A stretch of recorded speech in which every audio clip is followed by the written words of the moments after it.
Okay.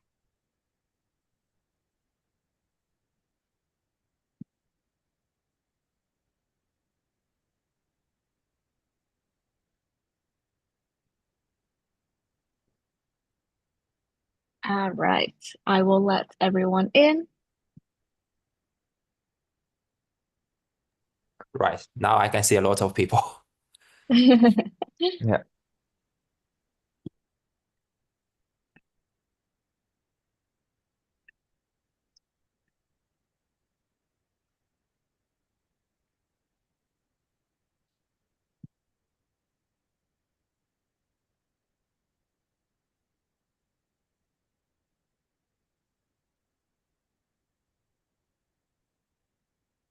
All right.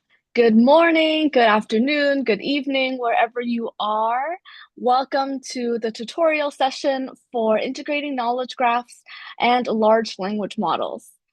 So you are most welcome to engage with your organizers and each other in the Zoom chat function, the Zoom Q&A, or on the tutorial discussions Slack channel. This session will be 1.5 hours long. Because there is another event following this session, please do end on time. Thank you very much. And please note that the tutorial will be recorded and uploaded to our YouTube channel for those who are unable to join or who would like to rewatch the session in the future. So if you would prefer not to be recorded, you're welcome to keep your cameras off and just participate privately in the chat. Now, without further ado, I will hand it over to our tutorial organizers.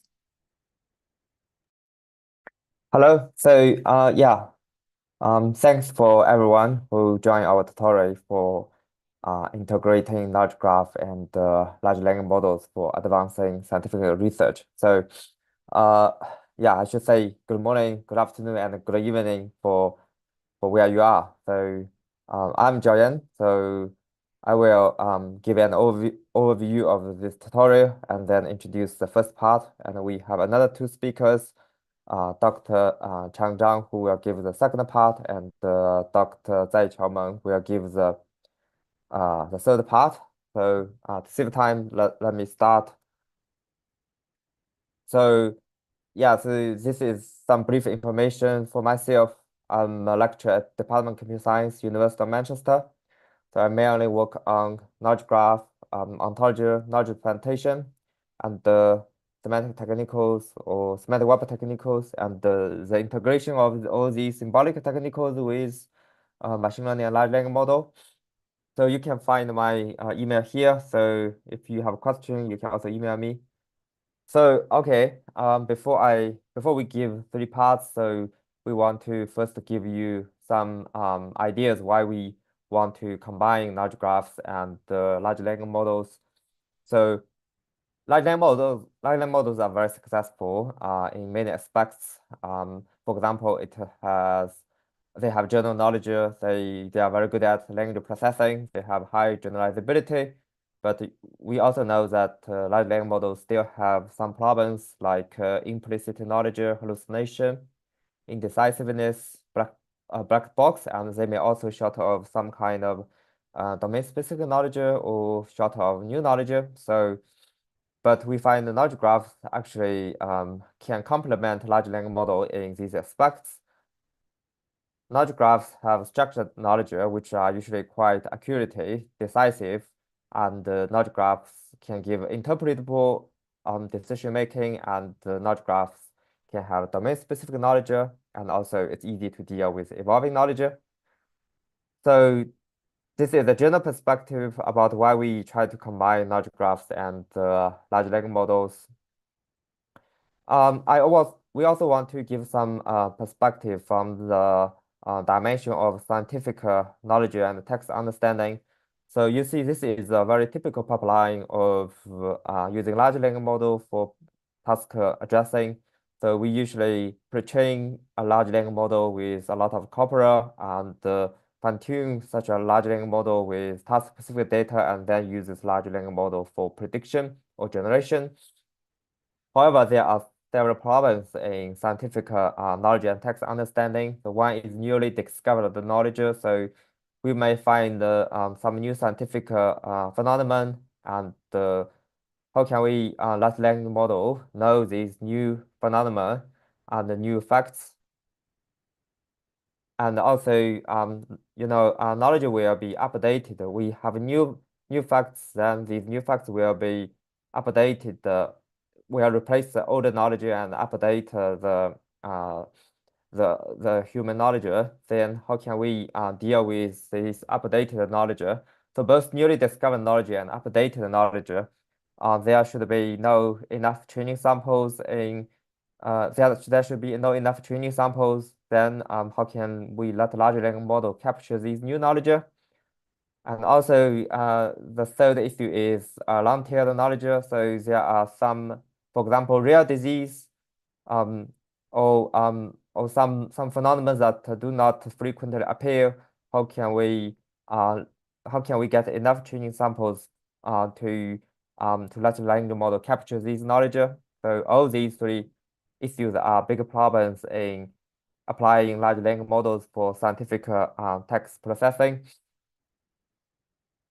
So we can utilize knowledge graph to deal with all these things, because knowledge graph should be more easier to be updated. And if we have some mechanism to combine knowledge graph and large language model, so we can easily deal with all these three issues.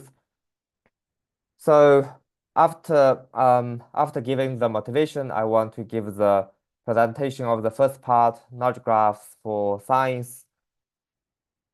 So this part includes three components. So one is about knowledge graph definition and some core concepts.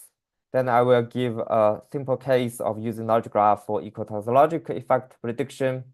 And finally, I will very briefly review knowledge graph for life science and the challenges of life science knowledge graphs.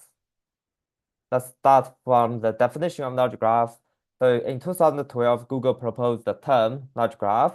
So it is some kind of knowledge base that is used by Google to support its search engines result. For example, if you search Manchester baby on Google, it will return not only web pages of Manchester baby, but also the structured data on the right side, such as the data introduced, developers, memory. All these information are supported by the Google's knowledge graph. So in this definition of knowledge graph, knowledge actually is equivalent to instances and the facts. Instances could be something of entities like Manchester baby. Facts could be some kind of relational knowledge, like the developer of Manchester baby includes Tom Kilburn. So in such a knowledge graph, actually, it's quite relevant, or it's quite the definition is quite equivalent to link the structured data. So we link structured data and they form a multi-relational graph. So then I want to give some knowledge representation perspective about the definition of knowledge graph. So we need different knowledge representation languages to build a knowledge graph. So the first one is RDF, Resource Description Framework. So it is to model facts with three components: subject, predicate, and object. So for example, we can have Manchester baby as subject, has developed as predicate, and Tom Kilburn as object. Then we can describe the facts that Manchester baby has developed Tom Kilburn. So you can find that if we have a set of RDF triples, they can form a graph which is multi-relational. As shown on the right side, we can have the relation of the three entities about Manchester baby and its developers. So database have schema to describe its metadata. RDF facts also has RDF schema to describe its meta information. For example, we can define that Alan Turing is a mathematician, Tom Kilburn is a computer scientist, and a mathematician and computer scientist both belong to scientist. And we can also define the domain and range of each property for constraining what they are connected. Besides RDF schema, we can have another more advanced language called the Web Ontology language. So it is widely used to define taxonomies and vocabularies. For example, the ontology called Fulden for defining all kinds of food terminologies. Another example is Nomad City, which is widely used for defining all kinds of medical terms. And you may also know gene ontology, DOID disease ontology. On the right side, I show a picture about a segment of the ontology of Fulden. You can see the categorization of food products from plant food product to the leaf, gluten soy bread. Web oil ontology can not only describe such taxonomies, but also constraint and logical relationship which are underlying the discrete logic. That means it can define some logical relationship with logic operators like conjunction, disjunction, extension quantifier, universal quantifier, and negation. For example, we can define that food material is equivalent to environment material in conjunction with something has a role in food, right? And we can also define the cardinality of parent is 2, which means every person should exactly have 2 parents, right? So what is knowledge graph? So let's revisit this term. So by Google's definition, it is actually a set of RDF facts. They form a relational graph. And many people would think that we can add a schema to RDF facts. So schema could also be a part of a knowledge graph. And many researchers in the KR community or semantic web community or traditional AI community, they will also think that ontologies in OI could also be regarded as a knowledge graph. That means this is a graph in conjunction with some reasoning agent, or we can say OI ontology is some kind of logical equivalent knowledge graph. So after we have a knowledge of what is knowledge graph, so let's take another look at why we try to use knowledge graph. So here are some good features about knowledge graph, but this is with regard to traditional data management systems like relational database. So first, it's more intuitive. It doesn't need foreign keys, but using a graph view, and it can support a schema with logical equivalent ontology, and it uses URI to connect things of the world instead of local data. It's also more flexible, extendable when you can easily merge 2 graphs by linking the entities in the nodes. And it also supports some rule language to do reasoning over the graph, like data log rules, and it can support other features utilizing the characteristics of the graph. For example, navigation over the graph, and calculating the similarity over the graph, and utilize the locality of the graph for kinds of for solving kinds of problems. So now knowledge graph is good, but people often complain construction of knowledge graph is very costly. So there are different ways for constructing knowledge graph. So one is directly using cross-sourcing. So one example is Wikidata, which is continuously added and edited by volunteers in the whole world. There are some other domain ontologies like the gene ontology mentioned above. They are all created by human experts. Of course, we can also create knowledge graph from existing semi-structured or structured data. For example, we build the knowledge graph DBPDO utilizing the info box of Wikipedia. So briefly, the first solution for knowledge graph construction is crowdsourcing. Well, the second solution is more automatic.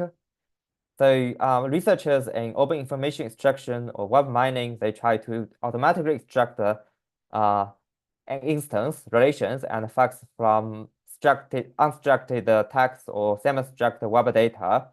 So they utilize information like name entity recognition, entity linking, relation extraction. They may also utilize the features of the data on the web, like the structure of the HTML page to extract the knowledge from resources on the web. So this is automatic knowledge graph construction. So many of our data of the enterprises or individuals are now stored in some kind of structured format or semi-structured format. So for example, databases, web tables, Excel sheets, CSV files. So how can we construct a knowledge graph from all these existing resources? So there are two solutions. The one is we can define some rules or some agent-based solutions to transform tables to knowledge graph. So this is quite absolute and from the scratch. Another solution is knowledge graph population. So this is perhaps more practical. So assume on the right in this figure, assume we have an existing knowledge graph about Formula One. So we have some drivers, racing drivers, as well as their country and the teams, right? So, and we have another table about more information of Formula One. So we can do two steps to populate the knowledge graph with the table. So one is doing matching. We can match the first column with the type of race. We can match the type of the first column with the concept of racing driver. We can match the relationship between the first column and the second column to the property of race 4. Then we can find that some cells in this table have no corresponding knowledge in the knowledge graph. For example, Hamilton has no corresponding entity. Then we can extract this new entity from table. And we can extract the facts that Hamilton lives in England as a new facts and insert this new fact into knowledge graph. So this is knowledge graph construction or population utilizing structured or semi-structured data. Of course, we may have a lot of several knowledge graphs or ontologies. How can we integrate some knowledge graphs or ontologies for a new knowledge graph? So there are several steps. One is we need to do mapping. We need to find the equivalent entities between two knowledge graphs. And then we need to do modularization. We need to extract a subset of the knowledge from one knowledge graph as the knowledge you want to build the new knowledge graph, right? And you also need to do something like canonicalization. So for example, you have two entities which are regarded as equivalent, and you need to merge these two entities to make the new knowledge graph more formally represented. So this is data integration for knowledge graph construction. Here's a bit a small advertisement of our own work on deeper ontology. This is a large language model-based ontology engineering library. So it provides some tools that you can use for ontology alignment, for ontology completion, and also for ontology population, utilizing external resource like documents. So based to implement these tools, we also provide the basic APIs for ontology processing. So originally all ontology processing APIs are based on Java. So we re-implement or package these APIs into Python such that they can be easily integrated with NLP or deep learning libraries for kinds of functions. So the second component of part 1 is a simple case study for utilizing knowledge graph for eco-tautological effect assessment. So, this is eco-tautological effect assessment in Norwegian Institute of Water Research based on experiments. So assume we have some exposure about the chemicals in the water, then we can get some risk quotients and find some potential effects between species and the chemicals. Then we go back to the labs and test these potential effects between species and labs, and we find some do have effects and some do not. And we can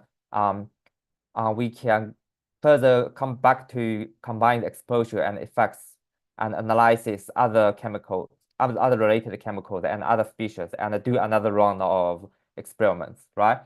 So, but if But when there are more species, more chemicals to consider, the combination space is big, and you need a lot of experiments for testing, right? That is a huge waste of experimental resource, and it also has some ethical issues.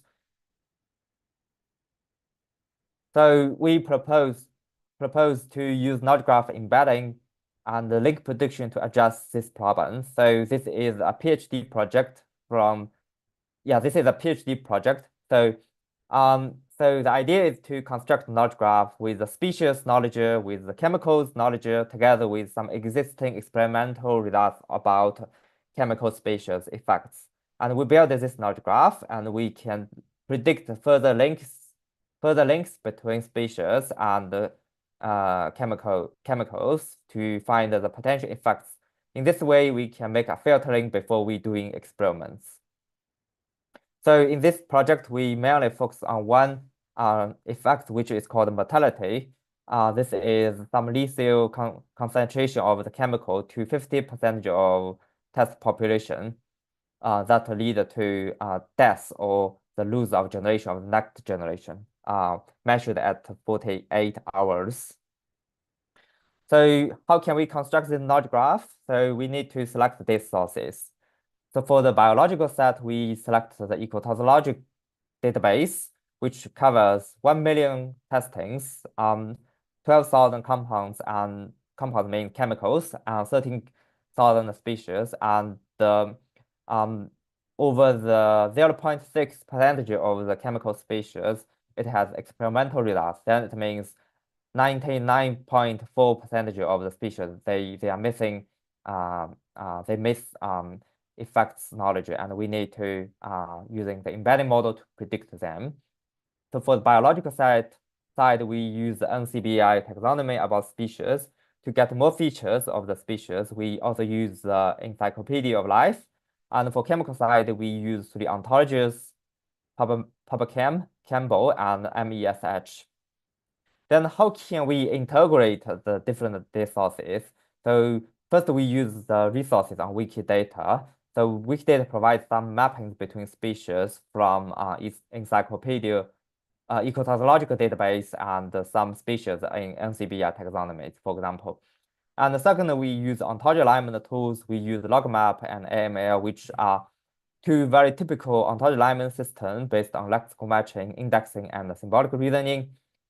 Because this project was conducted 5 years ago, and now we can have some alternative like BirdMap introduced above, incorporated in DeepOnt or introduced above.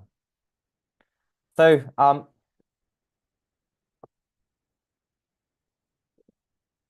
this is a picture of the knowledge graph we constructed. So this knowledge graph actually includes 3 parts. So one part is a sub-knowledge graph about taxonomy. The second part is a sub-knowledge graph about chemicals, and the third knowledge graph is about the third sub-knowledge graph is about the effects between chemicals and species. And this knowledge graph is managed as RDF triples, and it can be accessed by Sparkle queries. And we have open sourced this knowledge graph on Zendo, and also as well as the codes for constructing this knowledge graph.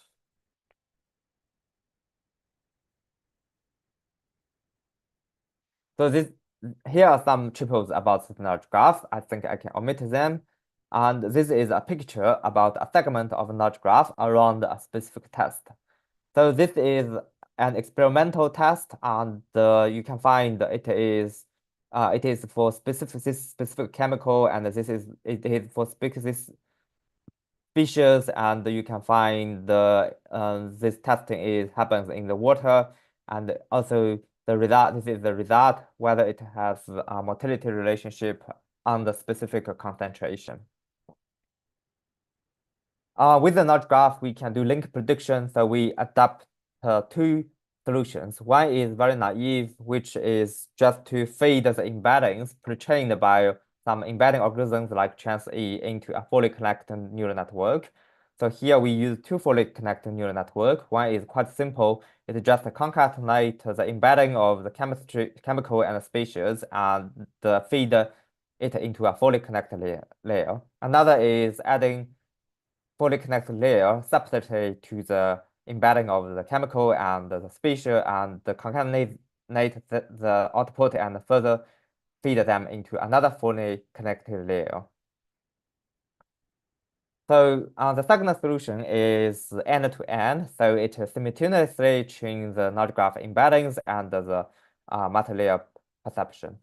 So it has three losses.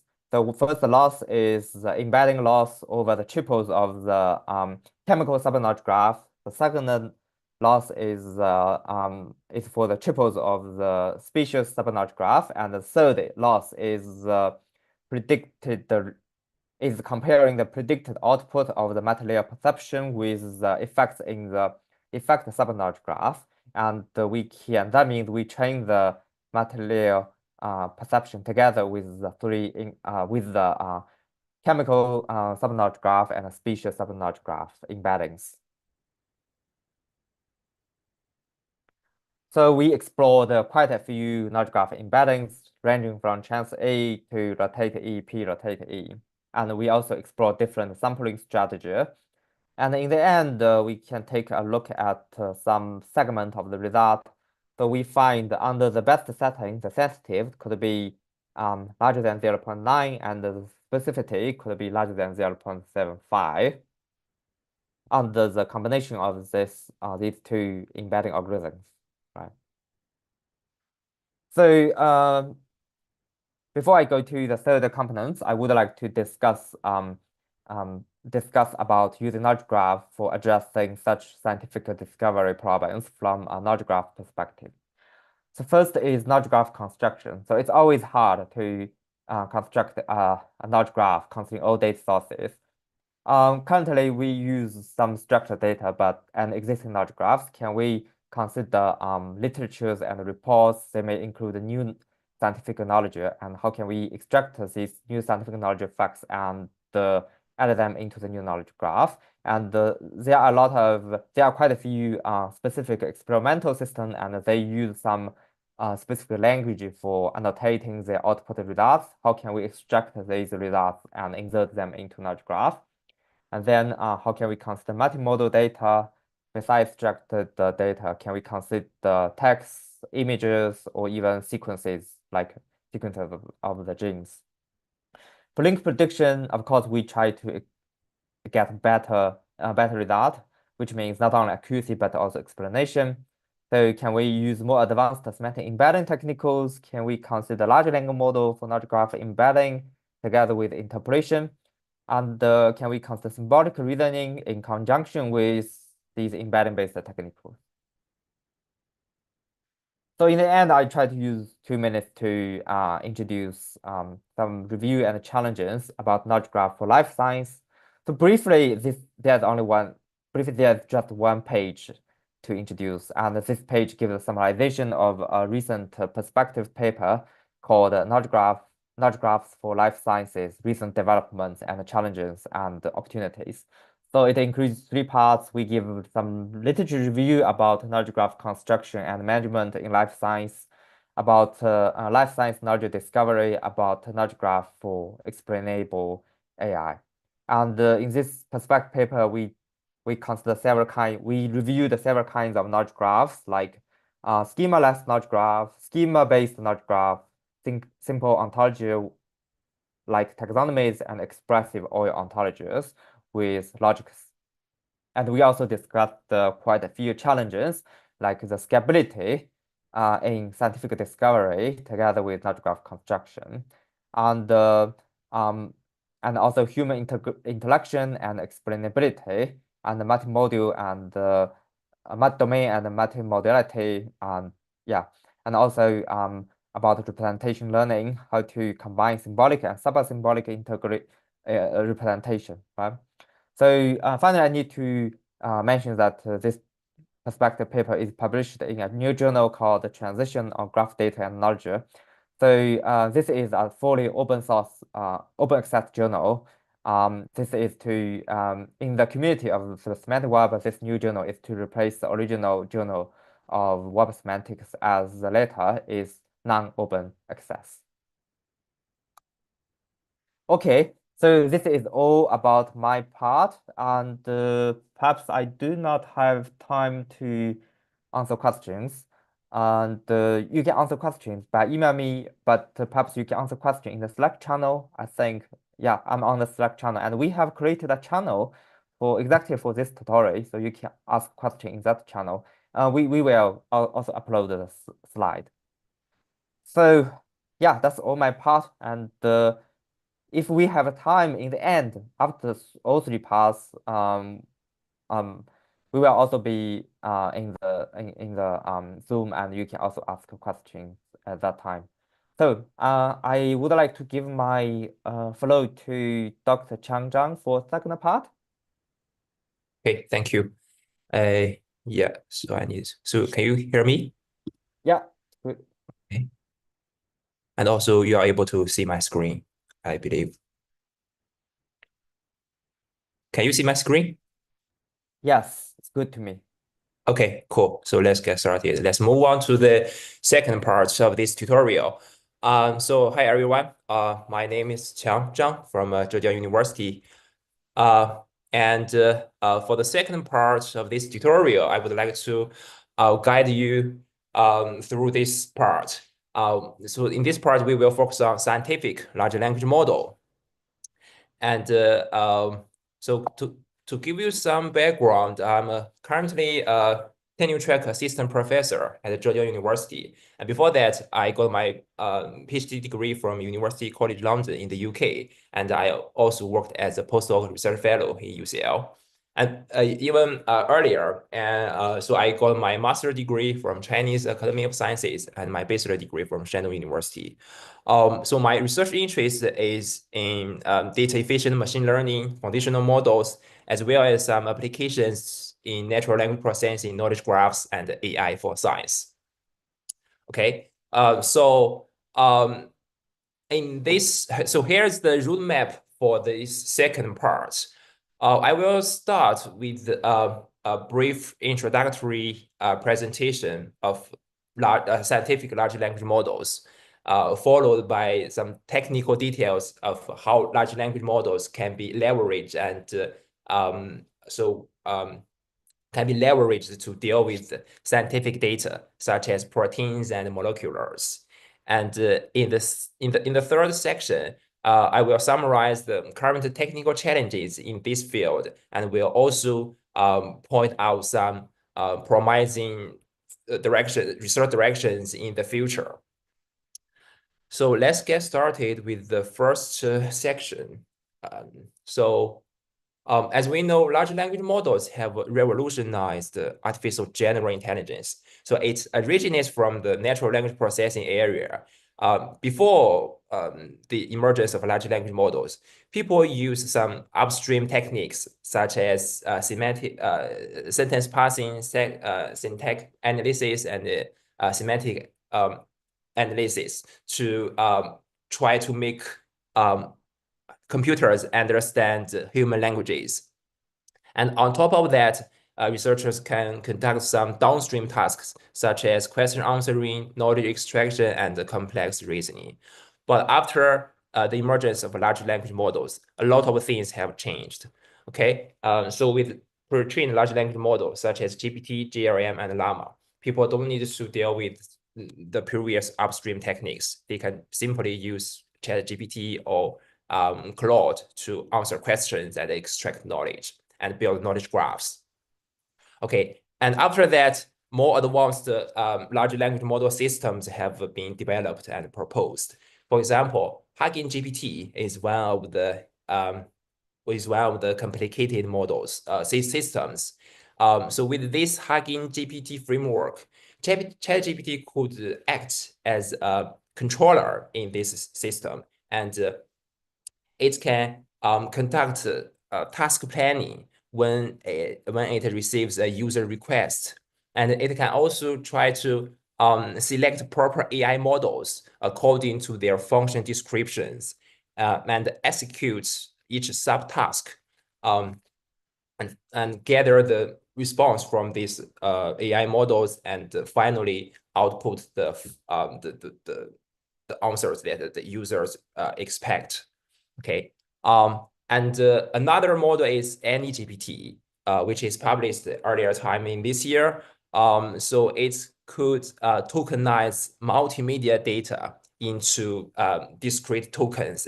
And in that way, it can achieve the any-to-any transformation between multimedia data, such as image, text, video, audio, and so on.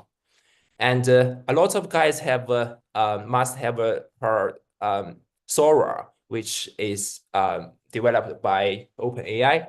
It is a very complicated large language models, multimedia large language models, and it can generate coherent videos according to human textual description, which is really amazing.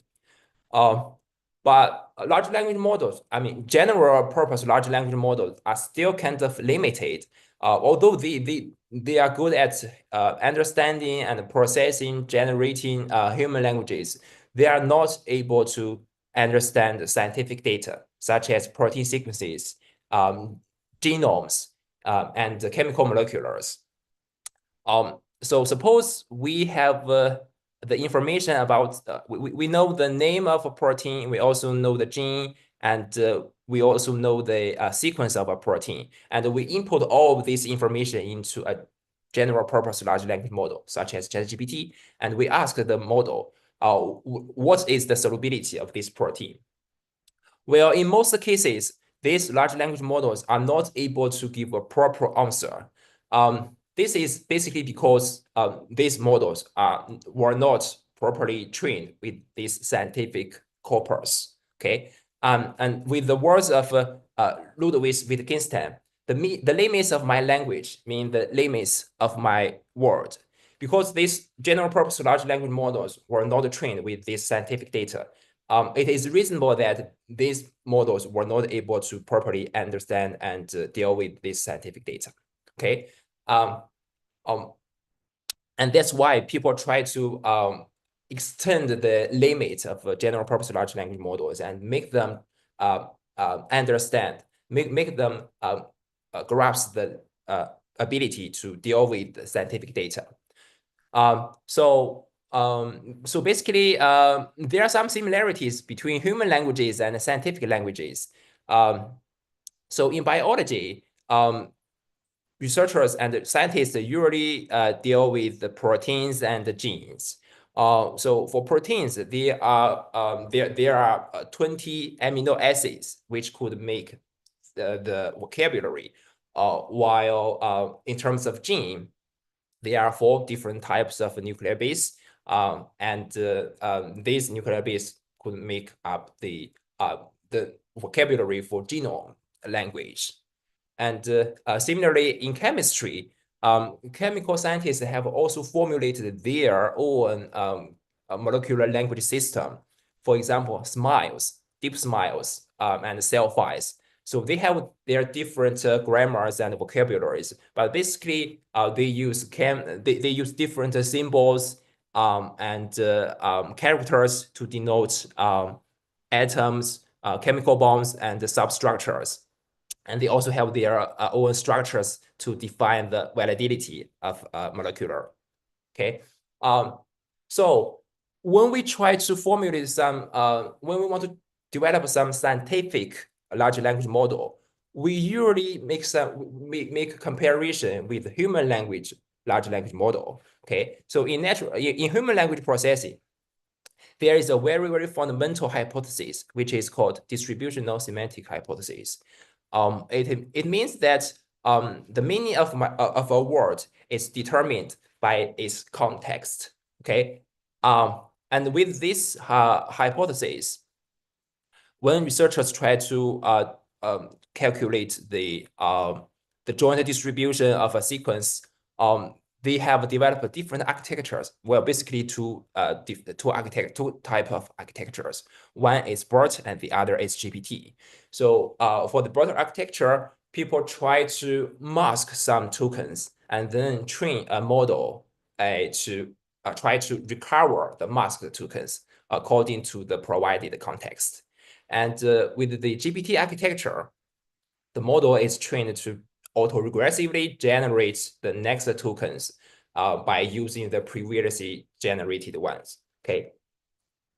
And similarly, we could also develop such architectures, but we should we need to consider whether such distributional hypotheses still hold when we deal with moleculars and proteins. Okay, so a lot of researchers said maybe, okay, so maybe we could guess this hypothesis hold, and we can continue with such hypothesis, and then which motivates a lot of researchers to study on the scientific large language models, and I will introduce you guys some technical advancements in this field. Okay, so the scope of this scientific large language model could be very broad. So first of all, we definitely could include the human language into this area, but such human languages could kind of different from the general domain.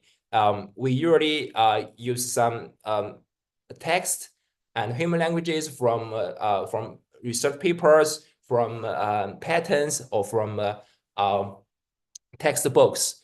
And then in chemistry, we will see some chemical molecular languages, and in biology, we usually need to deal with protein language and gene language. And of course, in some cases, we need to, we can combine, we can mix up these different types of scientific language, and then we could have a multimodal scientific language system. So finally, we can also talk about scientific agent and embodied AI, which is kind of different from the general purpose.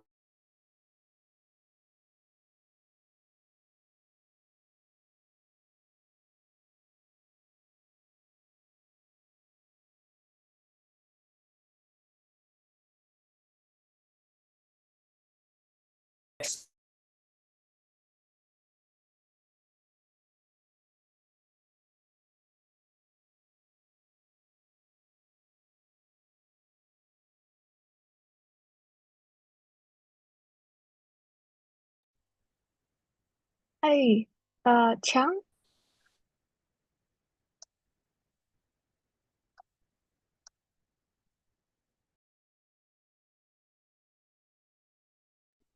I think we lost the voice, right? Yes, we lost sound. I was just double checking that it wasn't just me. Chang, can you hear us?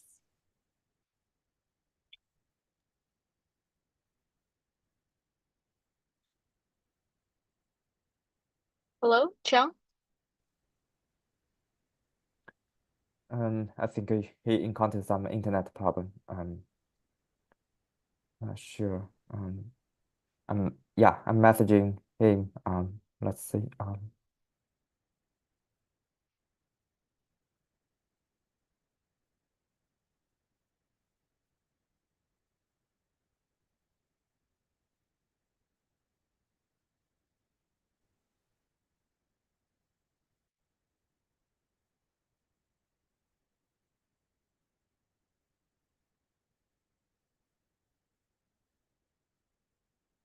I think we can also answer some questions if you have.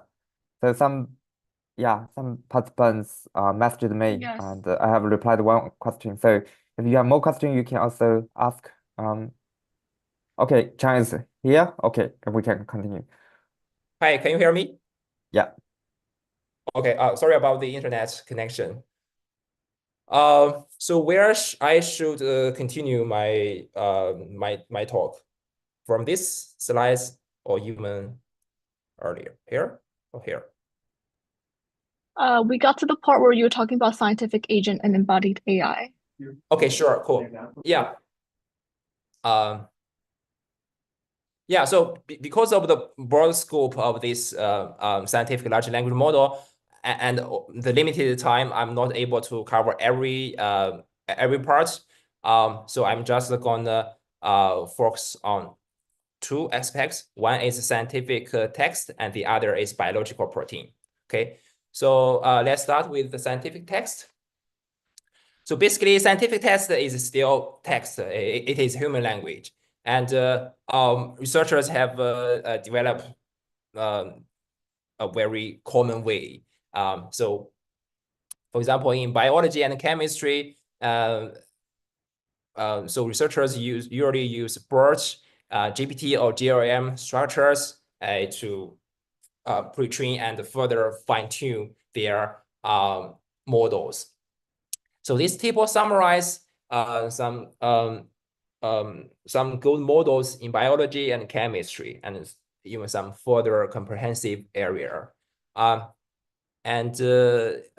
it shows the name of these models, the publication time, the number of parameters of these models, the base model they used, the pre-training data set, and whether these models are public, are open source or not. And here, we also list some general corpus that are often used in biology, in chemistry, and so on. Okay. So encoder model is a kind of commonly used architecture. Usually, I would like to introduce BioBERT, which is pre-trained on PubChem and PMC, and fine-tuned on some task-specific data sets. So it is good at understanding text. It is good at named entity recognition, relation extraction, and question answering. So with the named entity recognition and the relation extraction, people can use it to build knowledge graphs. Okay, and decoder-only architecture is another commonly used architecture. For this architecture, I would like to introduce the Diamond series model. It is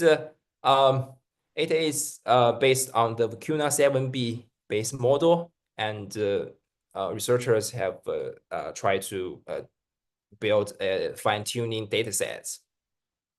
And some question and answering data sets, some instruction data sets to fine-tune the base model. So at the end, the Darwin MDP dataset model is very good at answering scientific questions and good at summarization. Okay. And in terms of encoder and decoder architecture, a KG-LLM is a good model, which is published in the early time of this year. So the authors of this paper propose a self-reflective instruction dataset to make the model reflect their output and try to correct the misleading parts of the outputs.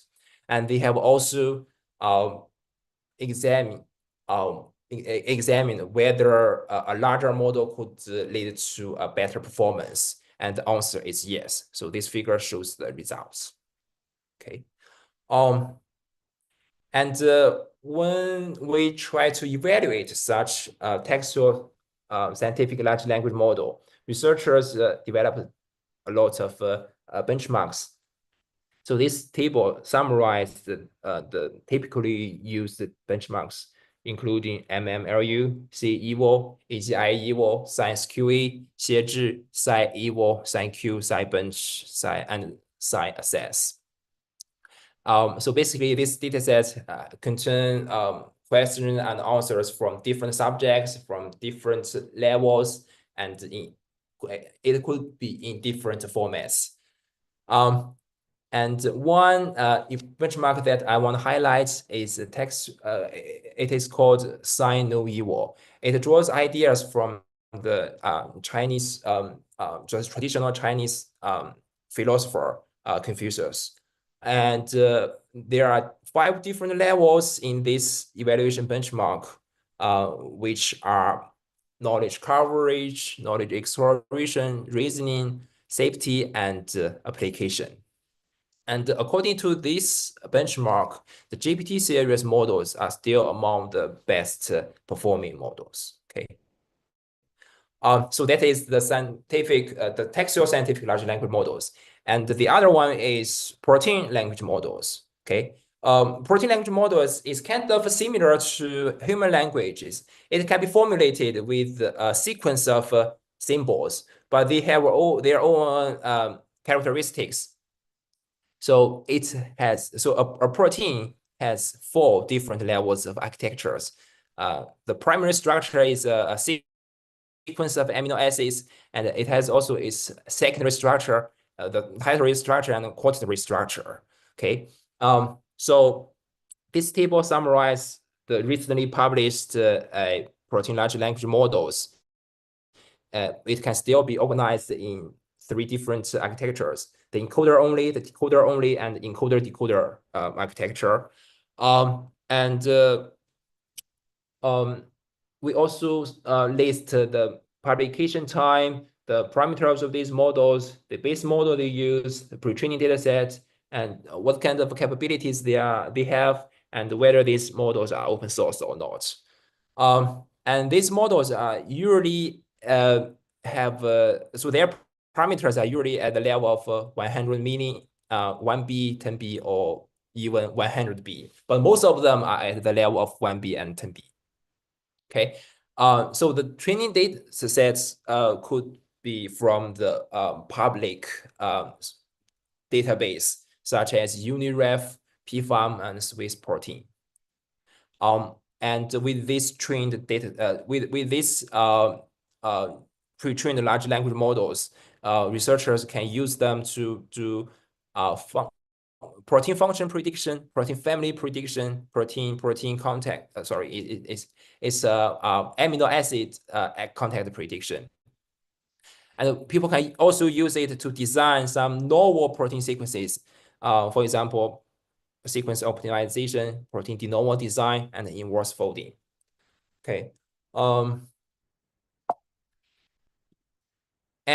So for the encoder-only model, I would like to highlight the ESM model from the Meta AI team. Okay, so it is very similar to the BERT architecture, but it also incorporates the involutional information from the protein domain. And so this ESM model basically try to extract the sequence information into the pre-training objective function. And another recent model is prompt protein, which tries to incorporate more structural information into the pre-training objective function. So here, there are 3 different pre-training objective functions. One is still very similar to BERT. It is mask language modeling, but the other 2 are 3D structural prediction and 4th level structural prediction. And in that way, more structural information could be incorporated into the during the pre-training stage. Okay, the other, well, in terms of the decoder-only architecture, ProGene model is a very good one. It is published in Nature Biology in Nature Biotechnology in last year. It can accept, well, it follows the GPT architecture, and it can accept control text as input and generate protein sequences as the output. And the generated protein sequences are supposed to hold the, well, their functions of these generated proteins should be this control text. There is a one-to-many corresponding relationship. Okay, and because of this, the strong capability and the generated protein sequences are usually novel, it has been widely applied to enzyme design and therapeutic protein design, like antibody design. Okay, and for the encoder-decoder architecture,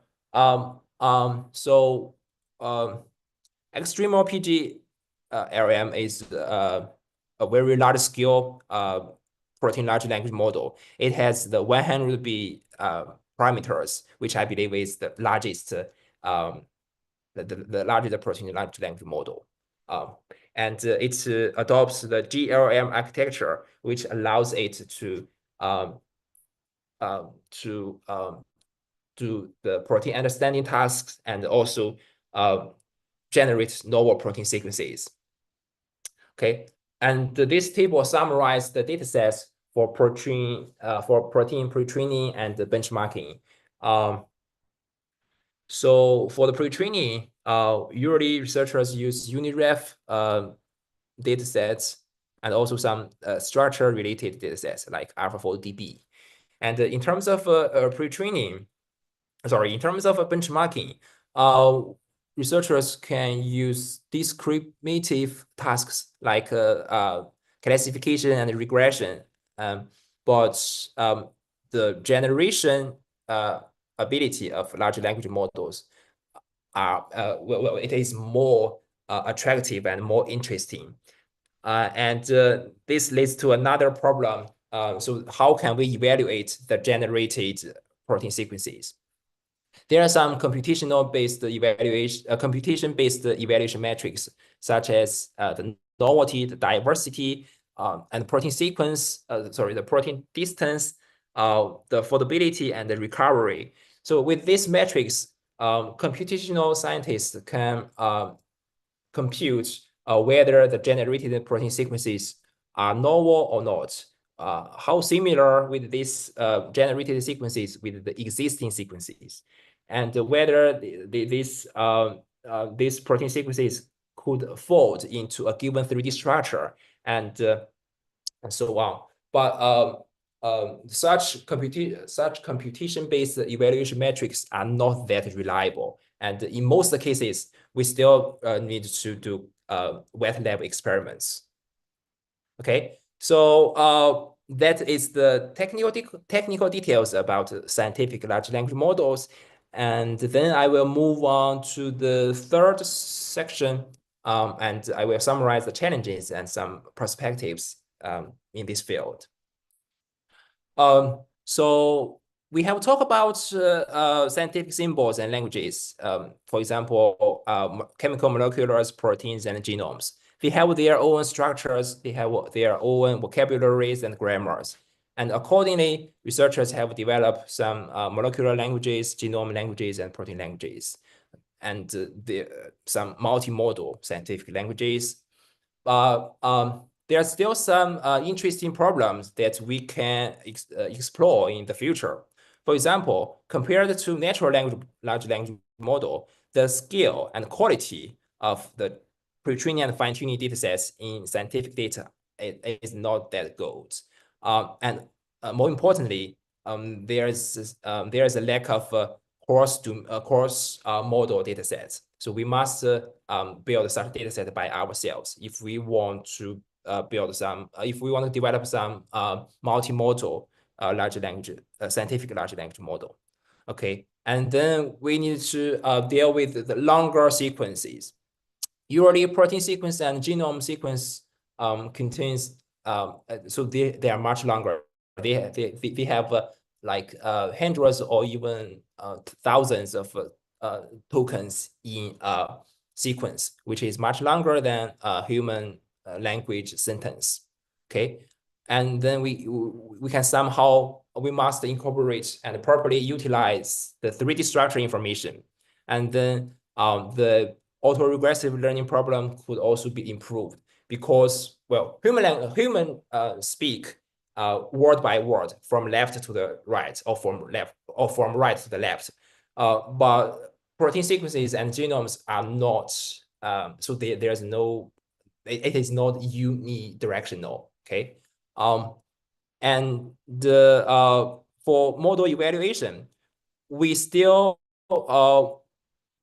in most cases, we still rely on wet lab experiments. But I think a good way is to try to reduce such dependency and make the iteration faster.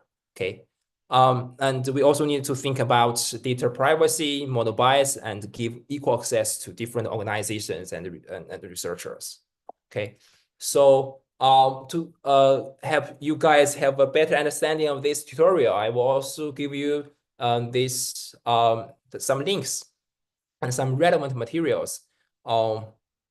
So here is the company surveys that we have uploaded to archive, and also some GitHub repository, and some other surveys like the general introduction about AI for science, the chemical, molecular, and biological proteins. Okay, so I believe that is the end of this second part. Thank you very much for your attention and participation. Okay, thank you. So next part will be shifted to Dr. Zaiqiao Meng. Okay, thank you. Thanks, Chang. Let me share my screen. Yeah, I think I will need to stop sharing. Can you see my screen okay? Okay. Okay, so hello, good morning, good afternoon, good evening, everyone. So my name is Zaiqiao Meng. I'm a lecturer at the University of Glasgow. So I'm doing some research in like AI for biomedicine, information retrieval, knowledge graphs, large language models, LLM-based agents, and AI for scientific discovery. So in my part, I will be covering some knowledge incorporation frameworks for LLMs and the knowledge graph integration for scientific NLP tasks, and also the scientific prediction tasks. So in part one, Joy has already discussed the cons and pros between the LLMs and the knowledge graphs. Actually, in general, they're like combining knowledge graphs and LLMs have three paradigms. The first type of paradigm is the KG-enhanced the LLMs, which is use KG to provide some factual knowledges or domain-specific knowledges for LLMs to improve their accuracy or symbolic reasoning abilities. So output of such a paradigm is actually a LLM. And the second paradigm is actually the LLM augmented knowledge graphs. So we use LLM to generate knowledge triples or do some language processing to improve the generalizabilities. And then the output will be some like KG related tasks of the knowledge graphs. The third paradigm is actually the synergized LLMs plus KGs, where we use LLMs to learn the knowledge representation for KGs, and the KGs could provide some factual knowledge into LLMs. But in this tutorial, I will only covering some like knowledge enhanced LLMs, which incorporate KG during different stage of LLMs and for the purpose of enhancing the understanding of the knowledge learned by LLMs. This includes some tasks, including like knowledge-aware pre-training, knowledge integration fine-tuning, and knowledge editing, and knowledge unlearning, etc. So actually integrating scientific knowledges can occur at any stage of the development of LLMs. For example, it can be happened during the pre-training stage. We can directly use knowledge graph as the pre-training corpus. Some examples such as the pre-trained KGE, earning, and more XPT. And it also can happen during the post-training. I mean, post-training is like after pre-training, we can design a separate objective that specifically for some knowledge graphs or some other informations. Some examples such as separate that we use inject some synonym information into the BERT model to enhance the ability to do interlinking, and also like MOP, the mix of partitions on top protein, etc. It also can occur during the fine-tuning stage where we can fine-tune the LLMs directly with the knowledge graph so that we can inject some knowledge information for some downstream tasks.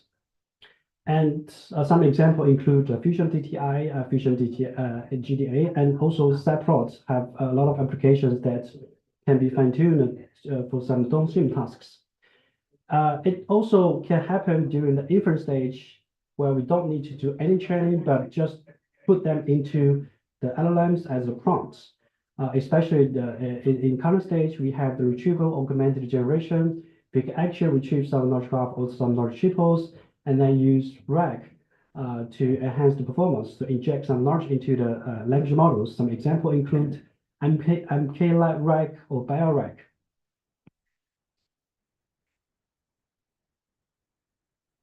So in the second part of the tutorial, Dr. Zhang Chang has already discussed the bioencoder, and actually the bioencoder offers like the efficient encodings of individual entities, can speed up the retrieval and the computation, but may sacrifice like finer-grained interactions between different encoders. So it actually could achieve higher efficiency compared to cross-encoder. So for cross-encoder, we encode entities jointly and capturing some more detailed interaction, but at the cost of the greater computation resources and time. But it could achieve higher effectiveness comparing to the bioencoder models. So these are basic like architecture that we can use to inject some knowledge graphs. Here is an example of using the bioencoders for the drug target predictions. Here we try to inject some interactions between the protein and the drug, and then we use the like subprots protein encoders to encode amino acids into embeddings, and for the drugs, which is actually in the representation of selfie, which is a kind of representation of molecules. We can encode them by using some molecular language models such as self-former. And then these embeddings are passed over to the like fusion model to learn the use a token level fusion model to effectively learn those fine-grained information for the drug target interactions.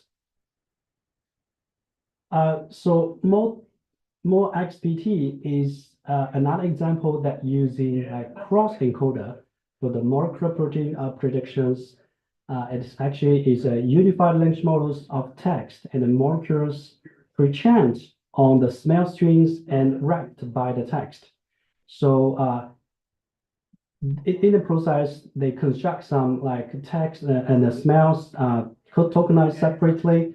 And this text and smell interaction was integrated during the pre-training stage, and then further can fine-tuned on some specific downstream tasks, such as the molecular property predictions, molecular text generations. So in terms of the fine-tuning stage, apart from the full fine-tuning, there are many integration techniques of LLMs which aims to enhance the efficiency. These techniques are also called like parameter efficient tuning. Some examples such as like adapters, prefix tunings, ROLA, deep planning, big fits, or prompt tuning. For these techniques, they only fine-tune a small set of parameters and keeping the original parameters fixed and try to reduce the computational cost. So as we can see that actually in different resources, they actually achieve quite different performance over different like data sets. So they are particularly useful when we fine-tuned super large language models where in some like low resources settings or when the computational resources is limited. Knowledge editing is a particular setting of the knowledge integration for LLMs. The motivation of knowledge editing is that LLMs are notoriously hallucinated, perpetuated bias, and factually decay. So we should be able to adjust specific behaviors of pre-trained language models. So this like knowledge editing normally happens during the post-training stage, and it is some techniques in the interaction of like parameter efficient tuning, continual learning, machine unlearning, retrieval augmented generations. Given that like knowledge triples, it will try to locate the information within like neurons and then conduct some like operation such as insertion, modification, erasures, so that the information on knowledge can be updated for LLMs. So this always happened during the post-training stage. So let's next look at the KG integration for the scientific NLP tasks. So in general, there are many natural language processing tasks related to scientific discovery, including like question answering, entity linking, document classification, summarization, node generations, or hypothesis generation, or large graph compilation and reasoning. So I will describe introduce some examples related to these tasks. So here is an example of the KG integration for the clinical text data generation. So the ClinGen is a knowledge-informed framework for the clinical data generation. They use like topics from the KGs or topics from LLMs and the styles from LLMs to formulate the prompts. And they use the prompt to generate synthetic data, and then use the synthetic data to be fine-tuned for LLMs to further improve the general like domain-specific knowledge. So this like integration is actually done during the fine-tuning stage. Here is another example of the knowledge integration during the fine-tuning stage. This is like a KG-based LLM agent for complex medical QA that leverage some non-codified knowledge of LLMs and structured codified knowledge of medical concepts using LLMs. So in this model, upon seeing a query, this work generates some relevant triples, and by using the knowledge base of LLMs, and these triples are then verified against a granted knowledge graph to feed out some error information to ensure that like only relevant information can contribute to the final answers. It also used like a ROLA as like parameter tuning strategies. So it was happened in the fine-tuning stage and used ROLA as the fine-tuning techniques. Yeah. And here is the example of using the knowledge-enhanced LLMs for the question answering tasks. It actually contains like formal stages. The first like efficient construction, they labeling a limited set of examples and developing an LLM-based large graph extraction system to construct a domain-specific KG, and then they use a pre-trained, pre-learning techniques with like K-ROLA, which is kind of post-training stage, try to integrate such like domain-specific knowledge graphs along like ROLA-based fine-tuning. And then they will do another stage of the self-supervised fine-tuning, which involves retrieve some subgraphs from these domain-specific KGs and modify the inputs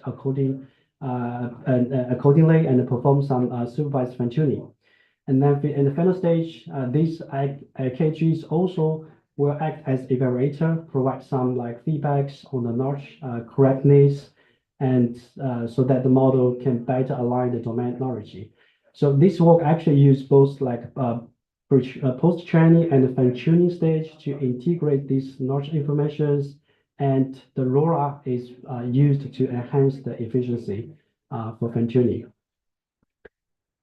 In terms of the inference stage, the retrieval augmented generations was widely used to gain some knowledge enhanced generation for the current LLMs.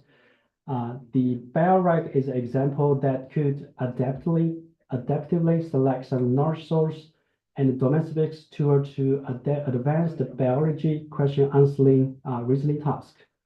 So in this model, they use like LLMs to do some kind of retrieval selection to select some suitable tools or retrieval method to retrieve the domain-specific documents, and then use another prompting system to formulate the question for retrieval, and then combine this retrieval result for the context for the next step, and then they do kind of transfer reasoning and before they generate the answer.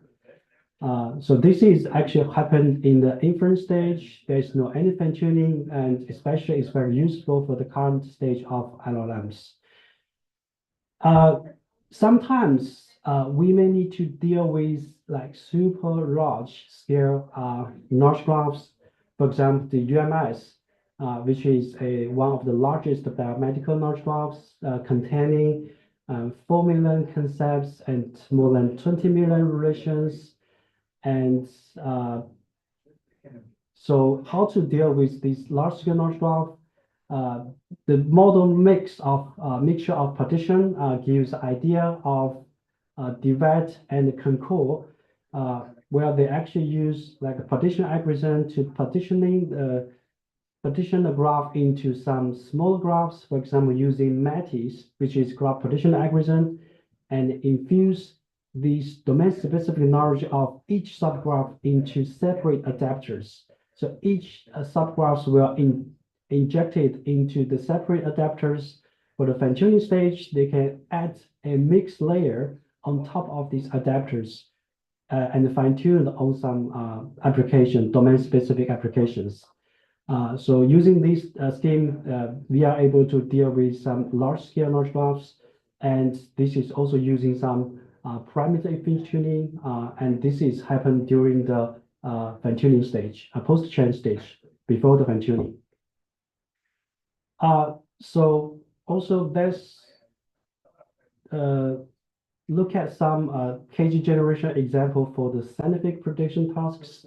There are many scientific prediction tasks, including the gene disease association prediction, protein function prediction, JAK repurposing, JAK target interactions, and protein-to-protein interactions, text to molecules, amino acid context prediction tasks. I will briefly introduce some of the tasks and describe how we can use LLMs and knowledge graph to improve their effectiveness. So here is an example of the gene disease association prediction tasks.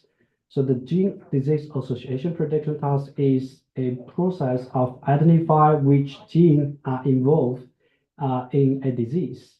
So for the gene, we actually don't have like a very good representation, but for some gene, we can map them into a protein. So we can got the protein sequence, we can got the amino acid sequence. For the disease, we actually don't have apart from text, we don't have any other information, but we can actually use the semantic distance between different disease so that we can use the text as the disease representations. So efficient DDA is a model that uses bioencoders to do the gene disease association task. It uses a bird model, a permanent bird model to encode the disease description, to encode the disease into the text embeddings, representation embeddings, and encode the gene into also using a protein language model to encode the gene represented by the protein sequence into the vector space, and then further use a fusion model to train a prediction head. So this is a bioencoder models and also combined with the post-training because they use both the general like gene disease association corpus and further fine-tuned on some task-specific benchmarks. And ontoprotein is a model that could deal with many different protein-related tasks, such as protein function predictions, protein-to-protein interactions. This model actually constructs a novel large-scale knowledge graph that consists of the gene ontology and it is related proteins and gene annotated text for protein sequence describe all the nodes in the graph. So then this KG then was integrated into a language model by using a novel congestive learning and to jointly optimize the knowledge graph and the protein embedding space during like post-training stage. So this is actually happened during the post-training stage, and then they will need to fine-tune on some domain-specific tasks, such as like protein structure protein function prediction, or protein-to-protein interactions. So it combines the post-training and fine-tuning. This is a task we call the amino acid contact prediction, which is a process of identifying which amino acid residues in a protein are close together. So here, this model called the KEEP is trained on a large graph that consists of 5 million triples of the protein KG-25. It explores the large graph at more granular level by applying the cross attention. Again, the cross attention to the sequence of the protein embeddings and the language embeddings. And it can be trained also using the mask language model we had. And it is also a bioencoder architecture that encodes the protein and language information in parallel. The drug repurposing is a task that widely used to seek to identify new drugs for new targets for drugs that has already approved for the treatment of the existing disease. It was normally addressed by some graph neural networks models, such as like GNN, which is a graph foundational model for the zero-shot drug repurposing, identify the therapeutic candidates even for the disease with limited treatment options or existing drugs. It trained based on medical knowledge graphs and used graph neural networks and metric learning models to rank those drugs as a potential indications. But now, with the development of large language models, particularly ChatGPT, this task can be also addressed by using like ChatGPT. So this work was like leveraging the ChatGPT to recommend some drugs for the Alzheimer's disease. For the Alzheimer's disease repurposing tasks, and it actually further evaluated the potential efficacy of the 10 most frequent suggested drugs generated by the ChatGPT, and using the electronic record data to validate the effectiveness. And the conclusion suggests that ChatGPT can generate actually very high quality hypotheses for drug repurposing.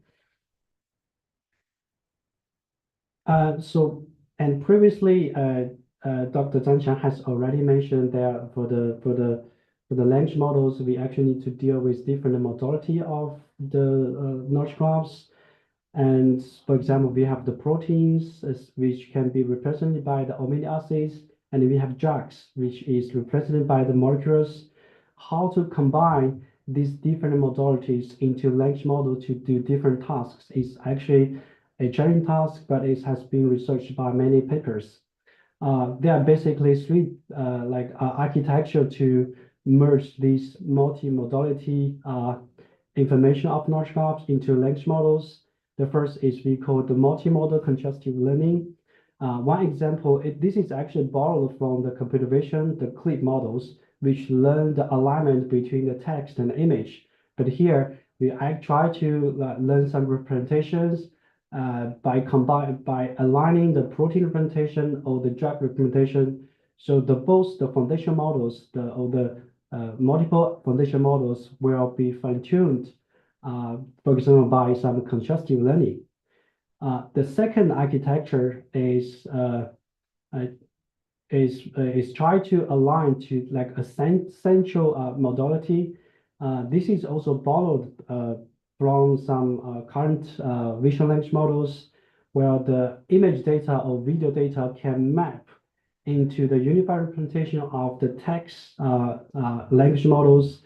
And this can be applied into the scientific discovery of domain as well.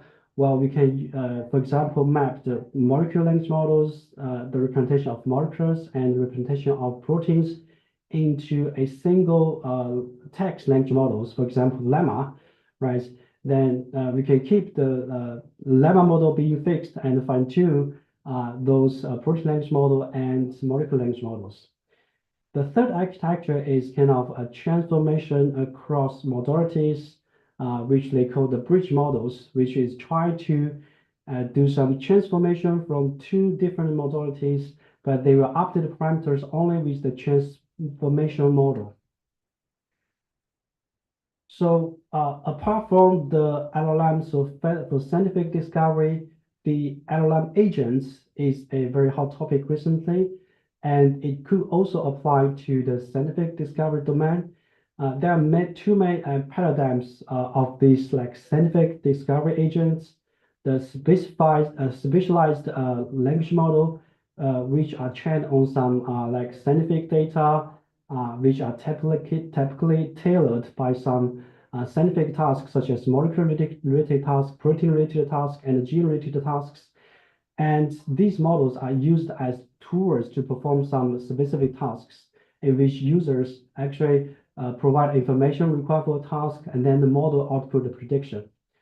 Another paradigm is actually the general purpose language models, where they are trained based on like some diverse text information sourced from different materials, including like scientific papers, archives, some things, and they are fine-tuned by some reasoning task or planning or information retrieval task. But they are served as like assistant-like usage, allow user to use like plain language to interact with the model. In scientific discovery, another key challenge is actually the correlation, because scientific is a correlative process. So this paper actually use the idea, try to build a connection from the text data. They try to uncover some unseen connection in the scientific data, so that they can use different experts to do a pipeline of research, and even use like multi-agent systems for some reasoning collaborations. Co-scientist is another example that using LLM agents to do some not only the generation task, but also manipulate the physical world experiments. So it actually built a connection between the language model and the hardware API documents, so that it could conduct experiments in the physical world, which build a connection between the generation world and the physical world. So yeah, to summarize this tutorial, so I think we have covered three parts of LLMs and LLM knowledge graph for scientific discovery. We have introduced different knowledge graphs and motivated why we need to integrate knowledge graph into LLMs. And we also introduced different knowledge graph in life science, and describe some challenges, opportunities. And Dr. Chang has also introduced some scientific LLMs, including like bioencoder models, cross-encoder models. And in my part, I also introduced some knowledge integration frameworks, and also the pipelines, pre-training, post-training, fine-tuning, parameter efficient tunings, and also describe how to use them into real scientific NLP tasks and also the prediction tasks. I will conclude this tutorial by leaving the following takeaways. For example, what does like KGs bring to LLMs? Because actually KG could provide some enhanced knowledge representation, could improve the explainabilities, reasoning, and inference. And also integrating knowledge graph into LLMs can increase the accuracy and reduce the hallucinations. When we considered how to effectively incorporate knowledge graph into LLMs, we need to consider many factors, including the backbone models, whether it is protein, molecular text, or encoder models, which can be like bioencoder models or cross-encoder models.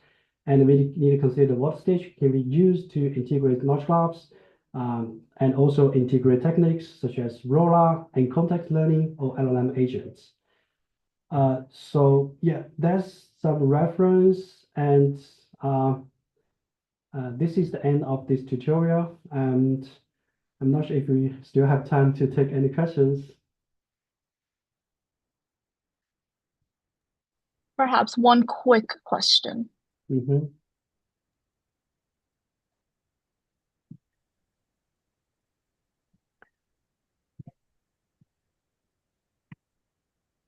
All right. Well, in case there are questions, there will be please feel free to continue the discussion in the tutorial discussions channel on Slack or directly contacting the organizers of this tutorial. All right, we are now at time for transition. First of all, thank you, tutorial organizers, for this amazing tutorial. We really appreciate the time and care that you've clearly put into making this tutorial really accessible and informative. Again, please feel free to continue discussions in Slack or by directly contacting the organizers. And if you haven't seen already, as a reminder, we also have a tutorial feedback form. We greatly appreciate any feedback you have, and we will, of course, share this with the tutorial organizers as well. So with that, I will now transition to Chaitanya. All right, I'm going to bring my screen sharing up. And is my audio good? Yes. All right. So we've already started LoG, but officially welcome to the Learning on Graphs conference. It's third edition now in 2024. And we wanted to kick this off with just some housekeeping. So I think all of you are aware of this, but just to repeat it, and for those on YouTube, join our Slack. All communication will be via Slack. All the links for Zoom, GatherTown, etc. are on Slack as well. And the schedule for the LoG website is always up to date, and we've tried to put it in a Google Sheet that people can access easily, and it has all the time slots around the world. Everything is on Zoom. Everything is recorded. It's also live streamed on YouTube, and it will go up on YouTube afterwards as well, so you can catch everything later as well. And lastly, poster sessions and socials will use GatherTown. So most of your posters should already be imported into GatherTown. And if they're not, then we're actively in the process of doing so. If there are any doubts or if there's anything that's not clear about presenting at LoG or participating in LoG, reach out via Slack or via the LoG conference Google Groups email, and we'll be sure to reply. So our mission with LoG has always been to advance graph and geometric machine learning, right? And this is a field that's growing rapidly and changing as well, growing in practical impact as well as growing in terms of the size of the community. So the purpose of LoG was to have this really accessible to all and free to attend virtual event with global talks and top research in this field, and to also bring local communities together, to have these local meetups and to foster a sense of community and togetherness around these research topics that we're all passionate about. And lastly, our third goal is review quality. So as a new field, we want to incentivize and have accountability in the review process, right? And we've been trying to take initiatives to do so, primarily through trying to curate the reviewer pool, the area chair pool, and give out monetary rewards as well. And we'll give you more details about that very soon. I think the heart of LoG and something that's really amazing to see is 15 local meetups this year. And this is around the globe, in Europe, the US, Asia as well, and the Middle East. Thank you to all the organizers for putting these local meetups up. Thank you to the local meetup chairs as well. And I just came today from the New Delhi LoG meetup, and it was amazing. 300 people showed up. There were great posters, there were great talks, there were panel discussions, controversial thoughts. It was amazing. Like, I really enjoyed it. And I think this is what makes LoG really special.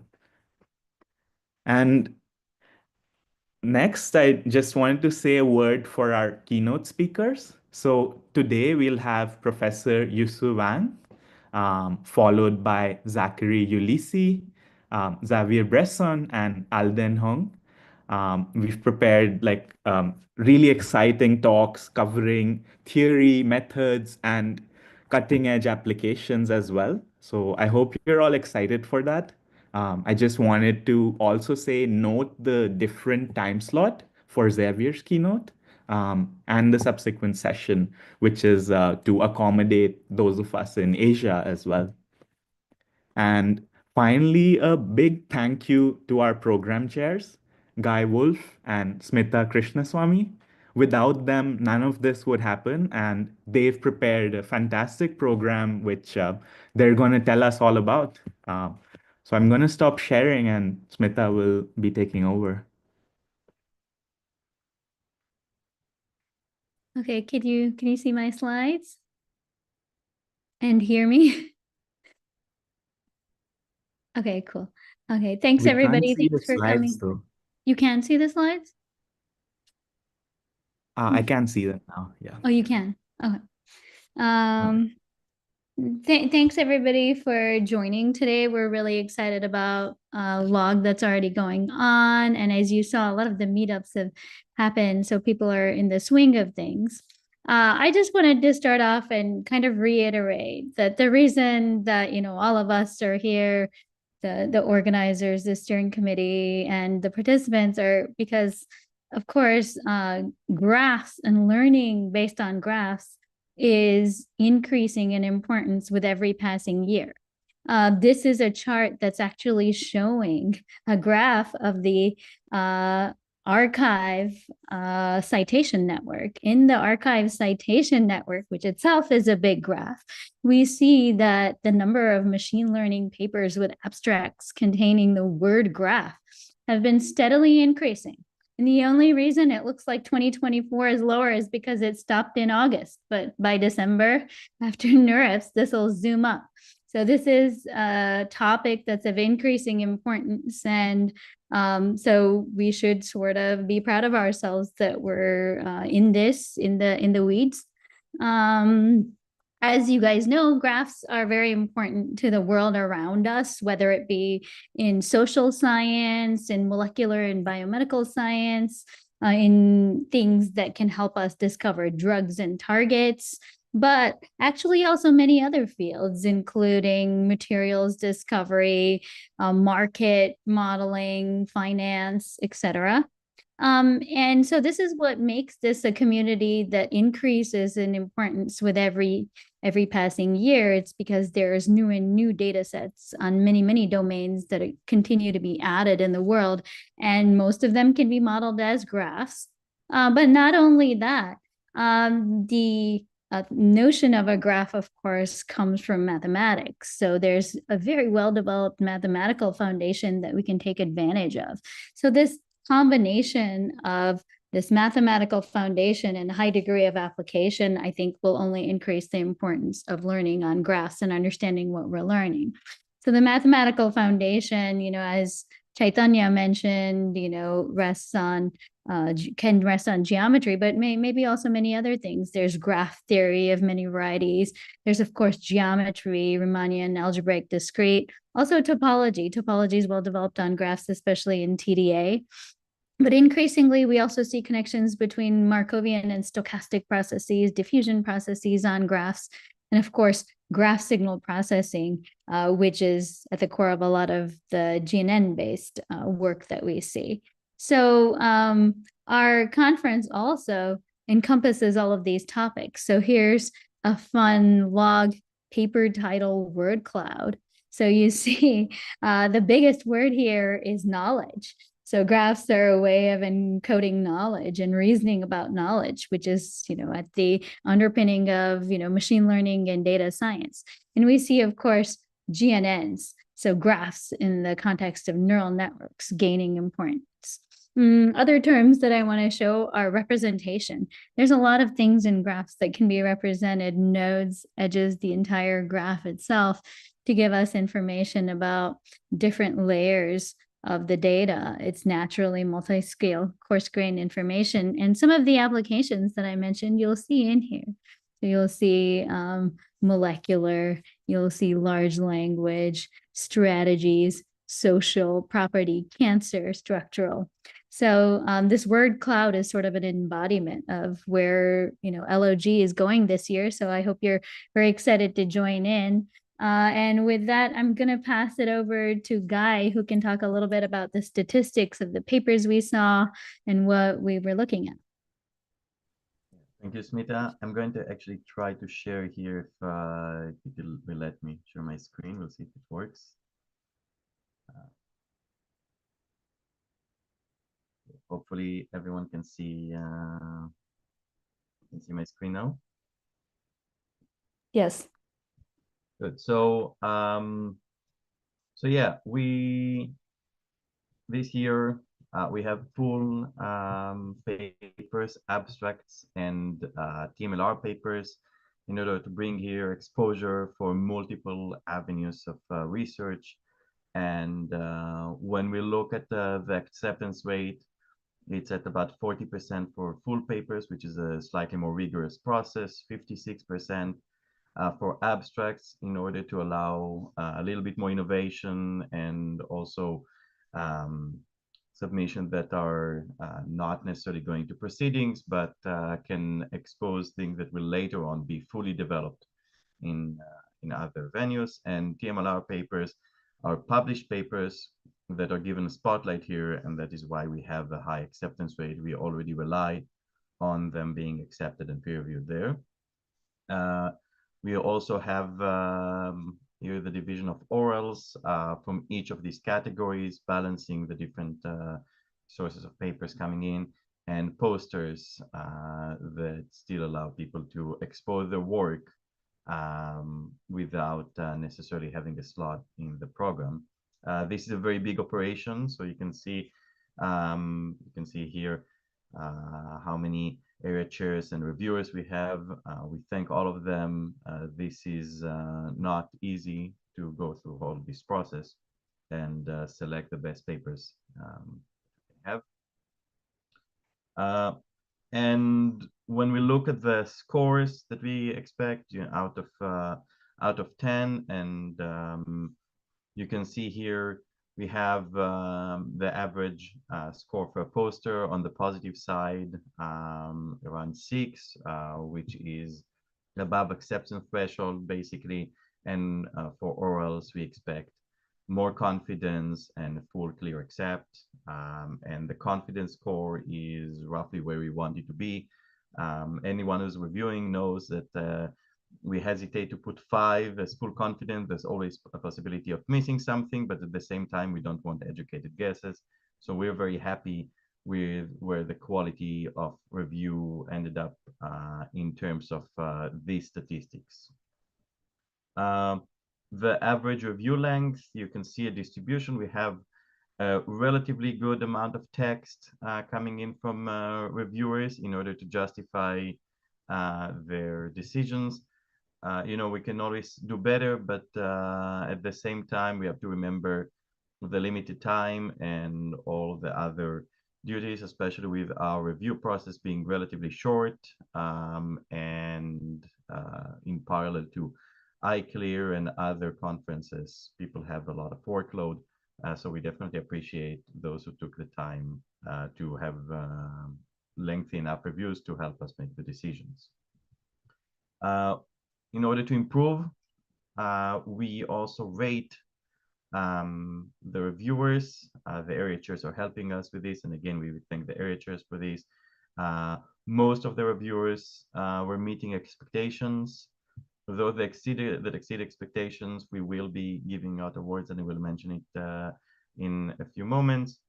Those who are below expectations, we will work on improving our program committee for subsequent years. So we definitely make decisions based on these ratings for the future to ensure we improve our review quality. Based on all of this fitting in, hopefully you will agree with us that we have a very exciting program. With our 12 orals, we have 4 sessions, each of them with 3 orals.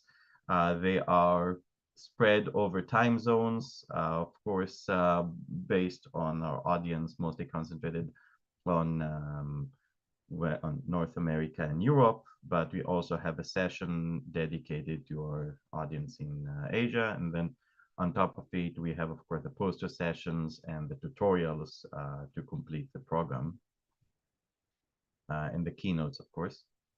This is a team effort. We have a very big advisory board, including also Smita, that has a double head of program chair and advisor.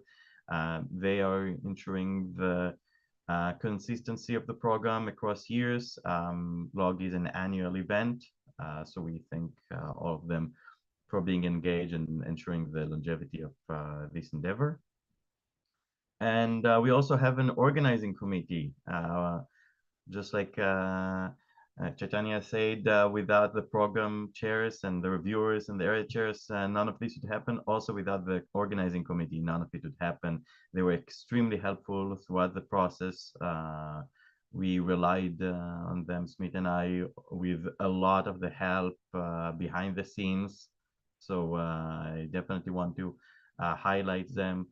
Also for operating open review, you can see here Luis and Hannes and Chaitanya and many others. They were there on a regular basis helping us operate everything, and they deserve many, many thanks for making all this possible. And finally, I can say that on the final day, you have something to look forward to. We will be announcing a Best Paper Award that we will select. And we will also recognize area chairs and reviewers that exceeded expectations, as I said. So we have 30 plus Best Reviewer Awards and also 3 top area chairs. So you can look forward to that. And yeah, and with that, I think our open remarks are done. So I'll give the mic back to Chaitanya for the next parts. Thanks, Guy. Thanks, Smita. So now we have a bit of a break. Like we have around 10 minutes till Professor Yusu Wang's keynote. And I think if you like, we're on Slack and we can chat there. And yeah, we can just wait for more people to join the Zoom. Go and tell your friends that the keynote's happening now. And we'll also wait for Professor Wang to join as well and help her get set up and so on.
Hello. Hey, Hey, hello, so how are you? good. How are you doing? All right. Thanks, I'm doing good. Everything all right? Yeah, I think it works well. I can hear you loud and clear. And Excellent. All let's right. start at the allotted time, Sure, then I'll mute myself for now. as you like. Yeah, sounds good.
All right. I think we're ready to start soon.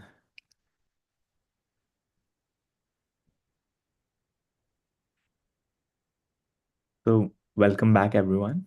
I'll hand it over to Yusu Wang to introduce the speaker. Oh, hi. So hello everyone. Welcome to our LoG conference this year, and today we are very happy to have Professor Yusu Wang from UCSD to give us a talk about the size and length generalization of neural models via algorithmic alignment. And Professor Wang has achieved many good works on graph learning and graph theory and spectral method and so on. And very welcome, Yusu, to our session, and looking forward to your talk. All right. Yeah, so thanks for the introduction, and also thanks for having me. It's really glad to be here. Well, I know that this conference is learning on graphs. I mean, so we're going to see graph neural networks and graphs very soon, but in the later half of this talk, so bear with me first. I'm actually going to start with one step back and talk about algorithms, which as a systematic procedure for solving problems really has a very long history, since ancient time, like the Euclid's algorithm to compute the greatest common divisor. Okay, so that's a algorithm procedure. Now, in the last 60, 70 decades, the modern computation power brought to us by computers really has led to a paradigm shift in algorithm, both in terms of how we view algorithm and how we design them. So for example, now when we think about algorithm, we usually view it as a computational algorithm, computer algorithms. Now, with the impressive power that we witnessed by modern AI, especially the very recently those brought by the large language models, it's natural also to ask whether by fusing modern AI and the power of data, whether this could lead us yet another revolution to algorithm design. Okay.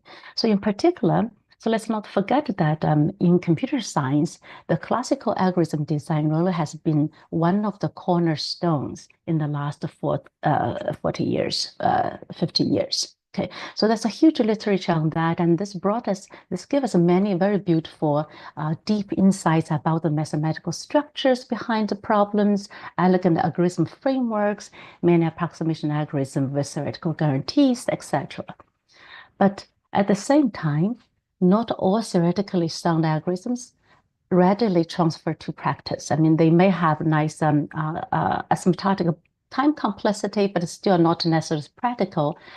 Furthermore, algorithm, it's usually hard for us to really articulate what are the patterns, what are the structure in data, and further to leverage that through algorithm way. Okay. At the same time, we already mentioned that we have witnessed amazing power of modern AI in learning, discovering the hidden pattern from data, as well as to leverage that for the task at hand. Okay. But at the same time, in general, it's not an easy question to know whether a learned model generalized, especially generalized out of distribution. Okay, and in fact, many times we do not even know whether a given a specific architecture even have the capacity to implement a specific task, specific algorithm at hand.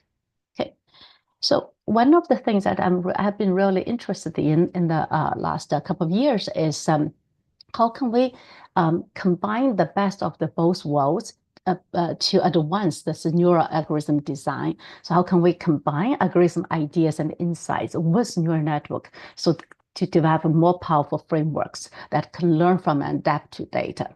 Okay, in this talk, what I'm going to focus on is the specific question of size or length generalization of a neural model. So basically, the question is that can a neural model with only bounded complexity in terms of the number of parameters, that yet it can generalize to input of arbitrary sizes and scene sizes?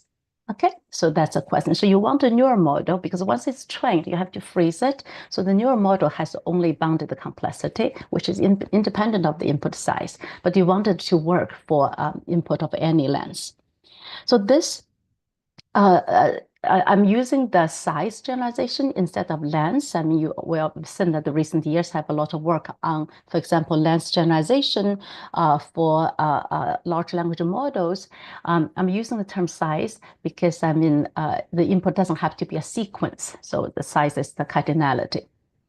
Now, note that this size generalization really is one very fundamental property of computational algorithm. If I give you a sorting algorithm, then it has to be able to sort any sequence of input of any length, whether I've seen it before or not. Okay, so this is also very highly desirable for neural algorithm models. Okay, now there are multiple challenges involved and in different levels. Okay, the simplest type of question is what I call the expressivity. So basically, given the specific architecture of neural model, does it have the capacity, namely, can I set up the parameter so that this model indeed can achieve size generalization? Okay, or more importantly in practice is that do I have a practical model that has this expressivity? The next layer of the question is that, well, your model might have the capacity to achieve size generalization that can work for any input size, okay? But if you give me a trained model, do I know whether it generalizes or not?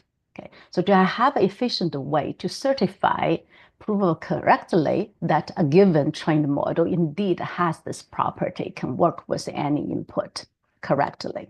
Okay, so I call this certification problem because you are trying to certify a given model. And in particular, very important in practice that it's not just any certificate. Very often, in order for this to be also useful for training, we actually want that the low loss somehow reflect the ability of size generalization. So can low of certain loss, can low loss imply that? Okay, the last type of question, this is the most challenging one. This is the optimization question, namely, well, can we train through, for example, the standard gradient descent or other optimization method, train a neural model so that it produces a final model that can generalize to any unseen inputs, okay? So now, obviously, top-down, the question become more and more challenging. Okay, and the optimization is a particular challenge. Even in the classical statistical learning domain, we don't have many tasks that we can provide properly guaranteed optimization. Okay, so in this talk, I'm going to tell you some of our recent work along this direction, where for the size generalization of neural models, the main theme is that to use this alignment with a certain algorithm structure to help us to achieve the size generalization. So you can also view this as an algorithmic inductive bias. Okay, and in particular, I'm going to give you 3 small vignettes. The first 2 are focusing on this the expressivity type of question. Okay, the last one is on the certification. Okay, I'm going to spend I'm going to go a little faster on the first 2 examples, just to give you a taste of how they work. And hopefully I will spend most of the time on the last, the most challenging one, which is to leverage alignment between graph neural network and the Bellman-Ford procedure to certify that we can indeed learn the Bellman-Ford procedure. All right, and feel free to interrupt me with any questions. I think I can see the chat window. All right, but before I start, let me say that theoretically, there have been a lot of very interesting recent work on understanding this expressivity problem, essentially to understand the computational limitation of neural models, especially transformers. Okay, so basically, fundamentally, what they can compute and what they cannot compute. Okay. Now, compared to those line of work, I mean, for example, I mean, such as to show that a transformer can simulate finite automaton and so on. Okay, so to compare with those work, you can think that our approaches are more problem-driven with the goal to have an effective and a practical model to tackle the given problem at hand, but also with certain theoretical guarantee, the size generalization guarantee. Okay, so you can view those line of work as computational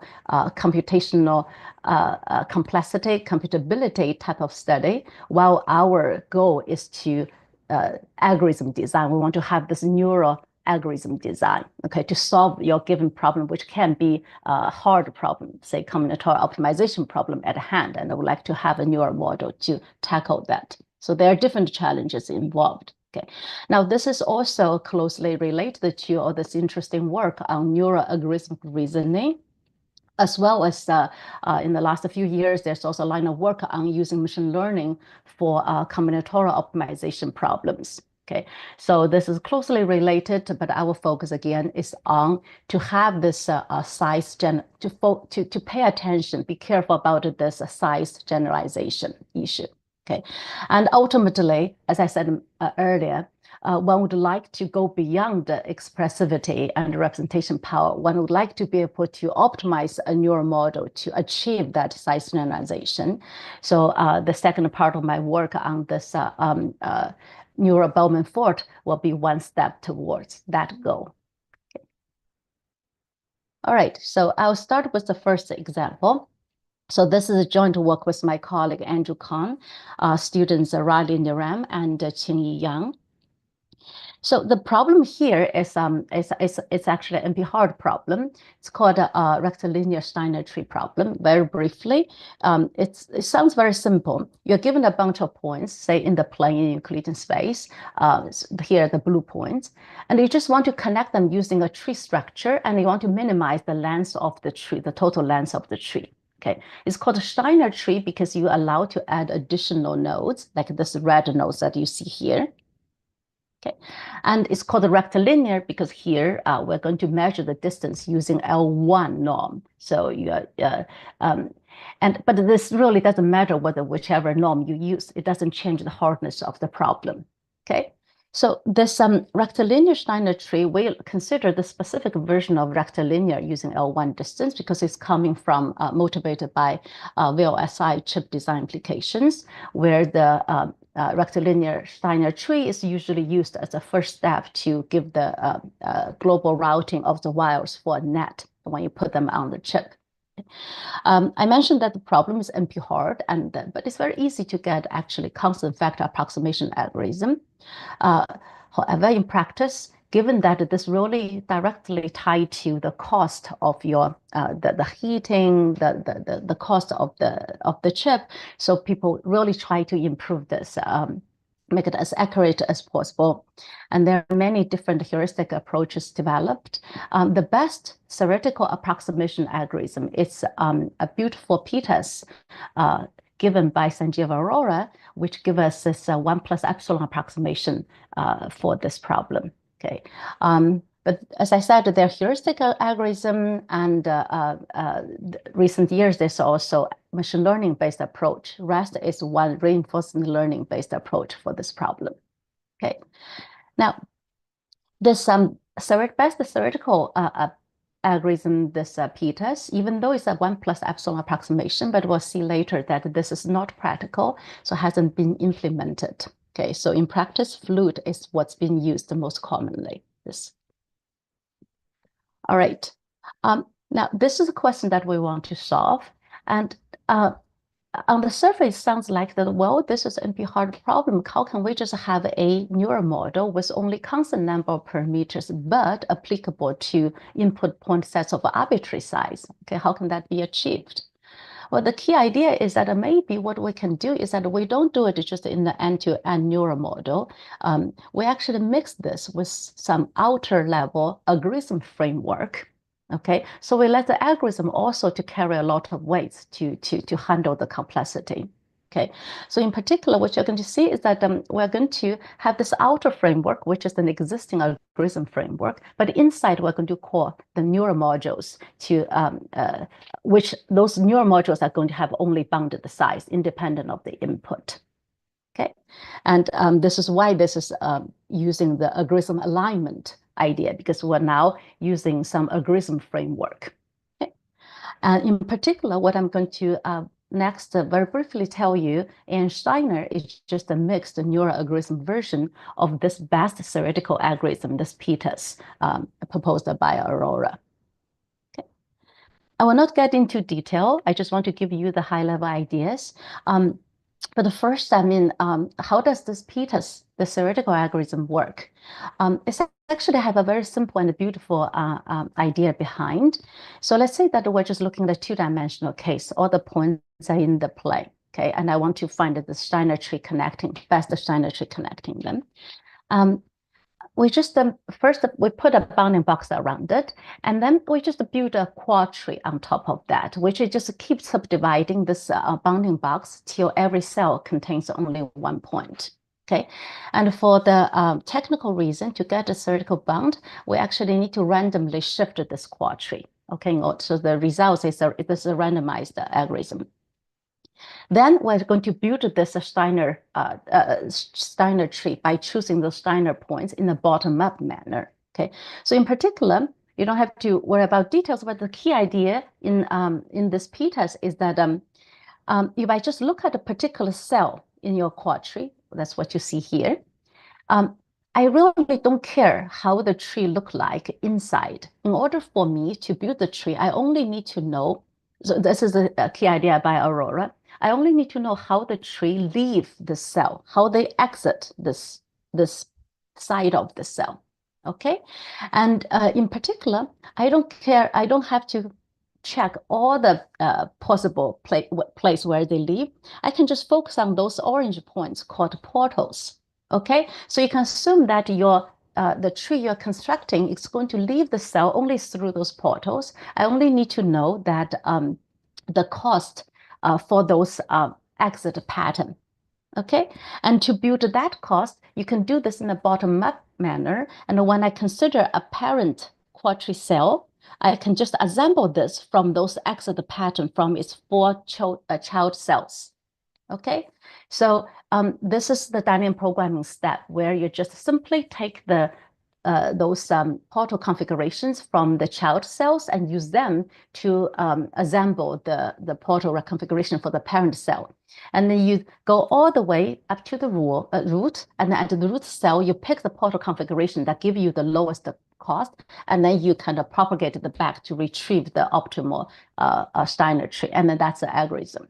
Okay, so once you build the quad tree, you only need to, the standard programming only take a linear time times the time you have to inspect all the portal configuration at each standard programming step. Okay, so this is just a theoretical guarantee adapted from Aurora's paper. Okay, now the algorithm is actually very simple conceptually. Why didn't we implement this? This is because that this dynamic programming step, you still have to inspect all possible portal configurations. That's a very huge polynomial. Sorry, even though it's constant, but it's like a 10 to the power of 10, this is still a huge number. So you cannot afford to enumerate all possible portal configuration exiting a specific cell. Okay, this is just far too expensive to remember. Okay. So the idea is quite natural. How about we just replace this little unit by neural network? And the nice thing is that it doesn't matter which cell you're looking at. The neural network will always take 4 child cells portal configuration as input and spit out the parent cell's portal configuration.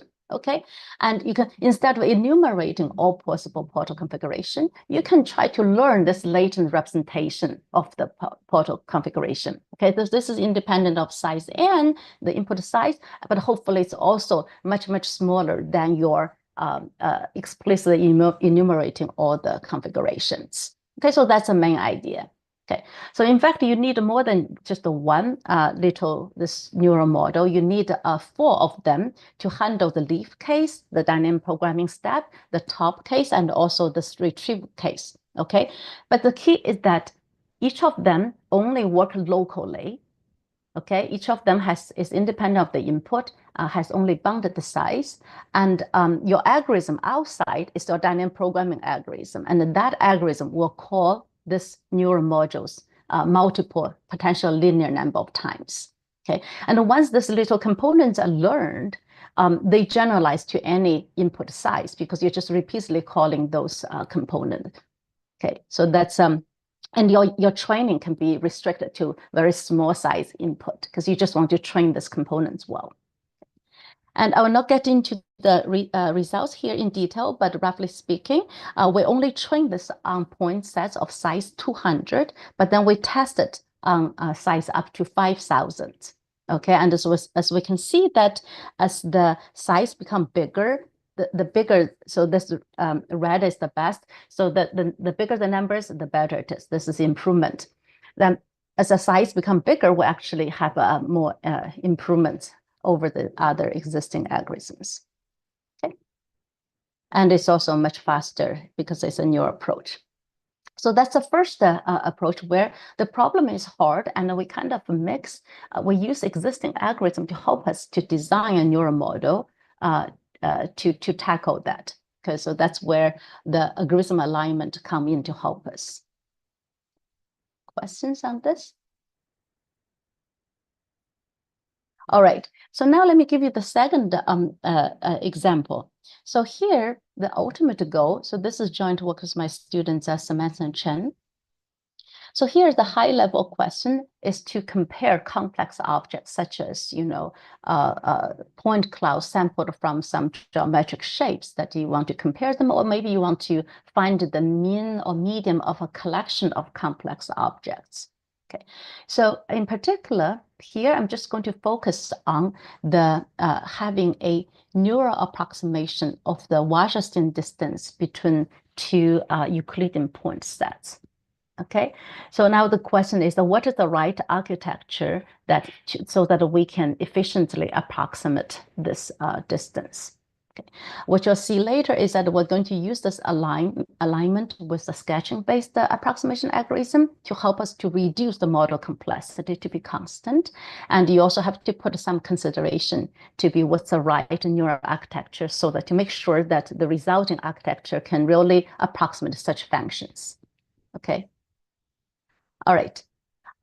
Assume that I don't really need to introduce the Waterston distance. So here the setup is that this is basically distance. You can use it to compare distributions supported on the same metric space. Okay, it's been commonly used in machine learning. I'm going to focus on the L1 Waterston distance, but it works for any LP Waterston distance. So basically, this is also called the Earth mover distance in the computer vision. So all of this is special cases of optimal transport. So here you can think that I have 2 distributions in, say, Euclidean space, and I want to transport one to the other with the minimal cost, where the cost is measured as the amount of mass you have to move weighted by the distance that you're moving them. Okay. Now, in particular, I'm going to focus on distributions induced from weighted points. So you're really comparing 2 weighted point sets. Okay.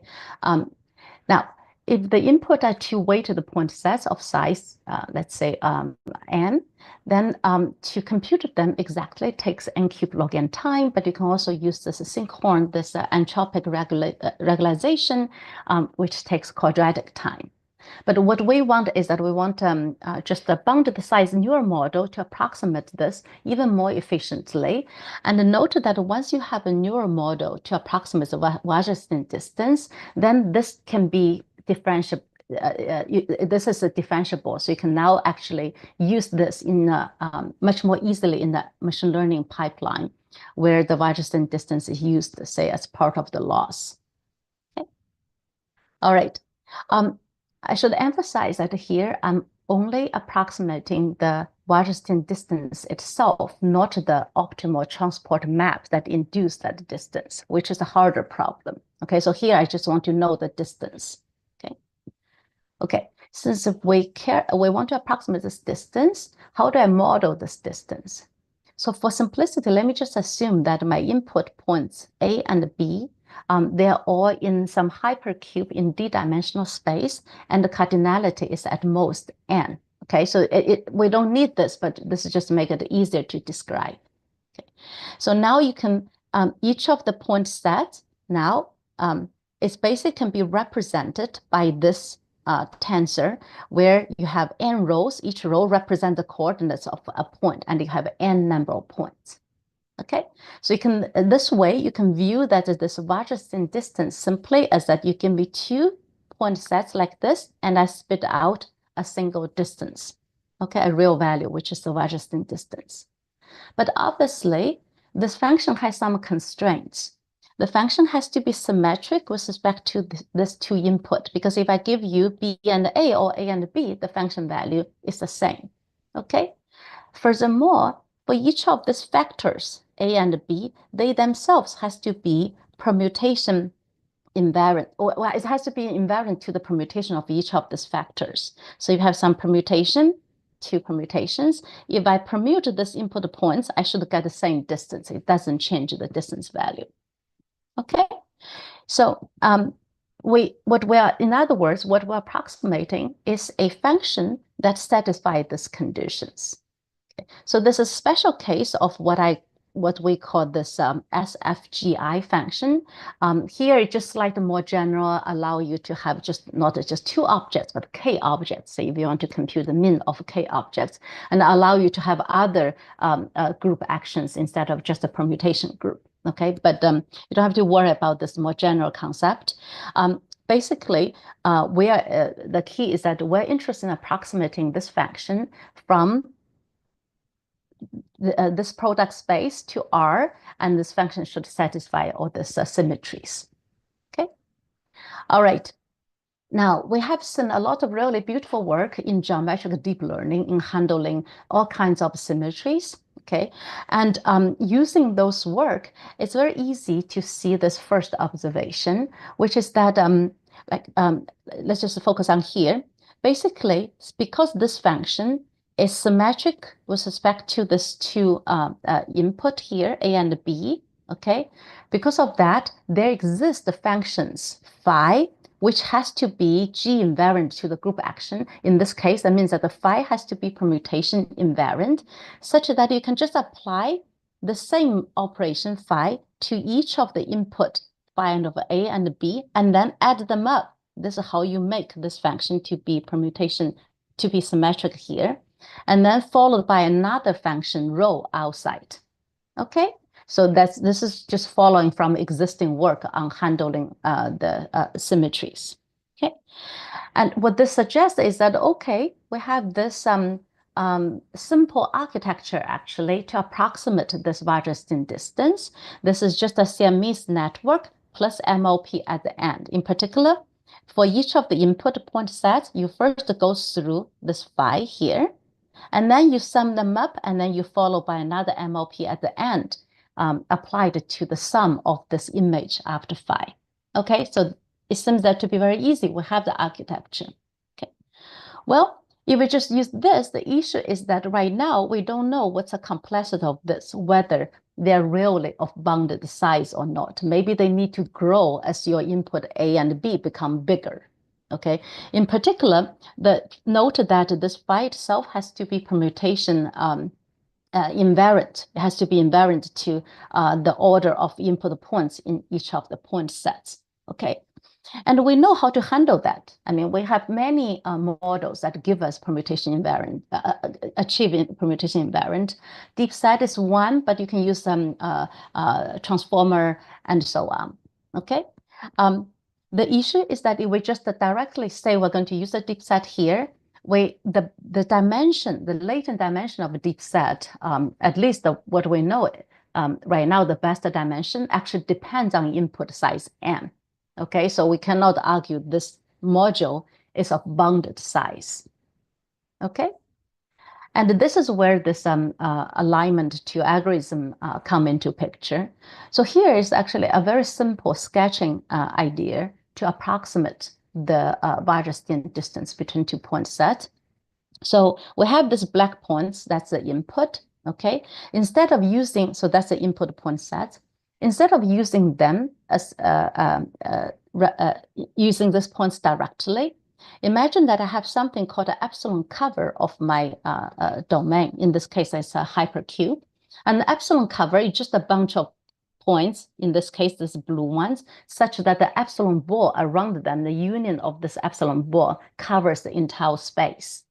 Okay, and it turned out that you can assign these black points to this center of this epsilon cover, and so this epsilon cover, you get a bunch of weighted points. Okay, the weight of each point depends on how the assignment of the black points to them. Okay, the key is that this weighted point set, now the dimension is only the so-called covering number, which is independent of n, but only depends on the space where your points are coming from. Okay, so it's a property of the space. Okay, so if you have Euclidean space or something else called a doubling dimensional space, then you can bound this covering number.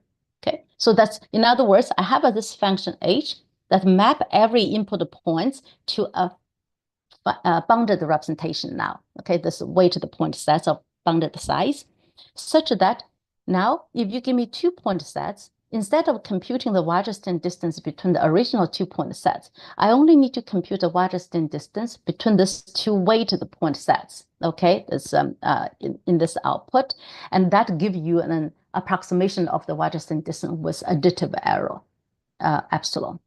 Okay, so furthermore, this map this input points to this weighted point sets of bounded size actually can be expressed in this specific form. So this is a nice form because this can be written as you only need a function applied to each individual point instead of to the entire point sets, and then sum it up. Okay.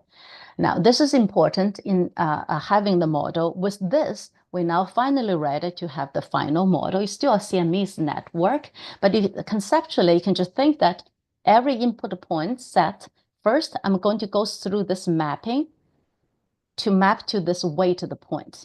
Okay, and that mapping itself has this form. In other words, I only need to learn a point-wise function. Okay, once I have this weighted point, I now use the earlier CME's network to send this through another function phi. Now this function phi doesn't have any condition, but it's operating on a bounded size input now.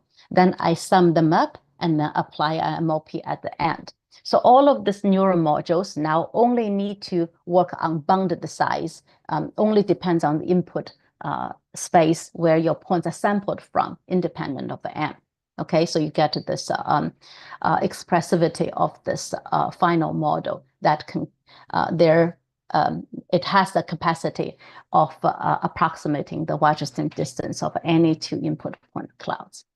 Okay, and so these are some results, and we compare with the sinkhorn. So in fact, I mean, it very often it works much. These are some other neural-based approaches, and this our approach works better. Sometimes it's better than sinkhorn as well. And all these neural approaches is much faster than the sinkhorn approximation. Okay, this is the training time, not the inference time. The inference time is very small. So yeah, okay. All right, so that's a second example where we use this alignment with the sketching algorithm, try to reduce the size of the model to approximate Weierstrass distance between point clouds. Questions? Can you see Q&A session? Q&A.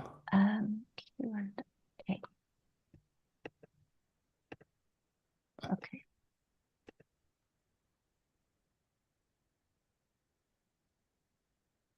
Right. So indeed, this previous approach was number one, the the heuristic algorithm, this flute, actually was highly optimized for small size. In fact, for size smaller than 9, it even have a lookup table to remember for different type of certain configuration, what's the how to solve it quickly. Okay, so that's why as it become larger, this heuristic approaches actually works worse.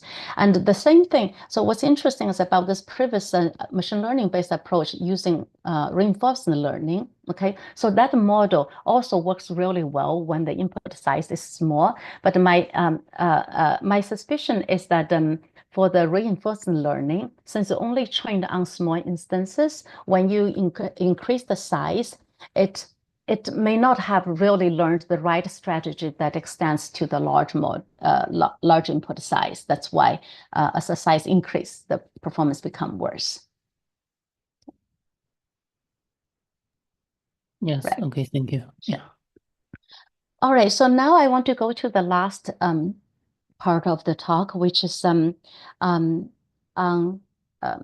going beyond just the expressivity, really try to see whether neural model has a given model can generalize to different sizes or not.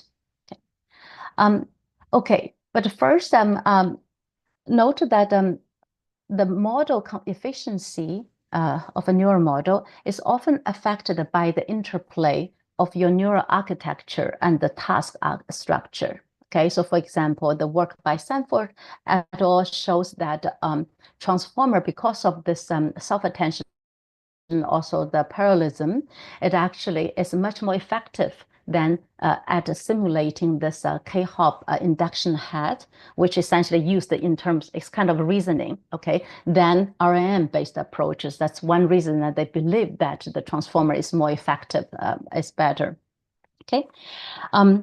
Now, it has also empirically, both empirically and also some theoretical justification, observed that when you have this kind of alignment of the neural architecture with certain algorithm structure or task structure, that facilitates the algorithm reasoning and out of distribution generalization. Okay, in particular, in the graph learning community, we have this GNNs are intuitively dynamic programmers. Okay, so a series of work observed that, and that they are naturally aligned with procedures such as Bellman-Ford procedure or Dijkstra and so on.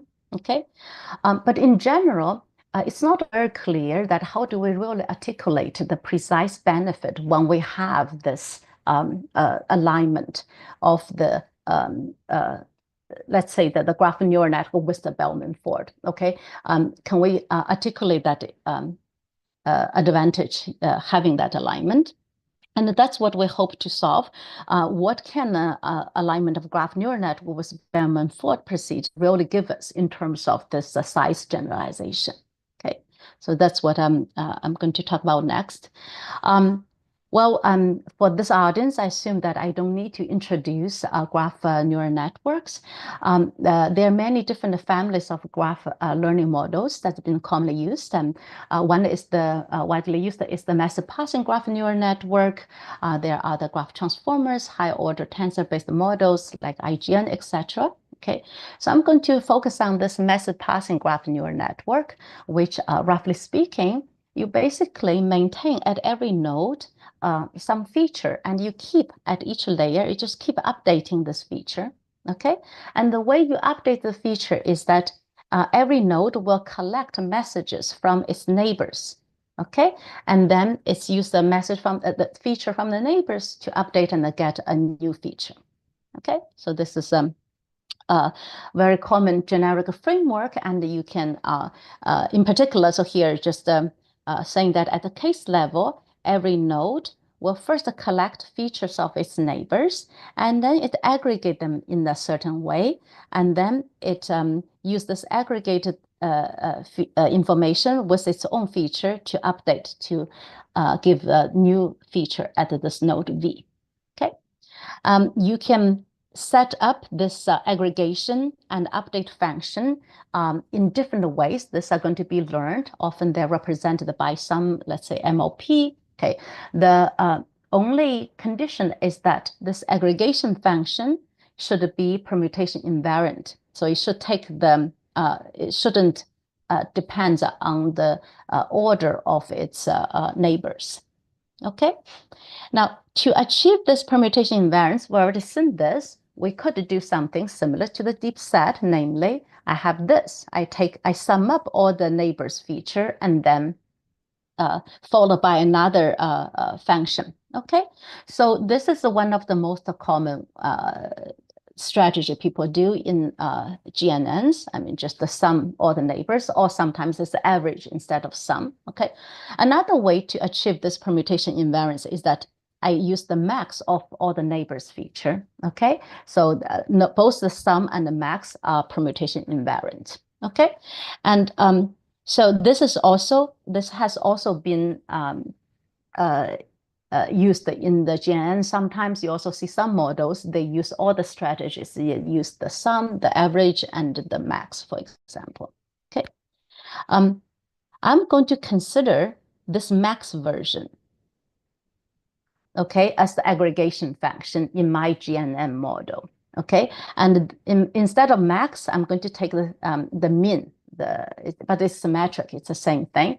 This is because that using this min pooling locally at each node, this better aligned with the Bellman-Ford procedure. Okay, in particular, the GNN I'm looking at, this is pretty much the standard GNN. The only difference is that the pooling, I'm using the min of the neighbors. Okay, so I'm going to look at this formulation as at each GNN layer. Okay, so you simply take the min of all the neighbors feature and then also take its own feature again and then update it. Okay, so that's the formulation of our graph neural network. Okay, all right, and it's easy to see that. Well, so first, let's define this Bellman-Ford step.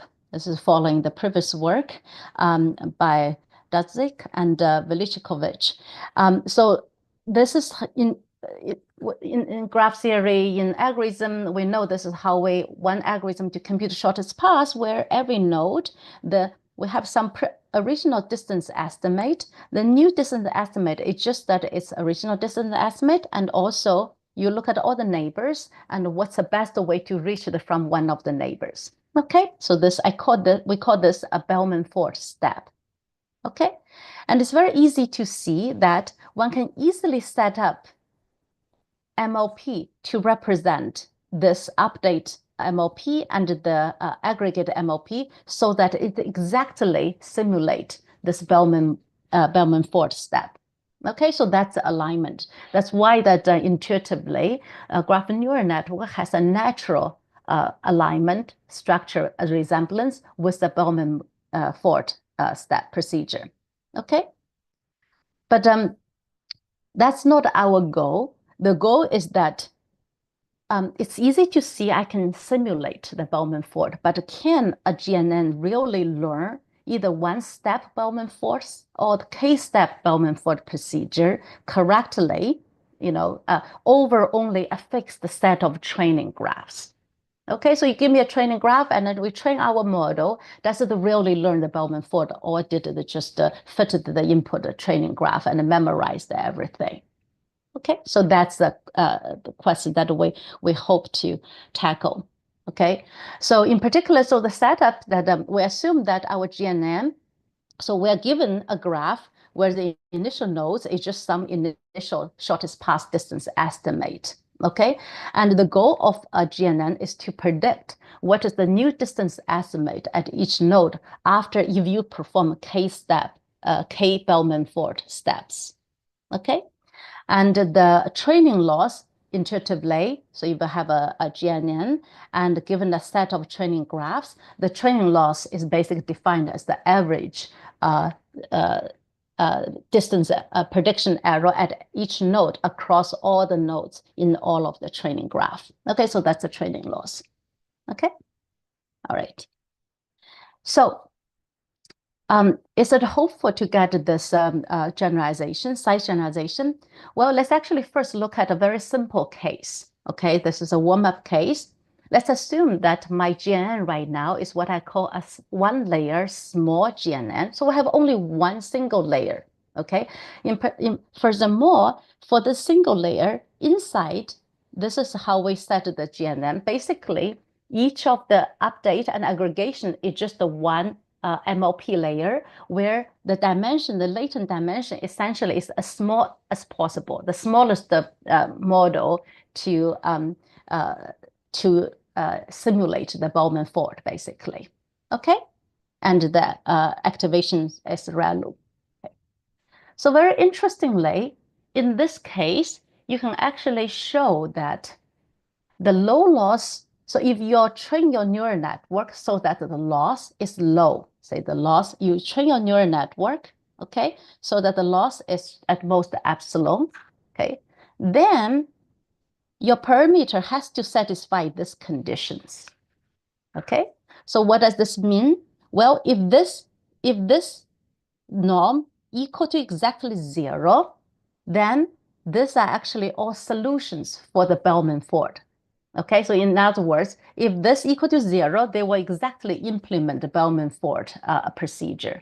Okay, so there are infinite number of ways to implement the Bellman fault using this neural network. Okay, if this is 0, then they're going to implement the Bellman fault. So here we're saying that we're not deviating too much from those one of those infinite number of solutions, basically. Okay, and this further implies as a result that now once you train your model with this low loss, now you apply your model to any input graph, okay, with any positive edge weights, you will be able to guarantee to predict the Bellman fault step correctly with the error epsilon, okay? What's most interesting is that you only need to train your model on this. There exists only a very small training set of only 8 graphs, okay? And your loss is evaluated on this 8 graph. And this is not just existence. You can actually easily, this 8 graph looks like this. 4 of them looks like this form, and 4 of them looks like this, okay? You just need to take this 8 graph, and your neural network is trained to have low loss over this 8 graph, then it's guaranteed to generalize. Okay. So intuitively, why is this happening? Intuitively, what happens is that because of this alignment between the Bellman fault and this GNN, it's almost, if you ignore the ReLU, it's almost like a linear system of equations. Okay, so you're just trying to choose this test train graph to essentially enforce that the ReLU is not really playing a role, and then you can kind of solve this linear system. Okay, so that's the intuition, not exactly so, but that's why this alignment really helps us to achieve this. Okay, but this strongly relies on that right now, my neural network is actually of this, it's a very small size. Okay, so my latent dimension is very small. So I don't have much, I don't have a lot of margin for error. Okay, so in general, you want to have any neural network because I cannot control how the user is going to design their graph neural network. Okay, so the question is that what if we overparameterize our graph neural network? Okay, what if we, I can have arbitrary number of layers in this GNN, and inside your update and aggregate module can also, that's MLP, can also have multiple layers. And the width of those, each layer, the latent dimension D can also be large. Okay, so we could have essentially arbitrary widths and depths. So, no, this is not empirical. This is a theoretical guarantee, namely for this 8 graph where this graph is specifically chosen, if your loss on this 8 graph is low, then you are guaranteed to generalize. Okay, so the intuition why we're choosing those 8 graph is, as I explained earlier, is that intuitively, here, it's almost like you have almost a linear system, but you have some ReLU inside that screw things up, that you're choosing those graphs to try to mitigate the effect of the ReLU. Okay, so this is not empirical results, but later we're going to see that this does have empirical implication in training of the graph neural network. Okay, so this is just to address the question in the Q&A. Okay, there's another one. Just one, yeah, from Dominic about the correlation. Right. So no, that's an excellent question. I mean, this is in general. In fact, even for this one, for the next step, you will see that I have to change my loss a little bit. I think this is a great question. And I do not think that in general, there actually, in fact, very few, not many architecture where the low loss necessarily implies just good solution, okay? So a lot of the study, if you look at the optimization of neural network community, a lot of the work is that the optimal solution can have low loss, but it's not the opposite direction is not always true. Okay, so there has to be certain structure of the problem at hand and also of your neural network that has to, in some sense, match each other in order to get such a clean results. But even for this case, now I'm coming to this, in the overparameterized case, I would have to change my loss a little bit. I think it's a good question, and it's also a hard question. I don't know whether we have a general recipe that can easily translate this results to other problems. Okay. All right. Okay. Sure. So now when we have this overparameterized case, okay, as I said, now there are too many ways that things can go wrong. Okay, I actually have to change the loss a little bit. I have to regularize the loss. Okay, so basically, because your model is overparameterized, I have to artificially to say that I want sparse solutions, basically. Okay, so that's what you see here. I have to add a L0 as a L0 sparsity to regularize this loss.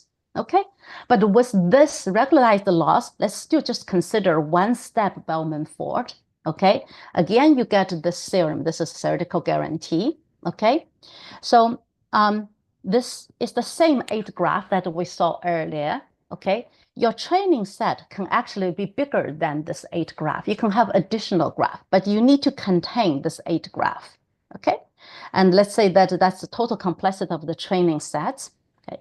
So what this theorem is saying that now, okay, if your regularization parameter here, this weight, is chosen correctly, sufficiently small, okay, then as long as you regularize the loss of your neural model is within epsilon of the optimal, like the smallest possible you can achieve, then again you get the same size generalization guarantee, namely for any input positively weighted graph, applying this neural model to that graph will approximate the one-step Bellman-Ford with additive error.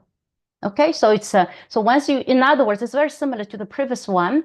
It's just that now you need to use this check this regularize the loss. Okay, you also do have conditions on this coefficient here, and as you can see that the more graphs you are using, or as your neural model become more and more complex, then the condition on this is stronger. You have a less and less margin.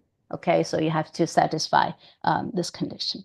Okay, but if this eta is sufficiently small, then you get the same generalization guarantee. Okay, so both of these two. So this is basically for one-step Bellman-Ford. Okay, and then the next question, of course, is that can I use work with some multiple steps? What if I just want to train a single model that can predict a k-step Bellman-Ford directly? Okay, you can already use this result saying that I'm just going to pile such module up. I mean, you can run this module k times. Okay, but the error will also accumulate. So you may want to directly go with a k Bellman-Ford step without any intermediate supervision. Okay, so your training would just be the input graph with some initial distance estimate, and your label is the distance estimate after k-step Bellman-Ford steps. Okay, so you want to see whether you can train this correctly. Okay, so now this problem becomes much more complicated, and we cannot use the same 8 graphs that I was telling you, those very simple graphs before anymore. I have to choose my graph much more carefully in order to make this work. But still, to know that you can explicitly construct a set of graph of order of k. Okay, so the total number is the order of k. They're still of very simple form. As you can see, I listed some here. Okay, and with this training set, then you can you get a similar guarantee as before. You can have an over-parameterized GNN where the number of layers has to be at least the number of steps, k. Okay, and you using the regularized loss, then you get size generalization as long as the loss is sufficiently small. Okay, so that's the these are all the theoretical results. Now, as I said, that this actually have interesting practical implication because so let's say that now I'm going to train my graph neural network really just to predict a Bellman-Ford procedure. Okay, so in this experiment, this is very preliminary experiments. I'm just looking at one step, one Bellman-Ford step. Okay, but my neural network, just to see what's happening, let's use a single layer, but the latent dimension is much bigger than needed. Okay, so here the latent dimension is 128. Okay, and so we train what you see in this plot. Okay, I train 3 cases. This one is the training set, is exactly the 8 graph as our theory predicted that I should use, I should consider to test my loss. Okay. We also have 2 other settings where I just add additional graph to the training set. So the training set is 32, 64, but they all include that 8 graph needed. Okay. And the training loss, I cannot really use L0 regularization. So instead, I'm using L1 regularization as the training loss. Okay. So as you train, so here, this very messy piece is basically you see how the x-axis is an epochs during the training. Okay. What you see is all of this parameter in your GNN. Okay, different color means the different size. So the green color is when I use just the 8 training graph. Blue is when I use 32 training graph. Red is when I using 64. Okay, what is showing in this picture is that you see ultimately to implement the Bellman-Ford, one of the sparse solution is that basically one of them go to 1 and then the others all go to 0. Essentially, your parameter should, if you get a sparse solution. Okay, and what this is indicating is that you can see that for the green, roughly speaking, you can see all of this, they roughly become 0. Most of them become 0 around here. Okay, and this one become 1. But for the blue, it converges later. And for the red, it converges much later. Okay, in other words, when I train my neural network in this particular case, more training graphs actually is not helping.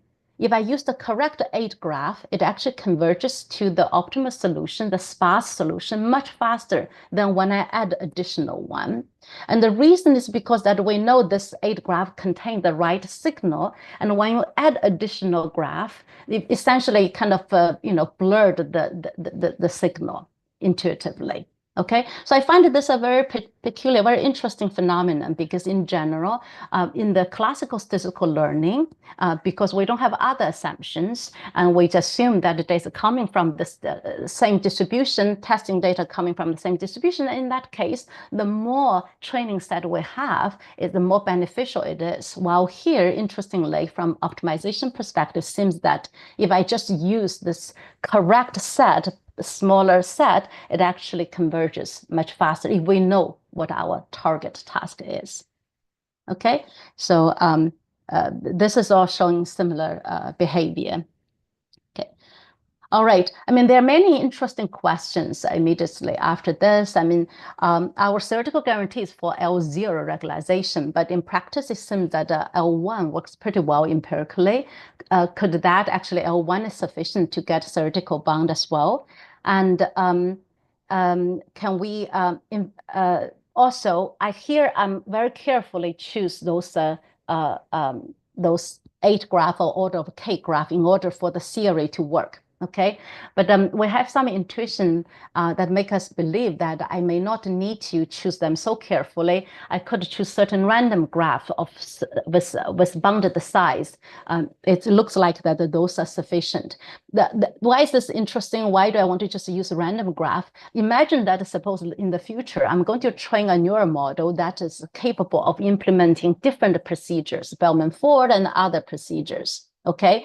And you want your training set essentially that's useful for all of this different procedure. If for all of them, certain randomized training set suffice, then I can just use the same training set for all of them. Okay. Of course, that the optimization question is wide open. Namely, even though we said if your train loss goes below the threshold, then it's guaranteed to generalize. But how can I guarantee that using SGD, I can really achieve low loss? So that is not clear. Okay. All right, so I think that's the 3 examples that I want to give you. All of them are related to the size generalization, which is an important family of the out-of-distribution generalization. So to me, I think that in the modern application of AI and ML, this out-of-distribution generalization is one of the perhaps most important questions, because we constantly, especially for a lot of, so I'm involved in TILOS, which is the Institute for Optimization. Very often you have this very hard problem, say in chip design, robotics. The problem is common, say NP-hard combinatorial optimization problems. And you don't have the luxury to train over a lot of examples, large examples. You really hope that whatever we learned from smaller instances can generalize to large instances. Okay, so this is a very crucial challenge that we're facing. Okay, and I'll give you 3 examples where we use ideas, insights, resemblance from algorithm to help us to tackle the size generalization problem. But in general, I think this is all within this general research direction I would like to advocate, which is combining algorithm insight with machine learning to help us to design better, more principled neural algorithms. I'm hoping that neural algorithms really give us a paradigm shift in how we think about algorithms. Okay, and there are many interesting but also challenging open problems still remain. How to use effective and efficient bounded neural model to solve hard problems. Okay, in particular, optimization is wide open. There are also other questions in the examples that I give you. Usually we have to put special consideration for the given problem at hand, but can there exist a more universal recipe that works for a broad class of a broad class of problems? Instead, we have to design one specific for input. On the other hand, in the algorithm design, usually we do design special algorithm for each for individual input task. And how about the composition of such suppose you have a, you have many algorithm modules, neural algorithm modules that can approximate certain algorithm tasks with generalization guarantee. Okay, how about when we compose them? Okay, because then you can think that we can leave to machine learning to learn the novel ways to combine those neural modules. Okay, but then we need a theory to understand that in what case can we argue that the composition of those modules still have generalization guarantee or other guarantees if each individual module has those properties. Okay, and what I in my examples, the neural model is usually the model itself is just a bounded model, but you can use more powerful approaches, recurrent neural network or chain of thoughts, which allow you to kind of have a longer memory and so on. And what can we say in those cases? Okay, so there are many interesting problems remain, and I hope that this attracts more people to work in this direction. Thank you for your attention. Yeah. So thank you very much for Yusu's very interesting and exciting talk, and has inspired some thoughts and discussions during the talk. I think due to our time limit, because we are going to the next session, almost exceed several minutes, so we will apologize. Sorry, I we didn't would like to realize. thank you again, and hope like any audience interested in Yusu's works and the recent progress can like contact her. And maybe our conference as well. Hope you can join our conference in the next few days. Yeah. Thank you, Yusu. Thank you. Yeah. Okay, I will now hand it our microphone to Haitao and Alex. Yeah, and for the next oral presentation session. Okay, thanks.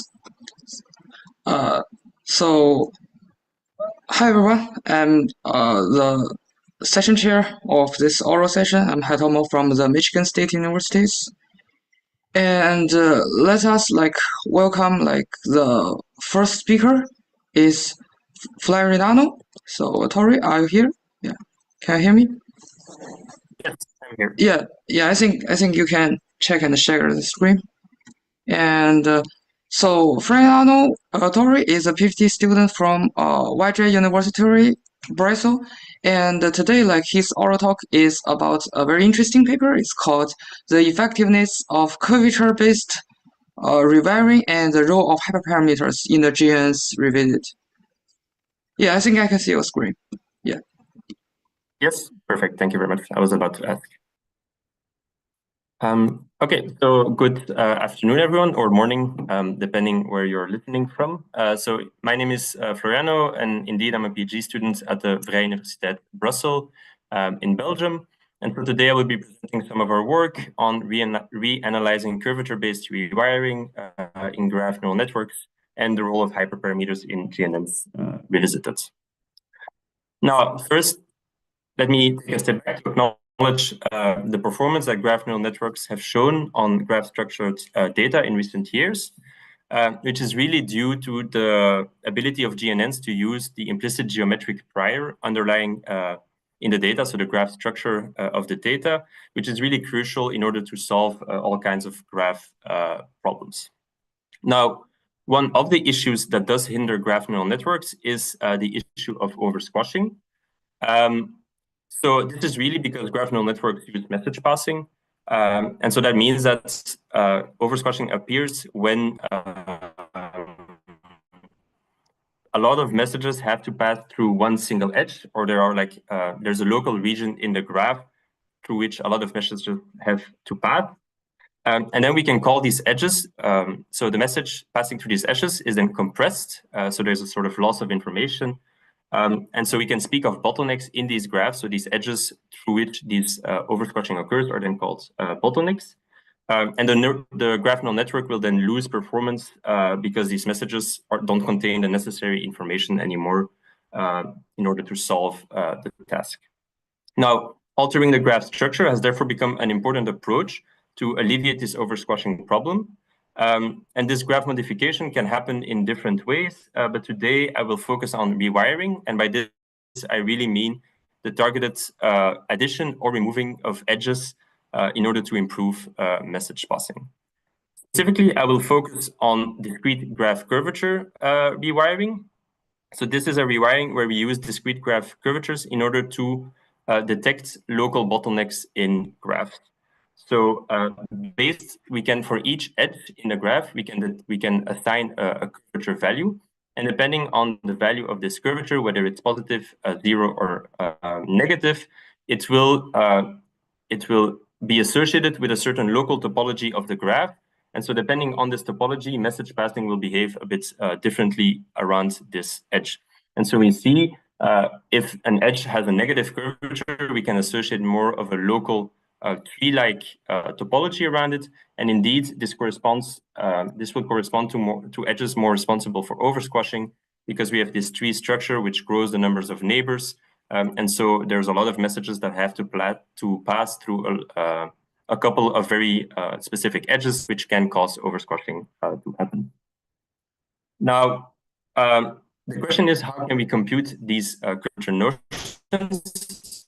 So one of the nominal papers in this field has to be the paper from Topping et al., where they proposed balanced Foreman curvature, which is a notion that depends on three different aspects around an edge. So suppose that we would want to compute the curvature around the orange edge between node 1 and 2. Then in order to compute the Foreman curvature, we would have to count the number of 3 cycles. So these are the number of common neighbors between node 1 and 2. We would have to count the number of 4 cycles. So these are neighbors from 1 and 2 that are also connected between each other. And important here is we consider 4 cycles as when there's no edge between the neighbor of 1 and node 2, for example, or vice versa. So they don't have a diagonal inside. And then finally, we also have a gamma max factor. So this counts as sort of degeneracy. So you can see here that node 1 has a neighbor which is responsible for 2 4 cycles in around the orange edge. And this degeneracy of the number of 4 cycles for which the node is responsible will be captured by the gamma max factor. And so using these local properties around the edge, we can associate a curvature value to the orange edge, which will be either negative, positive, or 0. And so Foreman curvature we go from has a minimal value of -2 and can then increase according to the presence of these local topologies. One of the main results from the paper from Topping et al. Was what we call the oversquashing theorem. So if we have a graph neural network creating embedding vectors, we can actually bound the Jacobian of message passing based on a curvature notion. So here on the left-hand side in the orange box, we have the Jacobian of message passing. So what does it say? Well, it's how sensitive node K is to messages arriving from node I, which pass through a selected edge I and J. Yeah, to select the edge between I and J. But so for this edge ij, we can compute the curvature value, which is a certain value. And it turns out that the delta, which means like how far away this curvature value is from the minimal value of -2 of Foreman curvature, it turns out that this delta can be used to bound this Jacobian of message passing. And so the smaller the delta will be, the closer the edge is has a curvature of -2, but also the lower the bound will be of the Jacobian, which means that there's sort of oversquashing happen because node K is losing sensitivity to the messages passing from I, passing through the edge ij. And so it's really important that this links the negatively curved edges in a data set to oversquashing over these edges. And so we can use this theory in order to rewire graphs. So how can we do this? We can use stochastic discrete Ricci flow. So that means that if we have, for example, the red edge right here, which can be detected as the most negatively curved edge in the graph, and we would want to rewire around this edge, we can look at all possible other edges that can be added in order to add either 3 cycles or 4 cycles around this edge. And based on the improvement that these edges add to the curvature of the red edge, we can select one of them, the green one in this case, in order to improve message passing and improve the curvature value of the red edge.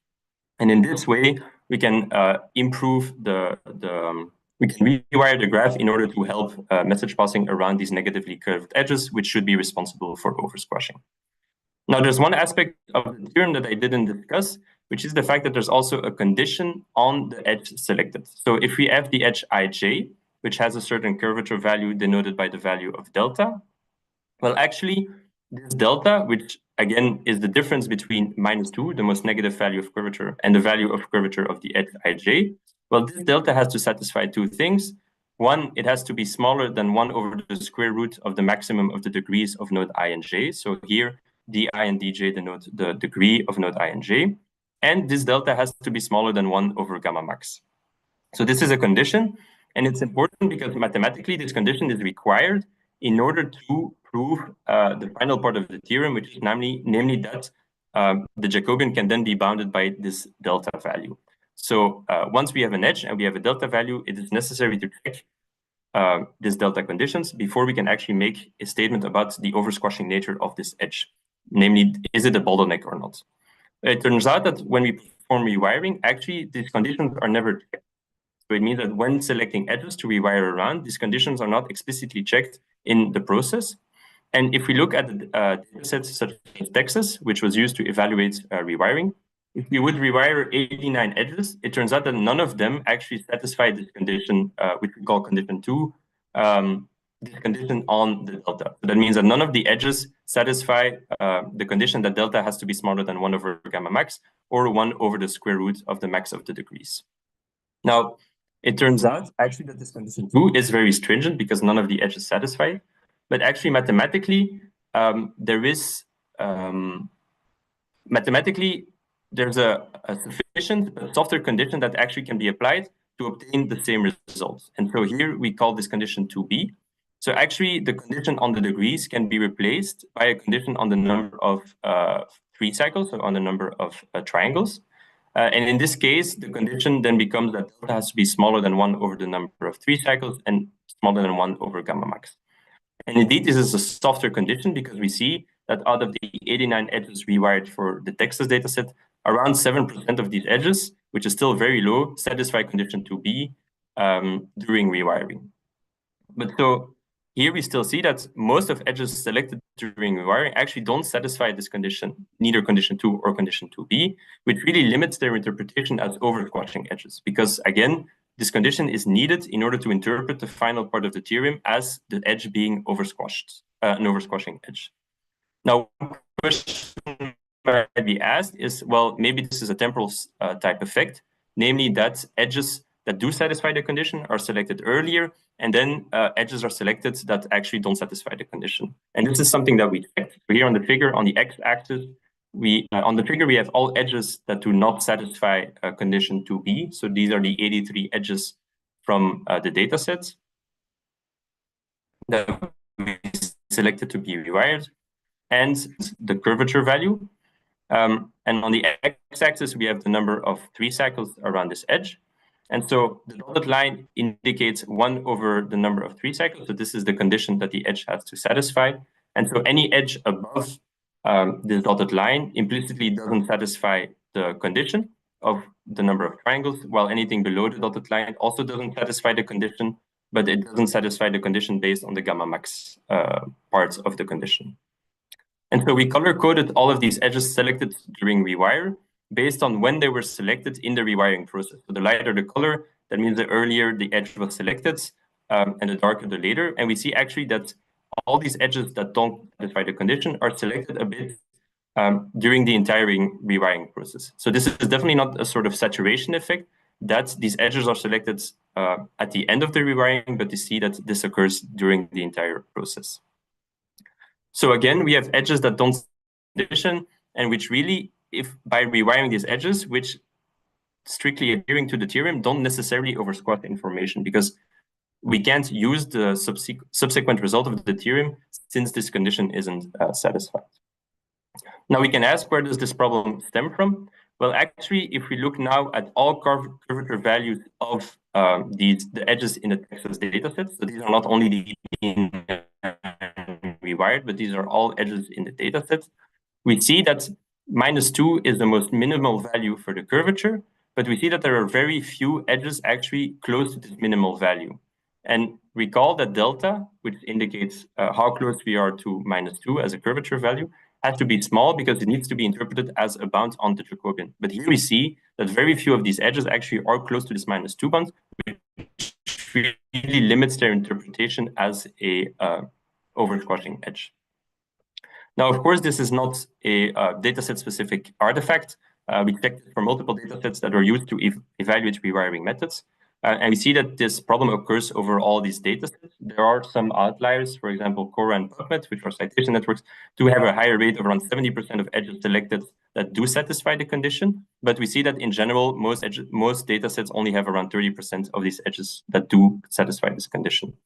And this is problematic because we might be rewiring edges that are not necessarily oversquashing information according to the theorem. And also for all other datasets, we indeed also check that this is not a temporal effect, but this happens at any point during the rewiring. So now we came a bit as a sort of at a contradiction because, well, these rewiring algorithms are used and they are better accuracies are actually reported using this method. But because from the theorem and the fact that these edges don't satisfy conditions, we we can question, well, what is happening? Why are these better accuracies reported? In the sense that technically these edges aren't necessarily over-squashing. So we set out to analyze the dependency of hyperparameters on all these rewiring techniques. So here we decided to analyze not only balanced form and curvature, BFC, but we also analyzed other types of curvature, namely Jost-Leo or augmented Foreman. And we also looked at variances of these curvatures. So these are denoted by the subscript. For example, the subscript 3 denotes the fact that we are looking at balanced Foreman without computing 4 cycles, which are computationally more expensive. And so we performed a very large hyperparameter sweep over all these when rewiring this data set, and we also compared it to the performances we obtain when we do no rewiring. But instead of only focusing on the best setup that we obtain, we actually decided to look at the distribution of all the results obtained during the hyperparameter sweep. So here, the curvature or the distribution that we see denotes the amount of times a certain final test accuracy was obtained for each hyperparameter setup. And we see actually that the rewiring methods don't really offer from the performances that none offers. So really, no rewiring actually on a distribution level really follows the same the performance as rewiring the graph. And there are some outliers as well. But even if we look, for example, at the top 10%, so not all hyperparameter configuration, but only the top 10%, we see that there's very little variation in this performance.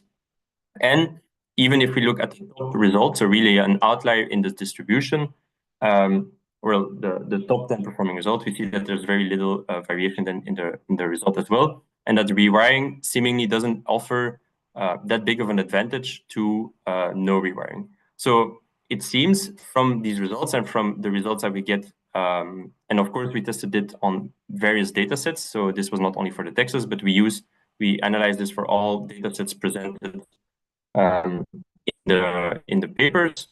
It seems that rewiring and the results obtained from these rewiring methods are more linked to finding the optimal hyperparameter setup than really a structural shift in performance in the distribution due to rewiring. So it really doesn't seem that rewiring is bringing the necessary benefits that one would expect, which, based on the fact that these edges selected during rewiring are not satisfying the condition, it seems indeed that there's a kind of disconnect there. So there are really two takeaways from our work. One is this mismatch between theory and experimental verification. So at no point is there a discussion over the validity of the theorem from Topping et al. So mathematically, it's a very nice result, linking these oversquashing to negatively curved edges. We just saw that on empirical data sets, when applying these rewiring techniques, it seems that these edges don't satisfy the condition, and which really limits their interpretation as oversquashing information. So I think it would be really interesting to see if it could, if these methods could be augmented with a sort of theorem check to see, like, okay, we're actually rewiring edges that are actually oversquashing information or not. And the second part is really the hyperparameter, where we saw that the dependency of this result is, well, there's a high dependency on hyperparameters, and so it's hard to distinguish the effect from rewiring purely from the effect of finding the ideal hyperparameter setup in this context. And then finally, I do want to address as well that data sets that we've used are under discussion in the literatures as well, and we are aware of this for sure. But these data sets have been used to evaluate the rewiring methods initially. So we thought it was interesting to really just look at these data sets and look at their performance from a different angle, both from the theoretical perspective as well as from the hyperparameters perspective. But there's definitely a point that can be worked on to see how this holds up on other data sets. And then, so I want to take the time to thank my collaborators for this work. And I also want to thank the reviewers from LoG and all the organization, because this was a really nice review round, and we got some really nice suggestions from the reviewers as well. If you have any questions, feel free to ask them, or you can come visit us at the posted session number 2, or you can find our link for our code on GitHub. And I want to thank you all for listening. Hi, thanks for the great talk. So I have one general question about the rewiring part. So I think this is a very interesting job, but I think what is the rewiring, we only focus on the data part. We are trying to organize the data. And the thing here is we still have the graph neural network, right? I mean, the performance is determined by both the graph neural network and also from the data rewiring.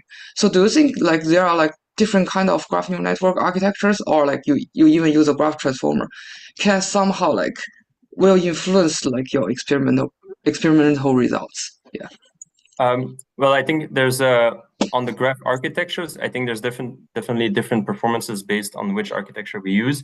But underlyingly, the rewiring really aims to find the optimal dataset structure to apply these architectures on. So we had some experiments on other architecture types as well, and we saw that there was also the same idea that there's no distributional shift from rewiring. So it's not very architecture dependent. But I think it's interesting to look, because it's something that we were considering as well, is these hyperparameters. There's both rewiring hyperparameters, like how many times do we rewire the graph, which edges do we select, as well as there's learning hyperparameters for the architecture, how many layers, what's the learning rate. And I think it would be interesting to see what is the dependency on the different types of hyperparameters, splitting between the learning and the dataset modification. But it's an interesting point to split the dataset and the learning part for sure. Yes. Oh, thanks for it. And then yeah. So I think there's no. Let me check. I think there's no further questions. Yeah. Thank you. Yeah. Okay. Thank you. And I think we can move to the next oral talk. Is Nicholas? Yeah. Can you share your screen? Yeah. Okay. So I will make it. So let's welcome Nicholas Kemper from. Sorry. No, it's recorded? Yes, that's true. Oh my God. Yeah. So let's welcome Nicholas Kemper, which is PhD student from TUM, and today he will introduce his job, Expressivity and Generalization, Fragment-Biases for molecular GNNs. Yeah. Nicholas, yeah. Hi, can you hear me? Yeah, I can hear you and can see your screen clearly. Yeah. Perfect. Go ahead. So hi, I'm Niklas. I'm going to present our paper Expressivity and Generalization, Fragment-Biases for molecular GNNs, which I developed together with my amazing colleagues from Technical University of Munich. Okay. So let's first look at the following two graphs, which could represent molecules. And they are obviously not the same, and you don't have to be a chemist to know that they will probably have different chemical properties. But for a traditional GNN, as you might know, they are undistinguishable. This problem is known as the limited expressivity of traditional GNNs, and it can be seen in two different facets. First, the ability to distinguish non-isomorphic graphs, as in the example, is bounded by the famous Weisfeller-Lehmann test. And secondly, which is connected to the first point, traditional GNNs are blind to almost all substructures. A substructure could be, for example, a 6-ring, like in the example above, or a 5-ring. And this is a big problem, as substructures are very important in many different domains, especially so in chemistry and molecules, which we will focus on. So how can we deal with this problem, and how can we increase expressivity? The first approach is, well, we can just adopt the model architecture such that the model is able to learn more complicated functions by itself and can learn to recognize substructures. And this approach is followed by so-called higher order GNNs. And they depart from just having one representation for each individual node, and instead have learned representation for higher order constructs like every k-tuple of nodes. This comes, of course, with an increase in complexity, which can be quite large and can make them unsuitable for tasks with larger graphs. But we have very well-established theory with which we can accurately describe and relate the expressivity to expressivity measures like the KVL test. And in terms of expressivity, they are better than the traditional GNNs, but especially in terms of substructure recognition, they are still limited and often can only recognize smaller substructures like small rings, but not a 6-ring. But this is like very important in chemistry. And it has been shown that they perform quite poorly in generalization tasks, so generalizing to out of distribution data, and they are also susceptible to adversarial attacks. So instead of trying to adopt the model architecture, we can also just provide more information to the model. And this is done by so-called, or what we call fragment-biased GNNs. Here we first fragment the graph into substructures, and then this substructure information is given as an explicit inductive bias to the models. And they often retain the linear complexity of traditional GNNs, but we don't really have a lot of theory that could relate or compare existing fragment-biased GNNs to each other.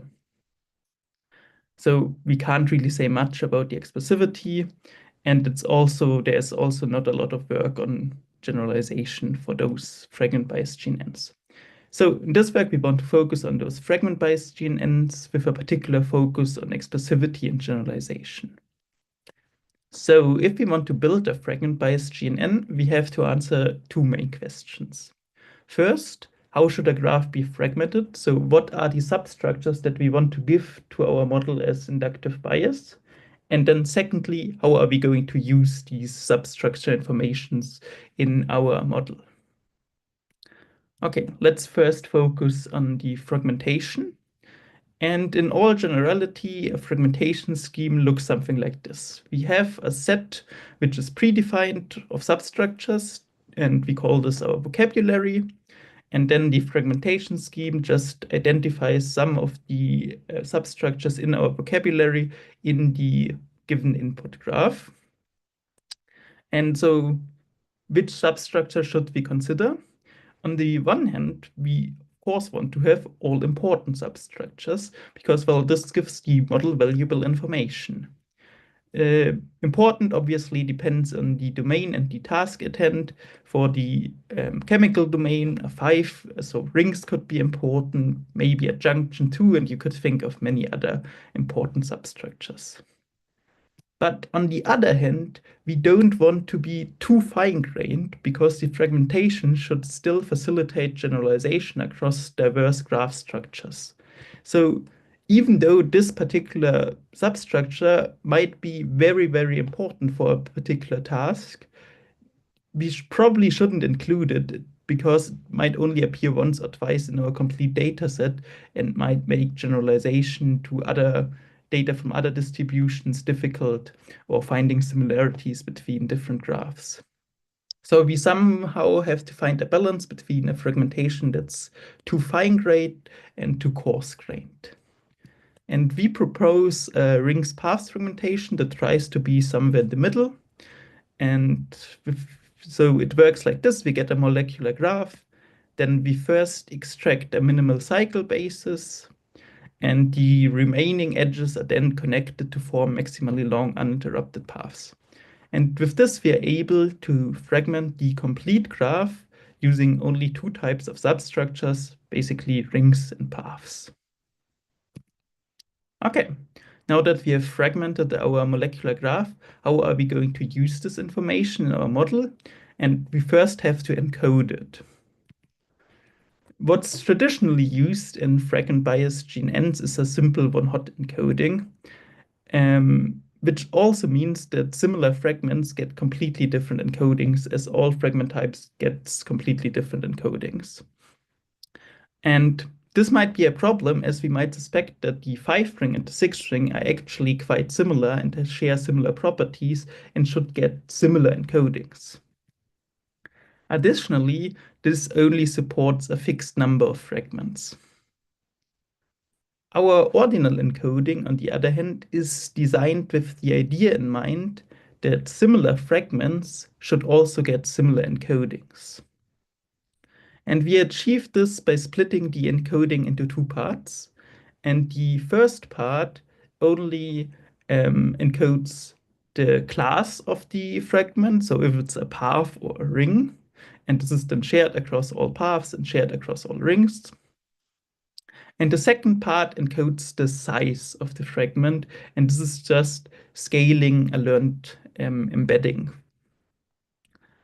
And with this, the similar fragments actually get similar encodings, and the model is able to transfer knowledge between similar fragments, as we might later see. Additionally, we now can support infinitely many different rings and paths. Okay, now that we've encoded our fragment information, how are we actually going to use it in our model? And there are 3 natural ways in which this can be done and in which this is already done in literature too. The first and simplest is, okay, we can just concatenate the fragment information as a node feature to the existing node features of the model and then apply a normal GNN to it. Secondly, we could have a learned representation for each fragment individually that exchanges messages with the underlying atoms and vice versa. And lastly, we could build or we could connect neighboring fragment representations to form a higher level graph on which additional messages are sent. So which one of those approaches ensures the maximal expressivity? That's not immediately clear if this higher level abstraction actually comes with an increase in expressivity, and if the higher level graph is actually more expressive than just having node features. So we need some measure of expressivity with which we can compare it, because it's often difficult to compare the models directly with each other.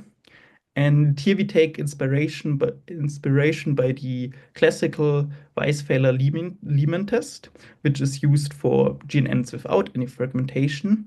And we develop corresponding variants for that take into account this additional fragment information. And with this, we are actually able to show that the expressivity strictly increases. And as a nice side effect, we are also able to compare existing fragment-biased GNNs because they, or most of them, can be bounded by one of those 3 tests, and then in turn we get some sort of hierarchy among those existing fragment-biased GNNs. Okay, now that we have answered all questions, let's put everything together and build our own model, which we call Fragnet.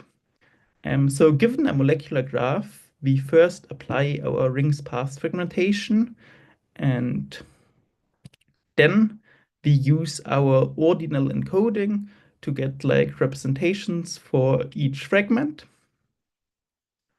And for message passing, we use a higher level graph to ensure a maximal expressivity, maximum expressivity.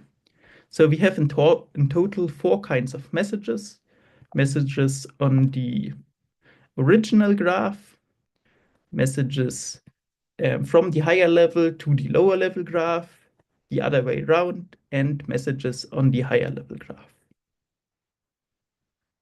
Okay, so let's come to the empirical evaluation in terms of expressivity, some common benchmarks, and lastly, generalization. We empirically test the expressivity by its ability to count chemically important substructures. And as you can see here in this table, our model is able to count perfectly simple substructures like this 5 ring and this 4 path. And this should not be a big surprise, as those fragments are actually part of our vocabulary. So we provide this information directly to the model, so it's no surprise that it can learn to count those. But we are actually able to count also more complicated substructures that were not part of the original vocabulary. And this not only holds true for those shown here, but for a wide range of substructures. And this maybe shows a solution to the before-mentioned conflict.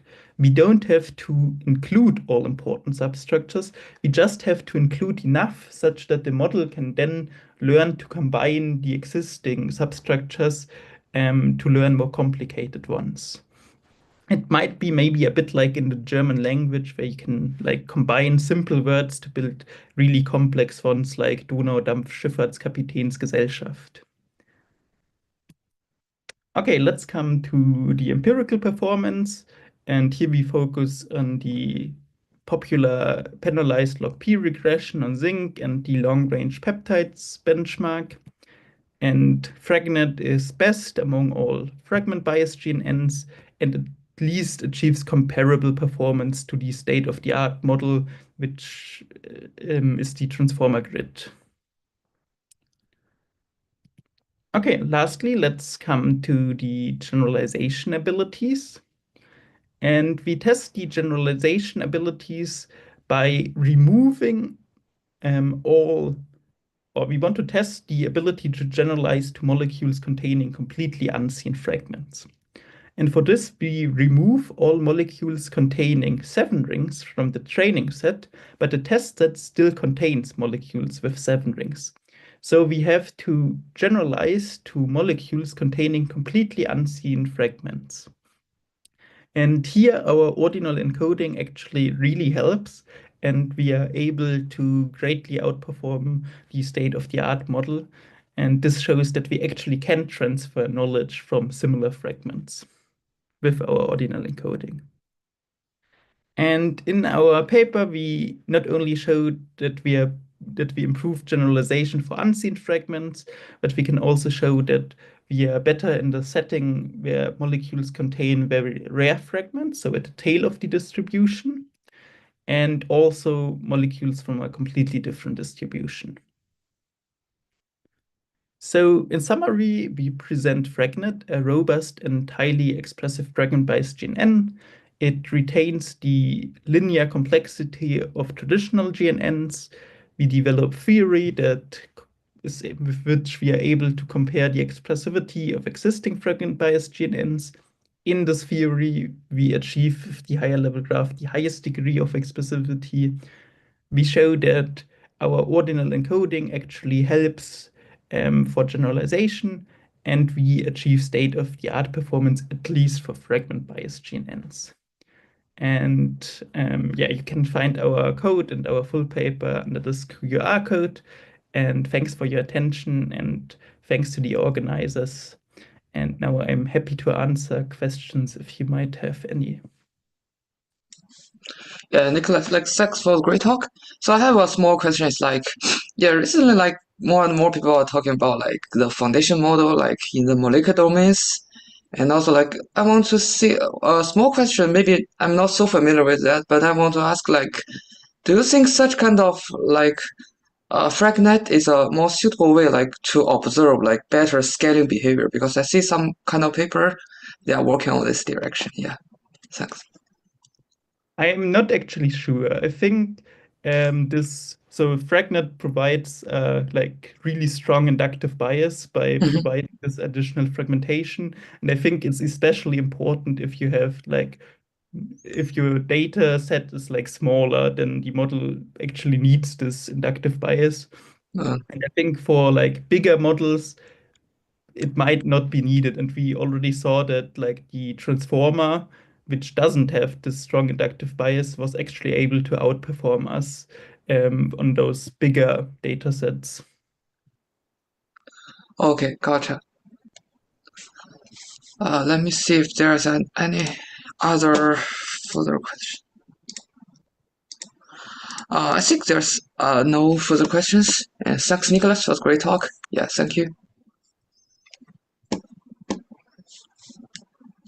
And next, let's welcome the Tamara. So yeah, can you open your mic or like share your screen? Yeah. Yeah. So Tamara is a PhD student from the University of Edinburgh, and today she's going to introduce her very interesting job is a Neuro-Symbolic framework for answering graph pattern queries in knowledge graphs. Tamara, can you hear me? Yeah. I think you Yes. still, yeah. Okay, Yeah, I can hear you now. perfect. Yeah, I Thank you. see your screen. Thank Yeah. you very much for the introduction. So yes, I'm Tamara, and today I will be presenting Unravel, our method for answering graph pattern queries on knowledge graphs. So this is joint work with Michael Coches and Daniel Daza from the Vrije University of Amsterdam, Pablo Barceló, Juan Reuter, and Miguel Romero from the Pontificia Universidad Católica de Chile, and Floris Guet and me from the University of Antwerp. So I will briefly start introducing the object of study of our work, which are knowledge graphs. In knowledge graphs, the data is represented as entities and relationships between these entities. One key task we might want to perform over knowledge graphs is query answering. So for instance, in this example, we might want to know or we might want to retrieve the people who have friends who live in Santiago. To do this, there is many efficient or not so efficient algorithms, but we just explore the graph and get the answers we need. So we start from Santiago, we look who lives in Santiago, after we look who are friends with these people. But one problem that we have with this approach is that in practice, most knowledge graphs tend to be incomplete. So the answers we get by applying these techniques might not be all the answers, all the relevant answers that we know, that we want from the graph. So this problem has been tackled by the machine learning community, and the models that they use, they combine reasoning over knowledge graphs, in particular link prediction, with in between the evaluation of the query itself. So actually the trained models that can evaluate queries while predicting some of the possible missing links. I will outline very general how these models work. In general, we have a query like the one I showed you before. They start from the constants of the queries. In this case, the constant is Santiago. They predict the people that live in Santiago. Of course, this includes the links that are indeed in the graph and the links that might be missing from it. After, in this case, we will do another prediction from this set. We do an extra prediction to see who are friends with these people. And then we can answer the query. This method can be summarized as, or can be described as a bottom-up method of evaluating the queries, where again we start from the constants and we go up until the root or the target node of the query. Sadly, not all queries can be evaluated in this fashion. Actually, just tree-like queries can be evaluated like this. Tree-like queries, in particular, tree-like queries that have constants in the leaves, and the only free variable or the target variable, sorry, in the root. So what do we propose? We propose a strategy or a framework to leverage these methods by keeping the essence, but allowing them to evaluate a broader classes of queries. So how do we do this? And this is specifically what I want to talk with you today. Our framework Unravel, I will present it. After, I will talk about a bit about the implementation we use, the particular implementation and the results, and some final remarks. So in a nutshell, the framework Unravel, given a query, the first question you ask is, you look at the shape of the query, you wonder, is it tree-like? If it is tree-like, then you feed it into a model like the one I described before, and you get the answers.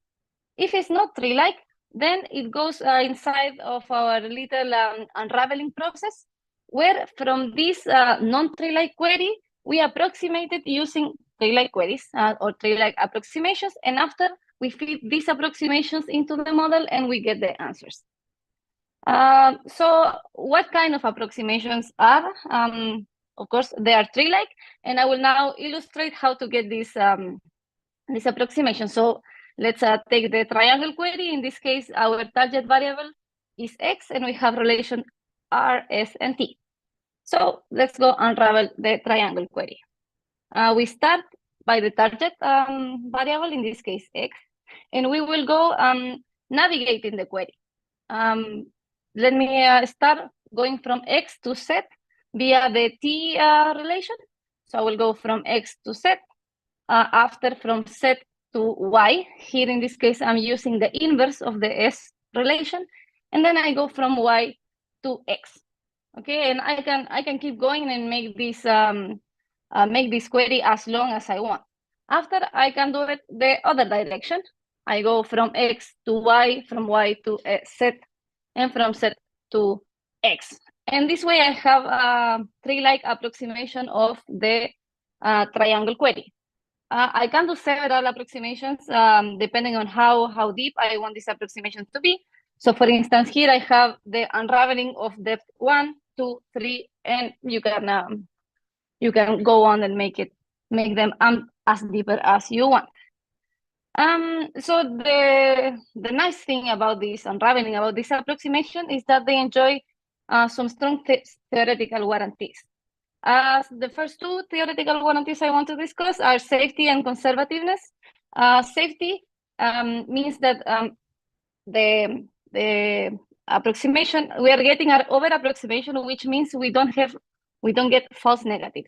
We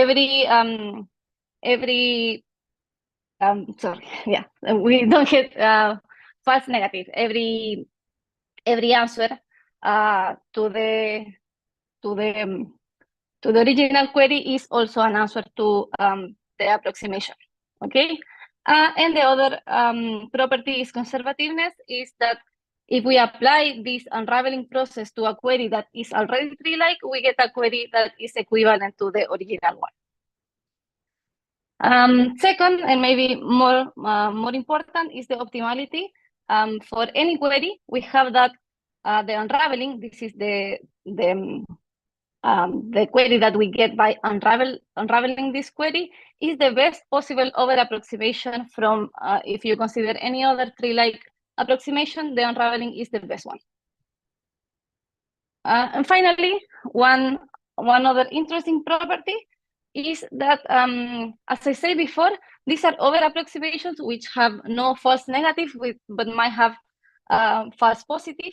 But you can go, as you go further, as you go deeper in these approximations, they start refining, and potentially, when you go deep enough, the approximation might tend to be better. Again, this is these are theoretical guarantees or theoretical properties of the unraveling method. So let's dive into the experiments. Here we have two main questions that we want to address. The first one is, how do these theoretical properties of the unraveling techniques translate into practice? And the second one is, in general, how is the performance of unravel in the benchmark, in the existing benchmark, query benchmark, and knowledge graphs benchmark for complex query answering. So in the particular implementation we use, and we present in the paper, we use as the underlying complex query answering model, we use GNNQE. GNNQE is a neuro-symbolic model that uses, as the link predictor, it uses GNNs and BFnets.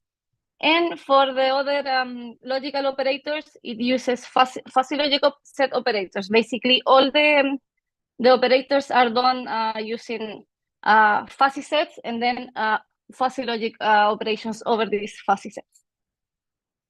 For the experimental setup, following previous work, we focus to address the performance of the model. We focus on ranking metrics.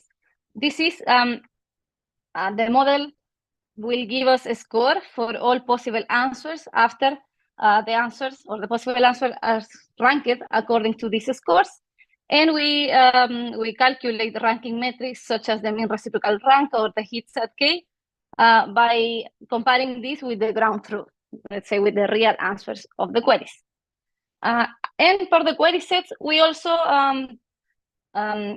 include the traditional tree-like queries used for the benchmark for complex query answering, but also, and as we are more focused on the approximation schema, we include some cyclic queries. In particular, we include 9 cyclic patterns that were introduced in a paper from last year from the real first-order logic queries. And we also introduce fresh new cyclic queries, which in this case have one special property that they don't have constant in between the query. Let's say everything is existentially quantified, is either existentially quantified or the target variable. So we evaluate our model on these 3 sets of queries. What the experimental result says? Well, the first thing we want to know is how the things go from theory to practice. In particular, this property I told you about a minute ago, about the depth of the unravelings. Theoretically, the deeper we go, the better the approximation should be. But we see in practice, and especially when focusing on these ranking metrics, that this is not the case. We did some further exploration, and we see two possible explanations for this. The first one is that in the benchmark knowledge graphs, we don't tend to see the cases where we actually need longer approximations or longer queries to get the real answers. This is one. And the seconds come from one inherent weakness of several complex query answering models, and in particular the one we use in our implementation, GNN, is that the longer the query, the performance tends to get a bit worse. This is because you start concatenating successive projections, this is successive link predictions, and the errors start propagating along the query, which can counterbalance the benefit one might get by using longer approximation. So we see this for the, in particular here I'm showing the result for the triangle query and the square query on the dataset, on the free-based dataset. Okay, so now let's move into the real numbers, the real performance of Unravel for cyclic queries. We see that in the, to the best of our knowledge, first paper that addresses the cyclic query problem, which was published last year, and they also introduced these datasets. We evaluate our strategy in these dataset, and we see that for 2 out of the 3 benchmark datasets, in this case for the free-based ones, our model outperforms the other model, or the model that before was state-of-the-art for cyclic queries, and remains very competitive also for the NEL dataset. Moreover, for the cyclic queries without constant, we see that our model in general outperforms 2 baselines that we consider in this case. It outperforms on pretty much all of the queries except for 1 query, maybe also on the NEL datasets. So we see that that actually our framework is a viable strategy for answering cyclic queries, which is the main purpose of the work. As final remark, I want to state that Unravel provides a framework that allows existing models which have this limitation of only being able to evaluate tree-like queries. They allow them to evaluate a broader class of queries, and that it is actually a viable strategy instead of trying to handcraft or going into more expensive models to evaluate cycles. One can use these approximations with a real nice performance.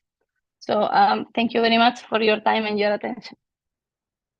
I will be happy to answer any of your questions. Yeah, yeah, somehow like it's a great talk, like open up like a new directions or new sub-directions in the knowledge graph answering.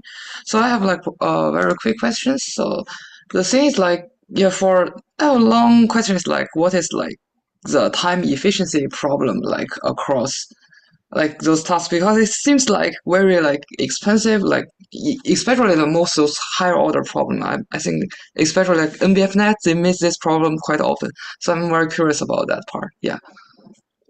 Yes, well, in general, I think that the efficiency part comes from two ends. One is the projection itself, let's say the link prediction, and the other one is actually evaluating the query. This is one advantage that have the models, like the one I introduced, is that they operate over sets, so they don't Yeah. have to actually instantiate each of the single entities and go doing the link prediction. They all operate over sets, which is why this might be an interesting like framework to take this complex query, make it into tree-like, so you can exploit the efficiency of working with sets instead of really addressing every single entity and doing the predictions and the projections. Okay, okay, thank you. Yeah, let me check like if there are other questions here. Oh, I think there's no further questions. Yeah, thanks for the great Okay, talk. we can look in the poster after. Anyway, thank you. Yeah, okay, thank you. Okay, so thanks everyone for the attendance. So this will be the end of this part, oral talk, and then the next part will be a tutorial about heterophilic graph, which is start half an hour later. Okay, thanks for the attendance.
Hello.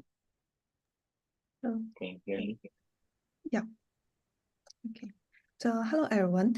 Welcome to the LoG conference and the tutorial on heterophilic graph learning. I'm Xiaoxing and will be the host for this section. So today we are excited to have a fantastic lineup of speakers who will present the latest progress in heterophilic graph learning. So now let's welcome our first speakers to come to present. Welcome to the LoG conference and the tutorial on heterophilic. Okay, so I can hear some echo. Okay, so now let's welcome our first speaker, Sitao, to present the introduction and background knowledge. Sitao is a PhD student at McGill. He's working on graph representation learning and AI for science. So, Sitao, you can start with your presentation. Okay, thank you for the introduction, Xiaoxing. Hello everyone. My name is Sitao Luan. I'm a postdoc at Miller. Today, I'm very happy to give the tutorial of heterophilic graph learning on LoG conference together with the two brilliant speakers, Chen Qinghua and Qingcheng Lu.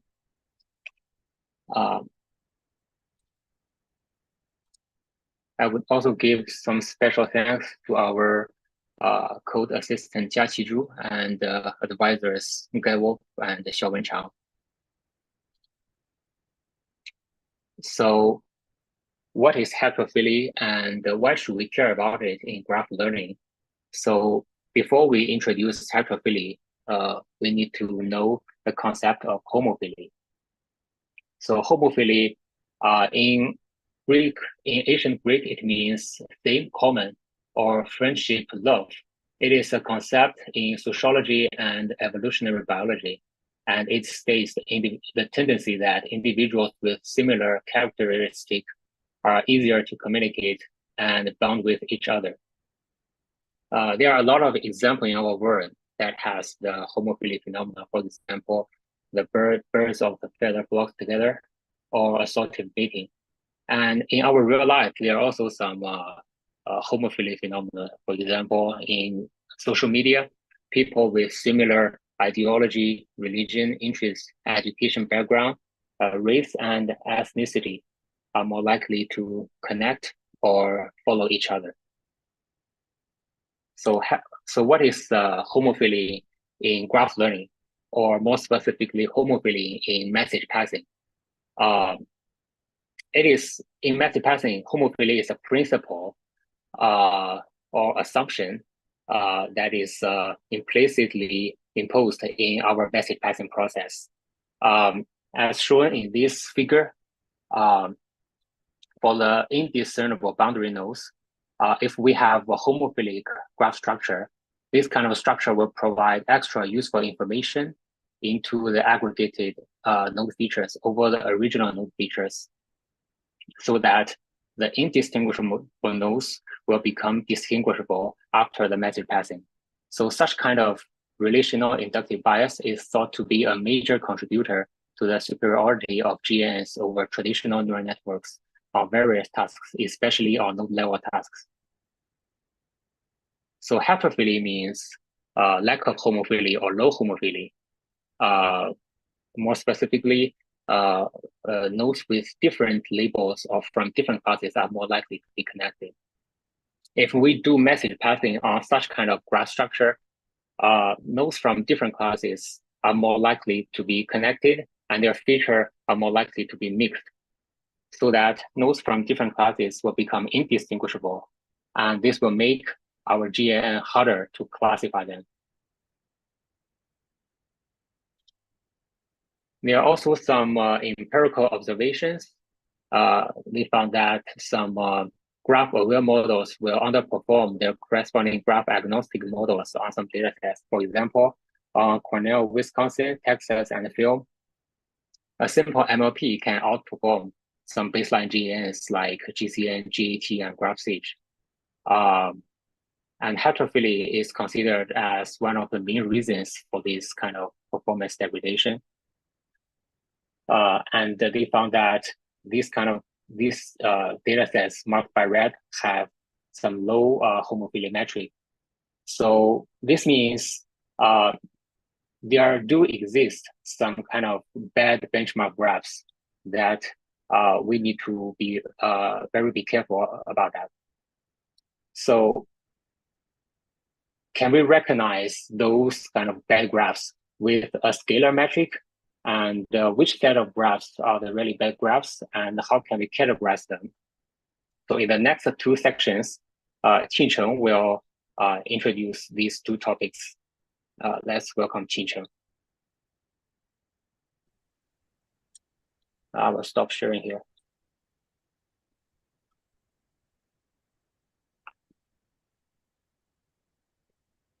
Thank you, Sitao. In this section, we will introduce homophily metrics.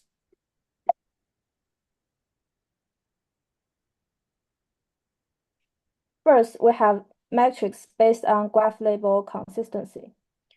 They are edge homophily, node homophily, class homophily, and adjusted homophily. These definitions are all based on linear feature independent graph label consistency. So if the matrix value is small, it indicates the inconsistency between graph and the label. And the graph structure would have a negative effect on the performance of GNN. For example, here we give the definition of edge homophily and node homophily. The edge homophily measures the proportion of edges that connect two nodes in the same class. And node homophily evaluate the average proportion of edge label consistency of all nodes. Then we also have similarity-based matrices. These matrices are based on some linear measurements of node similarity with node features. For example, the generalized edge homophily use cosine similarity between node features. So currently, the metrics we have introduced are all based on pairwise comparison. Then the third type is neighborhood identifiability or informativeness. These metrics are based on neighborhood distribution instead of pairwise comparison. They are nonlinear and are independent of node features. For example, the label informativeness. It finds different connectivity patterns by measuring the informativeness of the labels of neighbor. The last type is hypothesis testing-based performance metrics. For this type of metrics, please find the reference here for details. Basically, it uses the p-value of hypothesis testing as metrics to measure the node distinguishability of the aggregate feature compared with the original features. This matrix is the first one that can capture nonlinear feature-dependent information. So we have no various kind of homophily metrics. Homophily metrics are basically proposed to identify tough heterophilic datasets. Next, we would like to do a comparison for them. The purpose is to see whether this matrix can identify a good or bad graph. The approach is that we use the performance of baseline GNN models on synthetic graphs. As synthetic graphs can be generated for various kinds of homophily levels. So for each homophily level, we can check whether the homophily metrics agree with GN performance. So if the matrix value agree with GN performance, we can see that this is a good metric. Specifically, the steps are summarized here. First, we generate a synthetic graph with various homophily levels. Then for each generated graph, nodes are randomly split into train, validation, and test sets.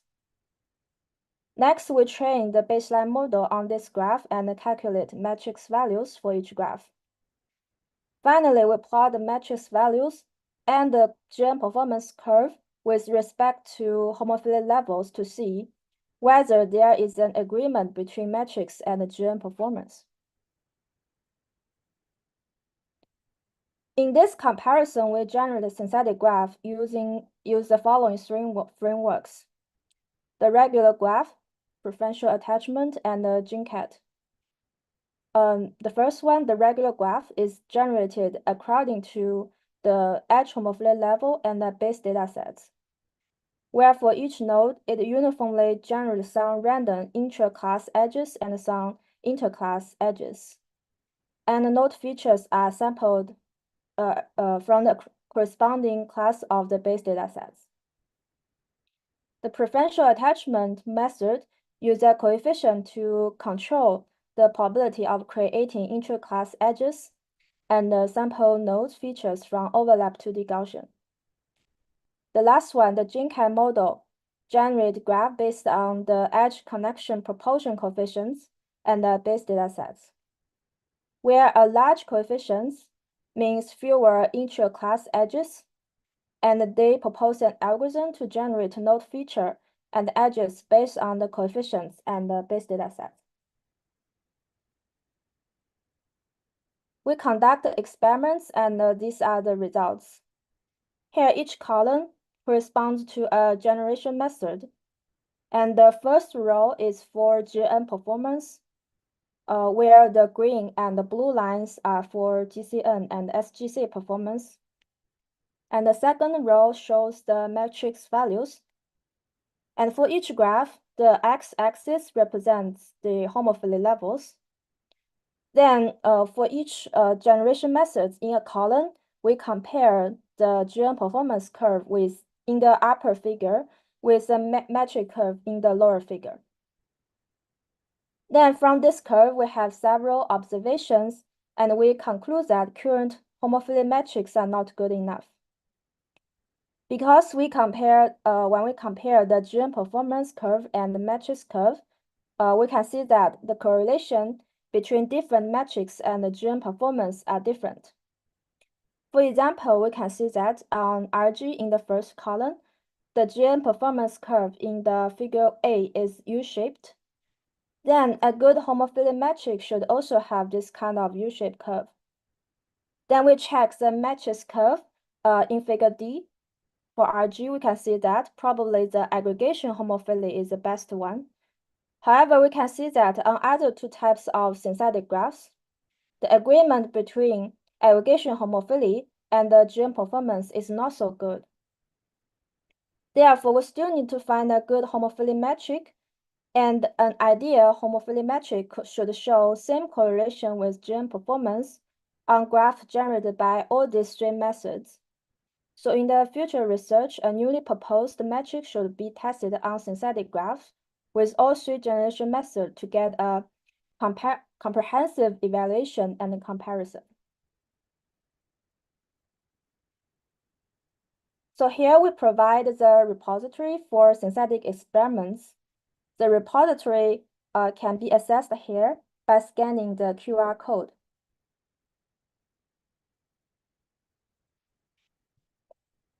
We also build the collab, and we here show how it works.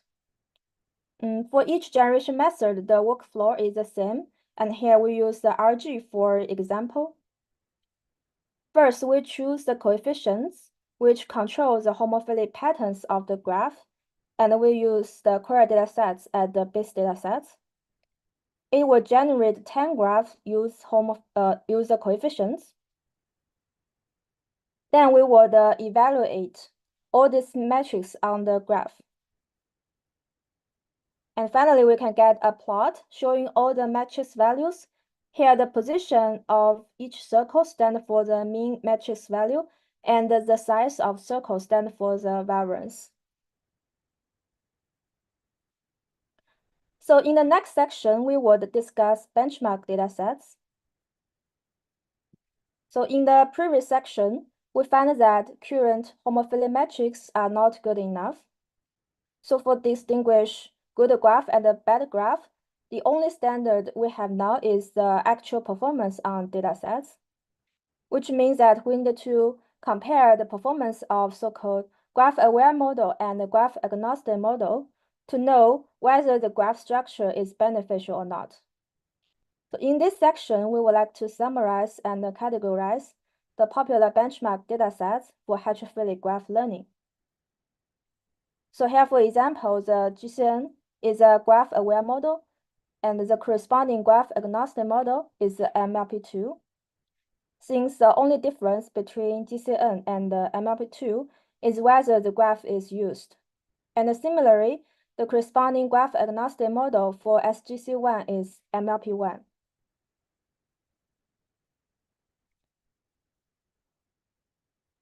Here we examine 27 popular datasets.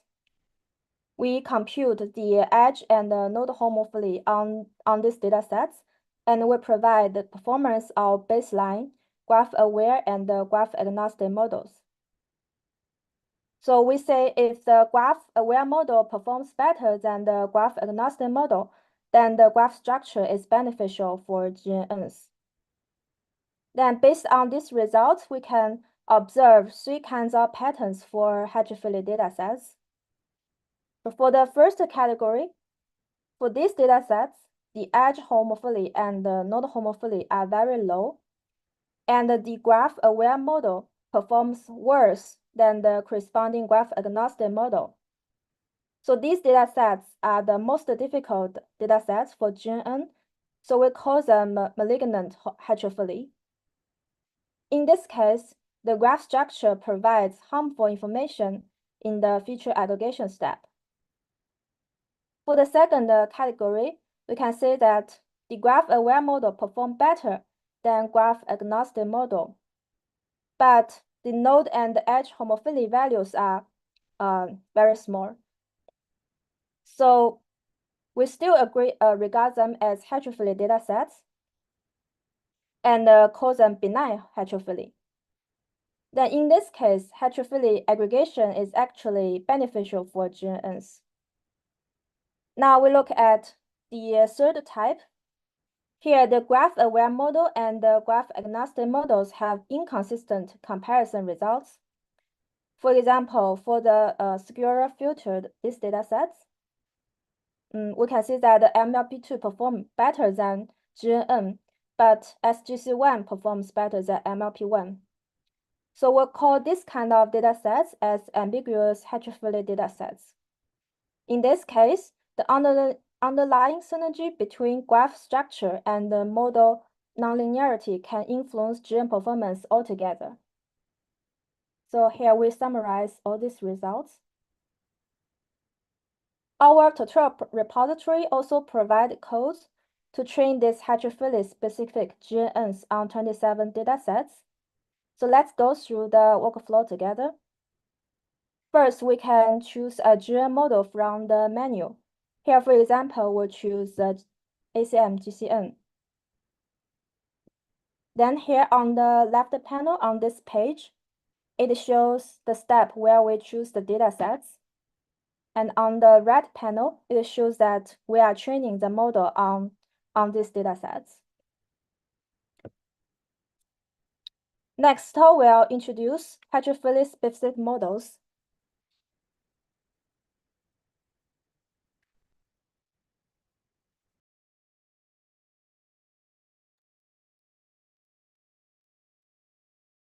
Sorry. I think let's start here.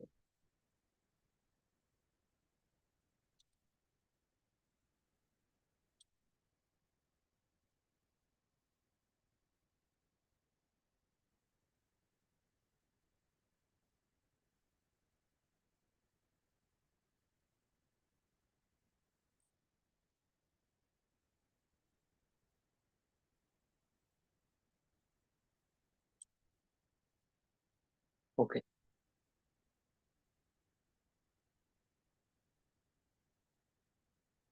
Okay, thanks, Jinchen. In the next session, I will introduce some popular methods to address the heterophilic problem. We mainly summarize 10 most popular methods. The first one is ego neighborhood separation. That is, we encode the ego node embedding and its aggregated neighborhood embedding separately because they are likely to be dissimilar in heterophily setting. Zhu and others proved that concatenation is a better combination function than averaging function on the generalization for heterophilic graphs. And they proposed the H2 GCN with the equal neighbor separation. The second method is signed message passing. So before we introduce signed message passing, we need to introduce two concepts, that is the frequency and low pass filter. Frequency is the eigenvalue of graph Laplacian, and small eigenvalue corresponds to the smooth eigenvector, and the large eigenvalue corresponds to the non-smooth eigenvectors. A filter is called low pass if it does not significantly affect the content of the low frequency signal or the smooth signal, but attenuates the magnitude of the high frequency components or the non-pass component. It is found that the neighborhood aggregation step or the multiplication with the normalized A matrix can be seen as a special form of low pass filter, which captures the low frequency or the smooth information in your input node features. However, Bo and others found that high frequency information is also important to capture the differences between nodes. And especially in heterophilic setting, we need to add low frequency and the high frequency signal together. So they propose the FAGCN, which is pretty similar as the graph attention network, but they allow the attention score to be negative, so that the negative edge weights can propose the high frequency information. Also, Xie and others use the generalized page rank, which associate a learnable weight to each step of aggregation for different hops, and the weight is learnable and can be both positive or negative. And the signs of the weights can adopt the heterophily and homophily graph structures.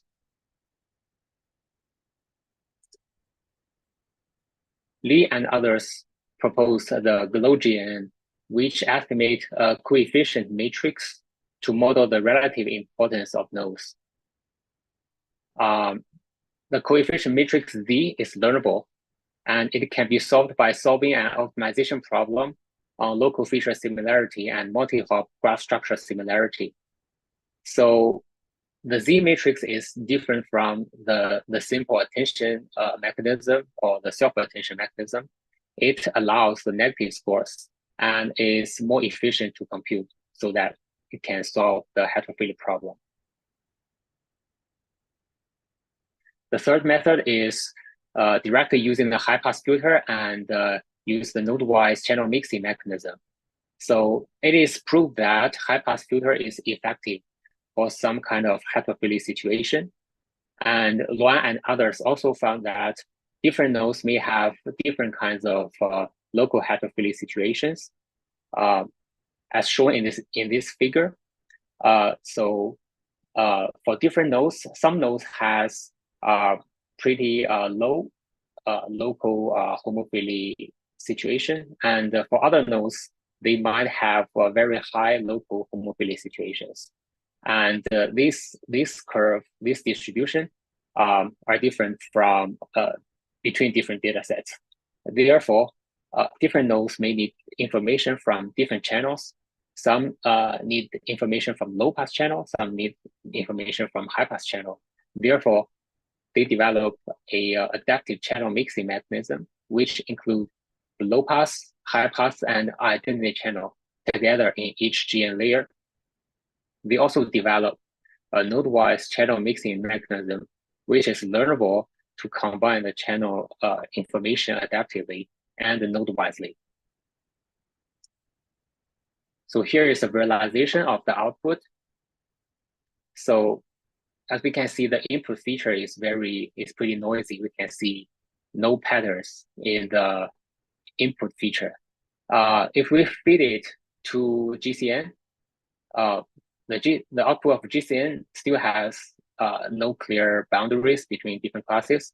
However, if we feed it into ACM GCN, we can see that in low pass channel, still no clear patterns, but in high pass channel and identity channel, we can see that some patterns already start to emerge through the node-wise channel mixing by the alpha values.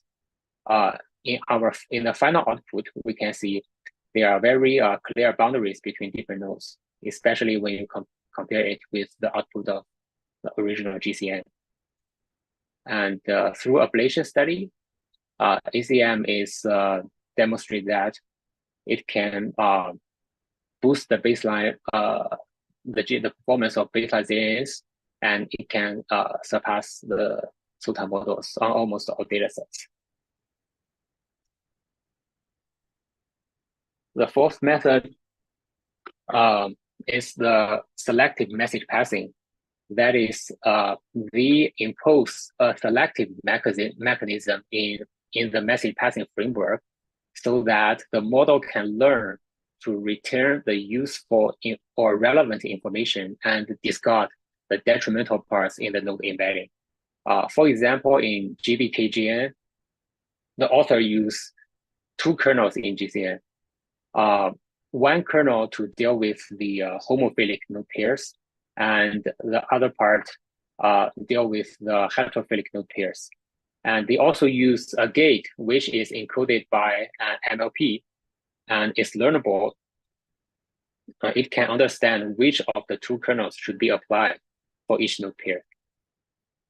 And in FSGN, the authors use softmax as a regularizer and a soft selector for the features aggregated from neighborhoods at different hop distance. And this year, Finkelstein and others propose the cooperative GN. And in this network, each node has the flexibility to choose different actions from an action set where it includes listen, broadcast, and isolate actions for different nodes. So different nodes has the freedom to choose what they want to do in the message passing. So there are more flexibility and more expected power in the message passing framework. The fifth method is the spectral GNNs.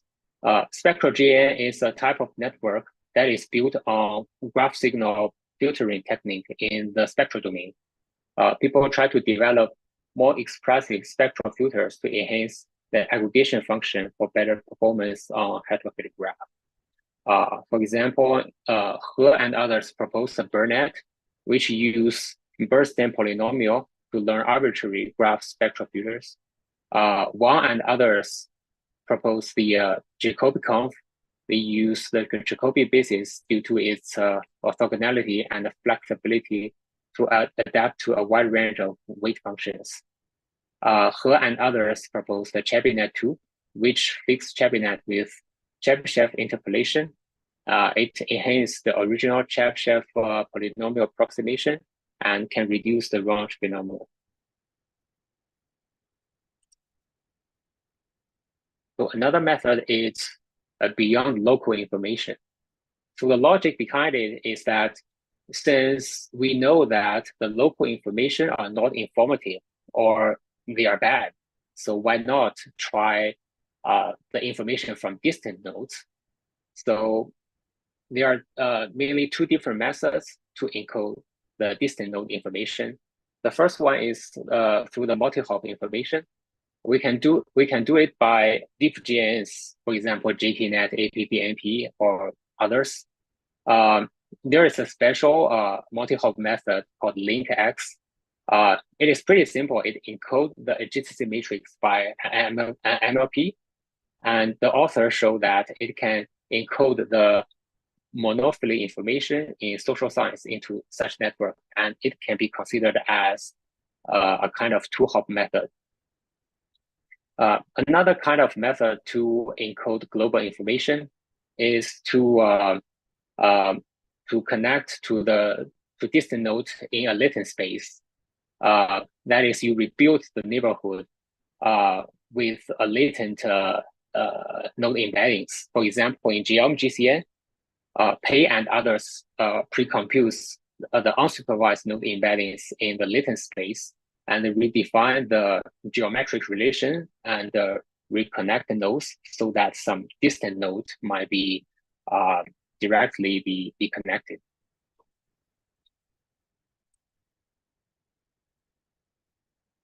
However, in this year, Xin and others found that we cannot increase the receptive scope blindly because the distant nodes are not always beneficial in heterophilic graph. For example, in this figure, the curve means the proportion of k-hop neighbors that have the same label with equal nodes. So the actor, that is the red curve, is the curve for the heterophilic graph.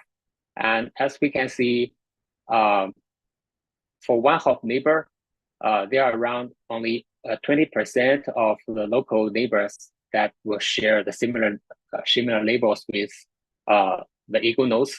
However, when you increase your receptive field to the k-hop neighbors, the proportion almost remain the same. That is, the multi-hop neighbor does not necessarily mean they are good. So we cannot just blindly increase our receptive scope. We need some adaptive mechanism for the receptive field. Therefore, Lu and others proposed the flexible diffusion scopes by PDGNN. They proposed a new class of parameterized Laplacian matrix, which probably offers more flexibility in controlling the diffusion distance between nodes than the conventional graph Laplacian, and it allows the long-range information be captured adaptively through the diffusion graph. The seventh method is graph structure learning. So since GNNs are highly sensitive to the quality of the given graph, so why not we just optimize the graph structure so that GNN can learn on a good graph instead of a bad graph. So there are two main ways for graph structure learning: the pre-computed graph in rewiring and end-to-end structure learning. So for the pre-computed one, the graph structure is optimized. The graph structure optimization and the model training are two separate processes, and they cannot be integrated into a single differentiable pipeline. And for the end-to-end learning, the structure optimization is inserted into the model training pipeline, and the whole pipeline is differentiable. For the pre-computed graph in rewiring, people usually define a metric for the guidance of the rewiring. For example, Gong and others propose the homophily-oriented rewiring. That is, they define the neighborhood homophily value, which measures the label complexity in the neighborhoods, and the neighbors are grouped and aggregated based on this metric. And similar, like the homophily-oriented one, Li and others propose the distance-oriented rewiring method. Suresh proposed the similarity-oriented rewiring method, and Choi and others proposed an information theory-based method to do the graph rewiring. So for the end-to-end structure learning, Zhao and others used a neural edge predictor, which can learn to promote intra-class edges and demote inter-class edges during the model training process. And Wu and others propose a probabilistic based method. He and others proposed the causal inference based training, and Yan and others proposed an attribute refinement for the structure learning. So also it is found effective in some scenarios. There is also some controversies around graph structure learning. For example, Zhou and others empirically find that there's no significant correlation between the homophily of the learned graph and the performance of the tasks, which challenge the common belief that higher homophily can lead to better performance. And Zhou and others provide a theoretical analysis showing that the similarity-based rewiring method provides no information gain on those specific tasks and questions the effectiveness and the necessity of graph structure learning. So the eighth method is the physics-informed method. So physics-informed method incorporates physical constraints or physical laws into graph learning. For example, the repulsive or attractive forces. These kind of physical laws can help to model the complicated interactions between nodes, including the heterophilic relations. For example, in the Allen-Kane message passing, the author used Allen-Kane force, which is associated to some particle system that is influenced by both attractive or repulsive forces. There are some other methods, for example, Choi and others proposed grid, which include a reaction diffusion layer with a combination of 3 standard reaction equations from natural sciences and 4 additional reaction terms. Zhao and others propose the convection diffusion equations, which use a term for homophilic neighbors and a convection term for the heterophilic message propagation. Park and others propose the reverse heat diffusion process. They use the reverse of the heat diffusion process to learn the node states in the past time steps, which are far from the equilibrium states of the diffusion process. The ninth one is enhanced information diffusion. That is, they boost the expressivity of GNNs by modifying the information diffusion process in the aggregation function with more advanced and sophisticated mechanism. For example, in order GNN, the authors align the hierarchy of the rooted tree of a central node with ordered neurons in the node representation, making specific blocks of neurons targeted for message passing within specific hops. In half hop, the author used an edge upsampling method that adds slow nodes at each edge to mediate the communication between a source and target node. There are some other methods, for example, Bodnar and others propose the shift convolution that use a hierarchical shift diffusion process. And Micheli proposed the graph echo state network, where they use the echo computing, the resolver computing paradigm. That is, they recursively fuse the input and latent neighborhood features with random initialized and untrained input to resolver and resolver recurrent weights. The 10th method is graph transformer. The self-attention graph transformer essentially reconstruct a learnable, fully connected graph structure. And they are shown to have the ability to capture long-range dependency between nodes. And they are more effective than a graph network on heterophilic problem. However, it is empirically found that there is still a huge gap between the performance of graph transformers and the SOTA GNNs on heterophilic problem. There are some efforts that try to make graph transformer work on heterophilic graphs. For example, Bohr and others propose the spec former, they encode the range of eigenvalue via positional encoding to capture both magnitudes of frequency and the relative frequency information. And they design the decoder with a bank of learnable bases to capture high frequency graph signals. Lee and others propose the MP former, where they aggregate the center node and the different hop of neighborhood information, and they treat the node features as token and serialize the token as sequences, and we can capture the distinction between the ego nodes and the neighborhood nodes. There are also some other methods. For example, the compatibility matrix-based method. Compatibility matrix just model the connection probability of nodes between each pair of classes. It is a fine-grained class-wise relation, and it is pretty powerful when node features are incomplete.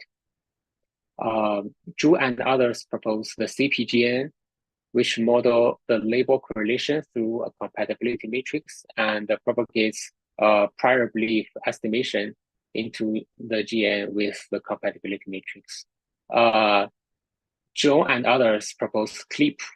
They use a constraint-enhanced compatibility matrix to construct desired neighborhood messages. Another interesting one is to use the edge directionality.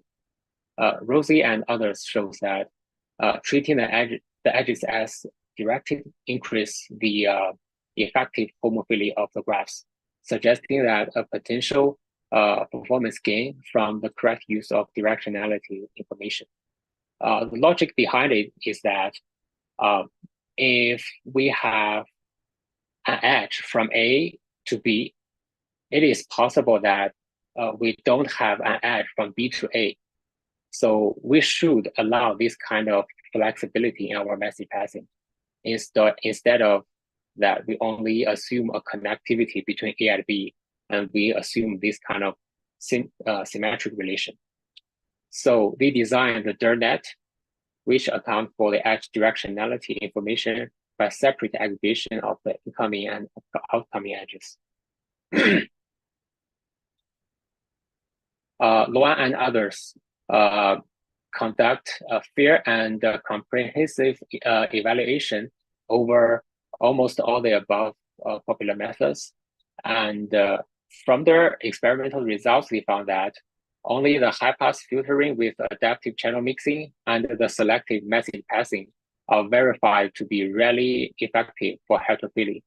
And for other SOTA GNNs, a lot of them just sacrifice their ability on homophilic graph to achieve relative better performance on heterophilic graph. For example, H2 JCN, JPR-GN, Burnett, LinkX, and GLOW-GN. And this kind of heterophily favored result imply that their proposed method are not universally effective. They also observe some serious scalability issue. For example, GLOW-GN, JBK-GN, and FS-GN suffer from severe out-of-memory problem, which means that we should consider the computational complexity when we design a heterophilic specific model. Yeah. Any question on this section? Will we have a question session after the tutorial? Or Hi, Sital. Yeah. Do you mind turn back to page 46? 46. Yes. Yeah, so I have a question about the compatibility matrix. So how to define the compatibility matrix? Is it a learnable matrix or a heuristic matrix? I think it is learned. Mm-hmm. It is estimated through the learning process. Okay. Yeah. So it's a yeah. Yes, and we since we have the label and we have a ground truth one. Mm-hmm. And I remember in the original paper, the author just compared the ground truth compatibility matrix with the learn compatibility matrix. They found that it can be learned from the data. Okay, got it. Okay, thank you. Mm.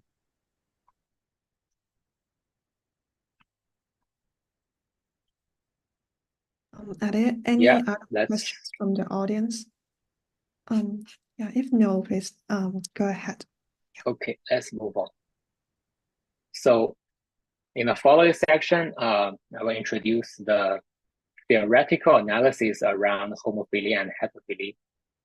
They mainly investigate how does homophilia and heterophilia impact the behavior of GNNs. So let's start from introducing the shortcomings of the homophilia matrix. So the old homophilia matrix mainly captures the graph label consistency. That is, they measure the proportion of edges that connect nodes from the same class.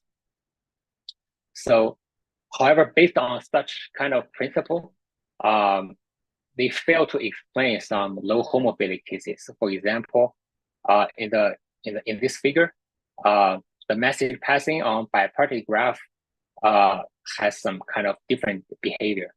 So as we can see, all the nodes from class red connect to class blue, and all the nodes from class blue connect to class red. And there is 0 intra-class edges.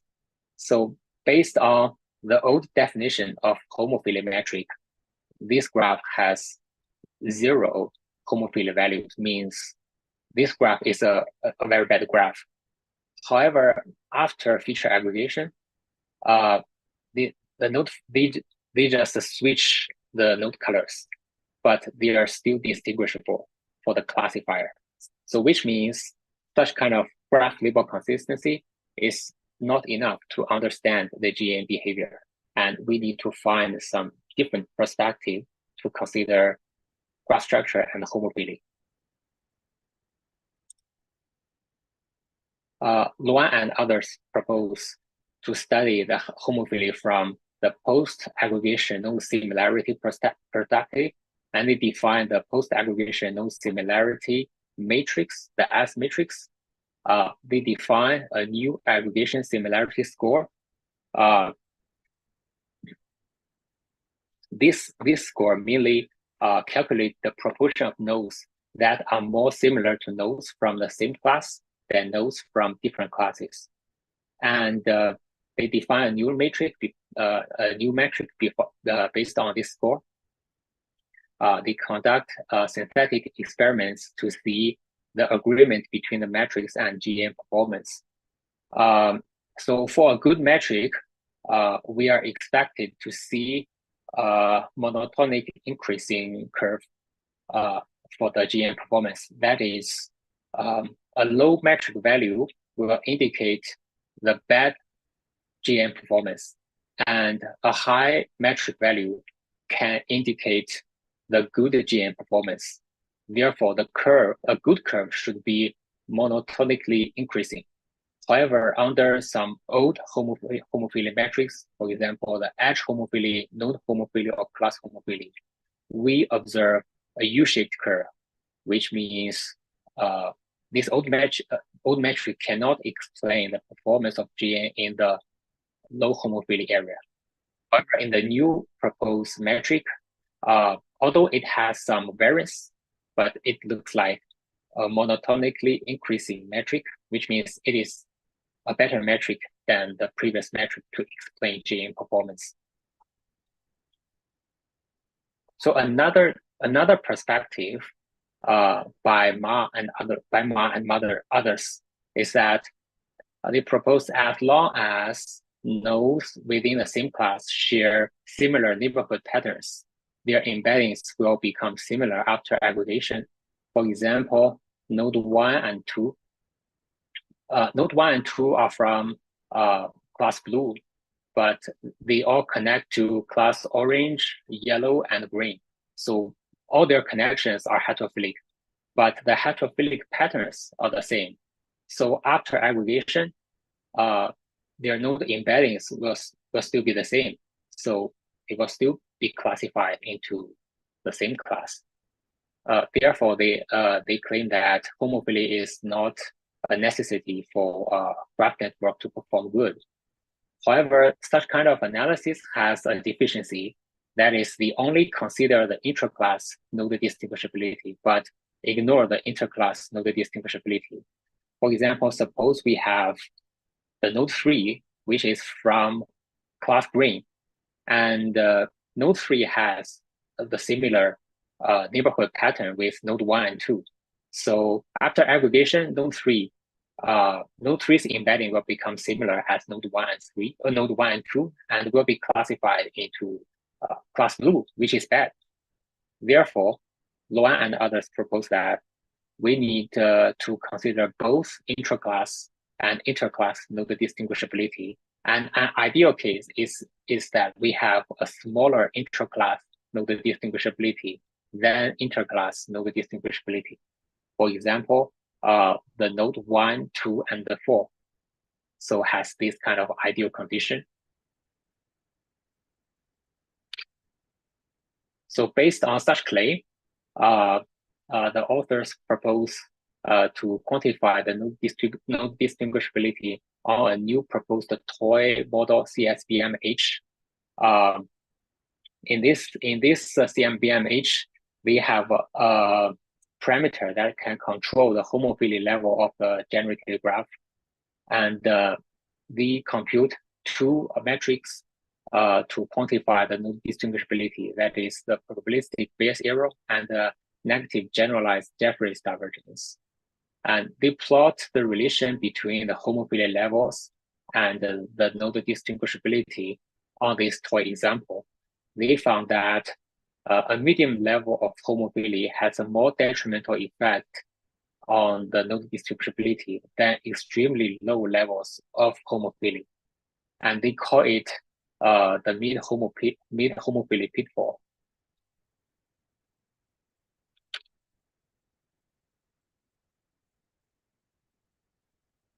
So Zheng and others find that the current understanding of homophily is still not comprehensive, because all the above analysis only consider the label aspect of graph data. And since we have three basic elements for graph structure data, that is the structure information, the node features, and the node labels. So there are two missing aspects we need to study. So Zheng and others disentangle the effect of homophily into three different aspects: the label structure and feature homophily. And they claim that the synergy between these three components can provide a more complete view of the impact of homophily on GN performance. They define the label homophily as the consistency of node labels across topology. They define the structure homophily as the consistency of node structure information within the same class, and the feature homophily as the dependencies of structure agnostic node features on the topology. So based on these three definitions of homophily, they conduct analysis on a new proposed graph generation model called CSBM3H.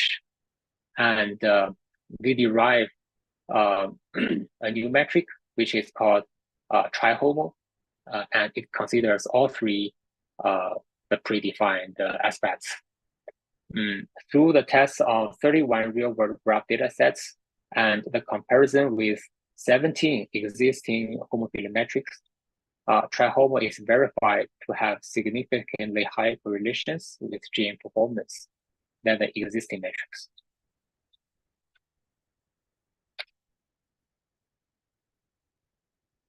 Sorry. Okay. Mao and others proposed a fine-grained analysis of homophily. They found that both homophily and heterophily patterns exist within the single graph, and GN can outperform MLP on one pattern, but fails on other ones.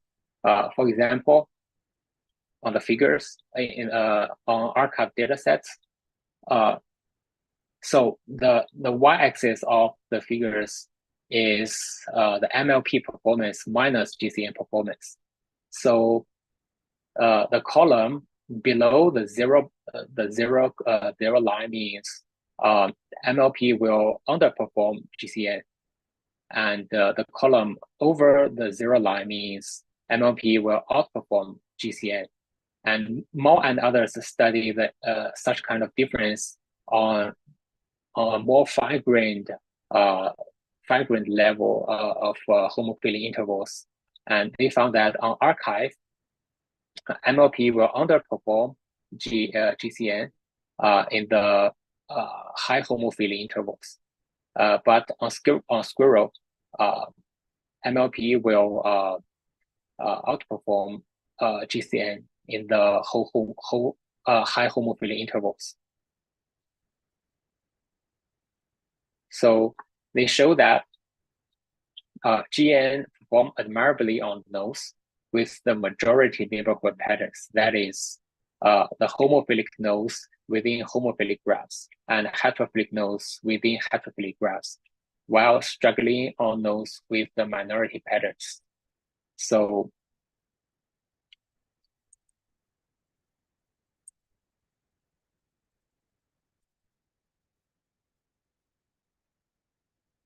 they conduct analysis on such disparity of the performance, and they propose a rigorous non-IID pack-based generalization bound, revealing that there exists some kind of distribution shift between the training and test nodes. And this kind of distribution shift leads to the performance disparity.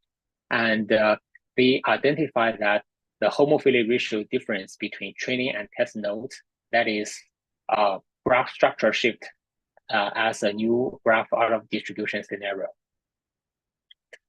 There are some other interesting studies to explore the relation between distribution shift and homophily. For example, Loveland and others, and Zhao and others study the shifts between local and global homophily. Zhu and others study the shift between input features and output labels. Heterophily is also related to other problems that GN will suffer from. For example, the oversmoothing problem. So oversmoothing problem is that as the depth of GN gets deeper, the node representations are gradually smoothed out and the information loss will occur. Yan and others take a unified view to explain the oversmoothing and heterophily problems simultaneously by profiling nodes with two metrics, the relative degree of node and the node level heterophily. Based on the two metrics, they managed to offer explanations for oversmoothing and the heterophily and predict the GCN performance. Here, we would like to emphasize the difference between oversmoothing and heterophily. That is, oversmoothing will only happen in deep GCNs, but not in shallow GNs. But heterophily will cause performance degradation to all kinds of GNs, no matter it is deep or shallow. Heterophily is also found to be related to the oversquashing. Oversquashing means as the number of layers increases, the information from the exponentially growing receptive field is compressed into fixed length node vectors, which will cause information loss for messages from a distant node. And the Jacobian of node representations is a popular tool to study the oversquashing problem. Rubin and others use the Jacobian matrix to develop a unified theoretical framework to understand the combined effect of heterophily and oversquashing. They name it the homophilic bottlenecking, which means the bottlenecking between nodes of the same type. There are also some other interesting theoretical findings. For example, Choi and others point out two drawbacks of the signed message propagation. That is, under some conditions that nodes from different classes share a high similarity, the signed message passing will decrease the separability between nodes. And also the signed message passing will increase the uncertainty and the instability of your model. Shi and others study the double descent phenomena in graph learning. Double descent means increasing model complexity will first reduce the test risk and then leads to higher risk due to overfitting. However, when you continue to scale up the complexity of the model into over-parameterized regime, it will result in a decreasing risk again. So this is called double descent. Shi and others study the relation between double descent and homophily. We predict the existence of double descent in GNNs and expose that a negative self-loop will result in better performance on heterophilic graph. Lee and others study the feature shuffling on graph network. That is, they explore how random feature shuffling among nodes in the same class affect GNN performance. They found that the feature shuffling will reduce the dependency between graph topology and features. And it can boost the GNN performance on homophilic graph, but not in heterophilic graph.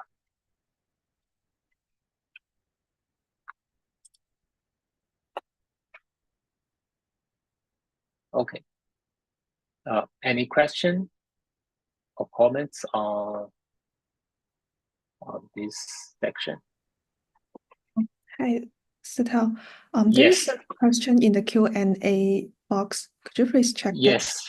So there's a question around what's the intuition behind the better performance of GNN vs MLPs on the heterophilic NIN? Yeah. Okay. So the question is, what is the intuition behind the better performance of GNNs versus MLPs on heterophilic, benign, and ambiguous graph?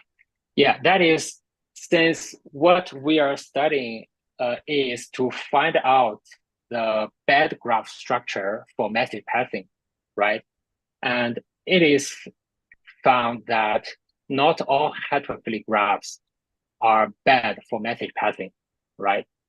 So we would like to, through the experiments, we would like to find out, so which heterophilic graph will lead to the worst performance for the network and which will not. So on the benign heterophilic graph, those are the graphs that will not lead to bad performance of your network. Ambiguous graph is, it depends. So in some kind of cases, it will lead to bad performance, and in other cases, it will not. And the malignant one is that it always leads to bad performance. So the malignant heterophilic datasets are the real bad graphs that we would like to pick out to test your model. So that is why we would like to categorize those kind of heterophilic graphs. So yeah, that's it.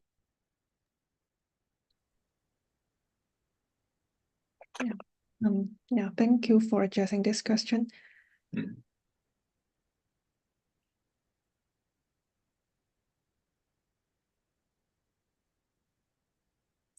All right. So let's move on. Yeah. In this section, I will introduce some heterophily related applications. The most popular one is the detection tasks. That is the fraud anomaly bot detection. The detection tasks aim to identify and isolate the abnormal and the malicious nodes or subgraphs in the network, which can have significantly impact on the security, privacy, robustness for real-world applications on network data. For the graph-based fraud detection, the fraud nodes are usually surrounded by normal nodes that have been cheated. So they inherently have the heterophilic graph structures, and it plays an important role. As the figure shown on the right side, the red nodes are fraud users, the blue nodes are legitimate users, and we can see that the fraud users and legitimate users, they are densely connected to each other. Therefore, we have a very highly heterophilic graph for the fraud detection graph. For other detection tasks, for the graph-based anomaly detection, it mainly identify the real observations that deviate significantly from the majority of the objects in relational and structured data. The abnormal users are sparse and connect to the majority of normal nodes, which lead to the heterophilic structure. For the bot detection, the bots are automated programs that mimic human behaviors, and they usually have some malicious purpose. For example, they spread some misinformation, some hate, violence, or something bad. And those bots have been shown that will intentionally interact more with normal people. Therefore, it also has some heterophilic relations. Heterophily is also closely related to some traditional graph learning tasks. For example, graph coloring. Graph coloring is to assign different colors to the nodes of a graph, such that no adjacent nodes will have the same color. Wang and others recognize the graph coloring task as heterophilic problem, and they introduce negative message passing into physics-inspired graph network, which allows nodes to exchange information with their neighbors in an active way, such that the node features can become more dissimilar after each message passing layer. There are also some other graph learning tasks that is related to heterophily, for example, link prediction, graph clustering, graph classification, and recommender system. There are also some computer vision tasks that have scenario of heterophilia. For example, the point cloud segmentation. Point cloud is widely used 3D data for the 3D computer vision. And point cloud segmentation it aims to divide and classify the target point cloud into separate regions with different attributes or functions. However, most popular method for point cloud segmentation implicitly assume homophily and ignore the heterophily nature of some edges, especially at the boundary regions. As shown in the figure on the right side, there in the boundary nodes there exists some local heterophily structure, and the ignorance of the heterophilic structure will undermines the distinguishability of node representations.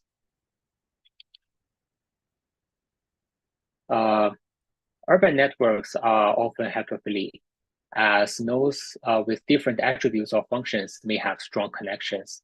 For instance, roads with different traffic conditions, land uses, or geographic locations can influence each other. And urban computing involves designing and optimizing the structures and functions of urban networks, and can be better learned by GNNs with heterophilia. Brain networks also have a heterophilic structure in it. The brain regions of interest, that is ROI, correspond to nodes, and the connectonic features represent the edges. And from this kind of graph sample, we can see that there exists both homophily and heterophily structure. And because dissimilar OI can physically attach to each other.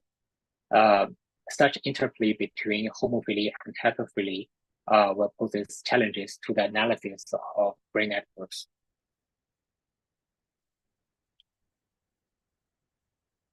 Yeah, that's it. For the application, those applications share some similar properties. That is, first you use message passing on these applications, and in these applications you have the graph that nodes with different attributes were densely connected. So in such scenario, heterophily will play an important role. So any questions on the applications?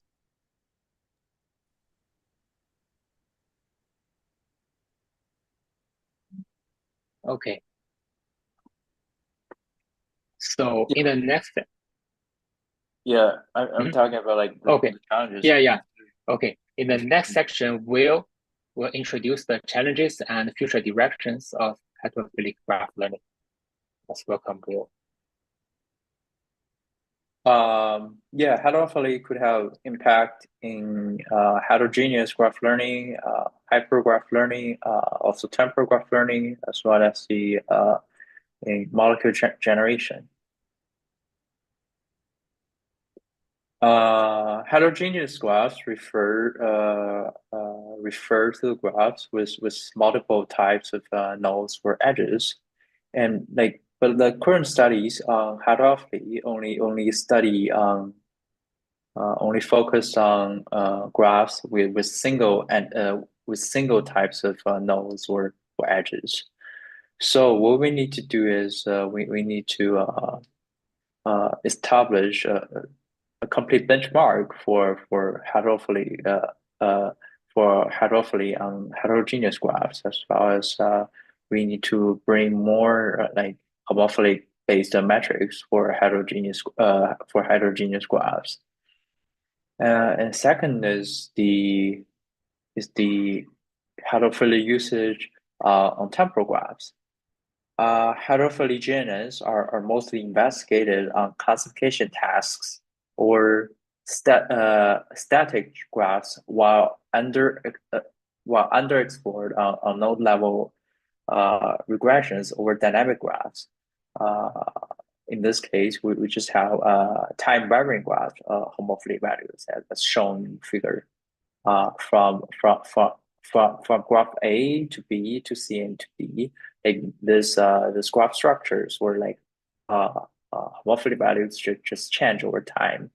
So we need to find a better way to define the homophily value on temporal graphs as time goes by. Also, we need a complete benchmarking for heterophily on temporal graphs. And the third one is heterophily application hypergraphs. Hypergraphs refers to those graphs where edges can connect to multiple nodes, like more than just two nodes.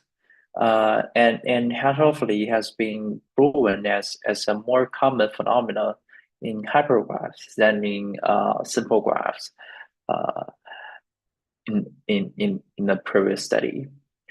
But they haven't addressed the challenge like how to define the homophily metrics on hypergraphs, as well as also we need to establish a better benchmark on this heterographs and related heterophily learning.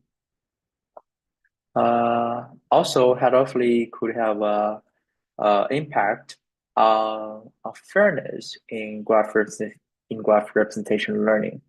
Loveland reviewed the link between group fairness and local homophily, and discovered that not all nodes neighborhoods are equal, and those dominated by a single category of sensitive attributes often force challenges in achieving fair treatment. This particular these are really particular when local class and sensitive attributes are homophily diverge. Also, Law introduced a node injection-based fairness attack called NIFA, designed with homophily increase principle.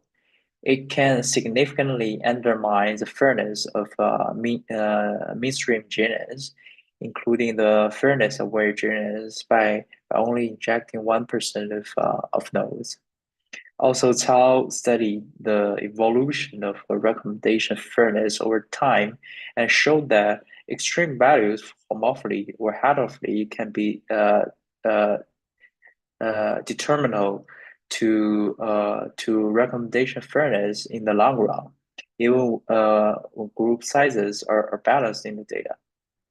They also demonstrated that promoting homophily in heterophily networks or heterophily in homophilic networks can improve the fairness of recommendations. Also, homophily, the idea of homophily can be used in molecule design. The left figure shows the node level homophily of molecules in the QM9 sense. And and similar to what's been commonly used, like partition coefficients, synthetic accessibility score, or drug likeness. The homophily or node level homophily can be used as a measure of diversity to compare between the generated distribution with the real training distribution, just to give a measure on the generated molecule diversity. Okay, I'll hand it back to Sidao. Thank you, Will. There is a question from Vicky. So he or she asked that are the metrics measuring how well a GN may work or the heterophilia of the graph? A GN may not work well, may not work as well for a number of other reasons apart from heterophilia. So in the old days, those metrics are only a measure of homophilia and heterophilia of the graph. But since we introduce this kind of concept in graph network, and we try to identify the good and bad graphs with this metric. So this metric gradually become the metric to recognize the performance of GN on those graphs. Or more specifically, we would like to use this metric to measure how well the aggregation step will provide to the neural network. So nowadays, although people still use the word homophilia or heterophilia, I would like you to use the new word called performance metric. So since homophilia and heterophilia is not good enough, it's already proved that it's not good enough to identify the good and bad graphs, right? So nowadays, there are just some baselines to measure the performance of GNs on some kind of graph. Yeah. There do have some other reasons apart from heterophilia that can influence the GN performance. For example, over squashing, over smoothing, and others. So that is why when we try to find out those bad graphs, we need to compare the graph-aware model and its corresponding graph-agnostic model. For example, when you compare a 10-layer GCN with a 2-layer MLP, and you found that the 10-layer GCN performed bad, and you claim that the graph is bad, that is unfair, because the 10-layer GCN might suffer from over-smoothing instead of the bad graph structure. Therefore, you should compare the 2-layer GCN with 2-layer MLP and to see if the graph is good or bad. So at least you have to just try to remove other effect as much as you can, so that you can identify whether the message passing step is good or not for the graph network.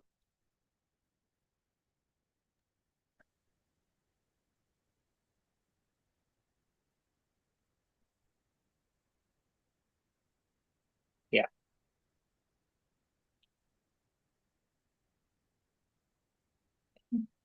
Okay, thank you for the answer.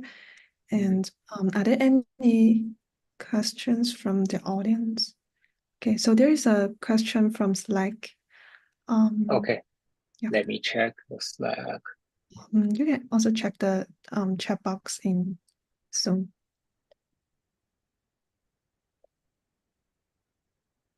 Tutorial discussion, right?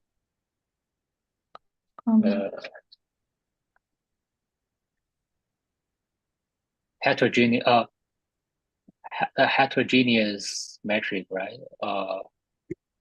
Intuition. So let me share my.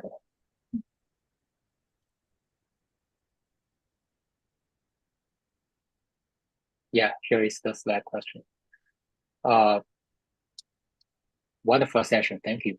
Any thoughts on next step for defining metrics on heterogeneous heterophilic graph? Also, any intuition for when we should consider these techniques?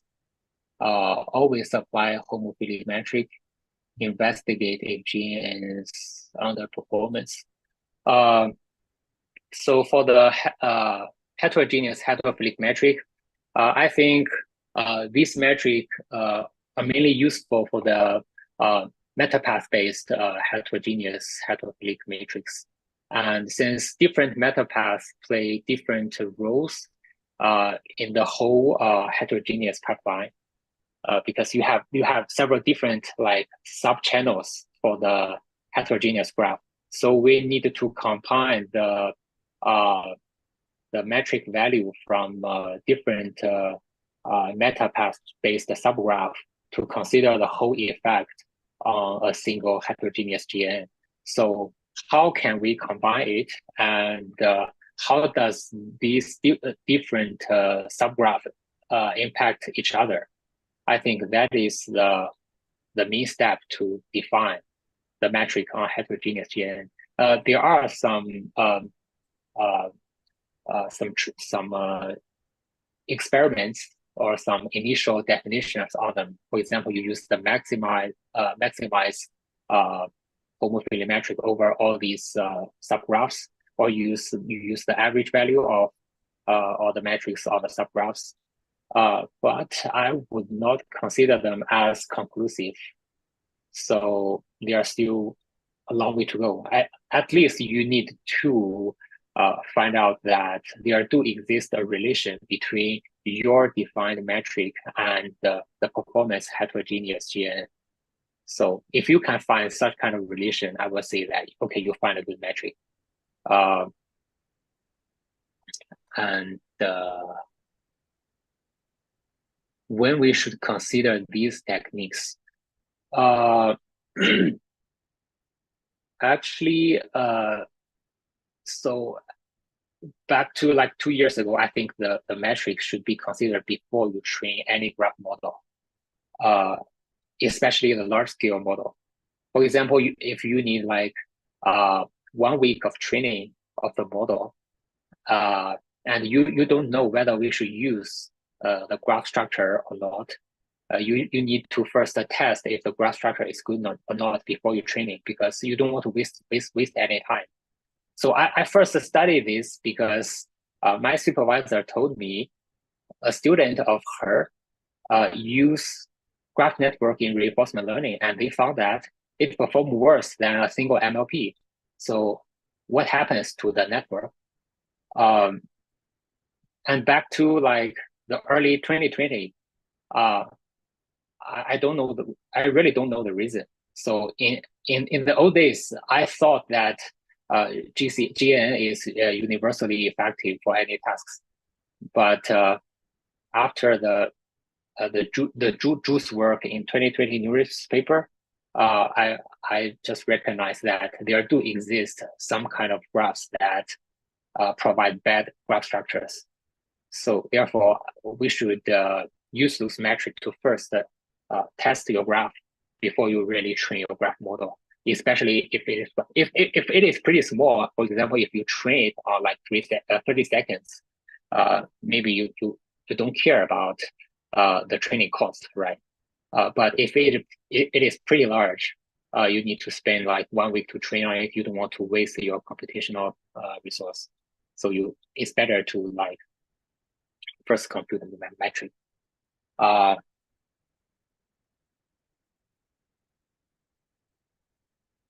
Are graph transformer less susceptible to issues that arise from? Do you means okay? Do you means graph transformer might be better to deal with the problem from heterophilic graphs? So what do you mean the less susceptible to the issues?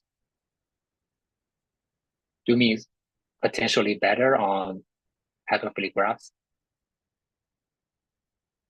If this is your question, I would say no, because from as I shown in the slides, Miller and others, they conduct very comprehensive experiments.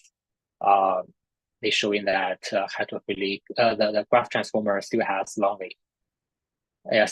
way to go for solving heterophilic problem, because they connect each pair of edges on the graph. However, this kind of fully connected graph is not always good, and the graph embedding and the edge embedding is not good enough to provide the information to the self-attention to distinguish the heterophilic edge and the homophilic edge. So therefore, graph transformer cannot learn a good enough graph for massive testing, I think. So nowadays, I think the spec former by Bo and others is quite impressive. That is the first transformer-like model that can perform pretty good on heterophilic graph. And I remember from their ablation study, their new defined graphic node encoding is the most effective component to improve the performance. Therefore, to boost the graph transformer on heterophilic graph, we can maybe study from the node encoding perspective.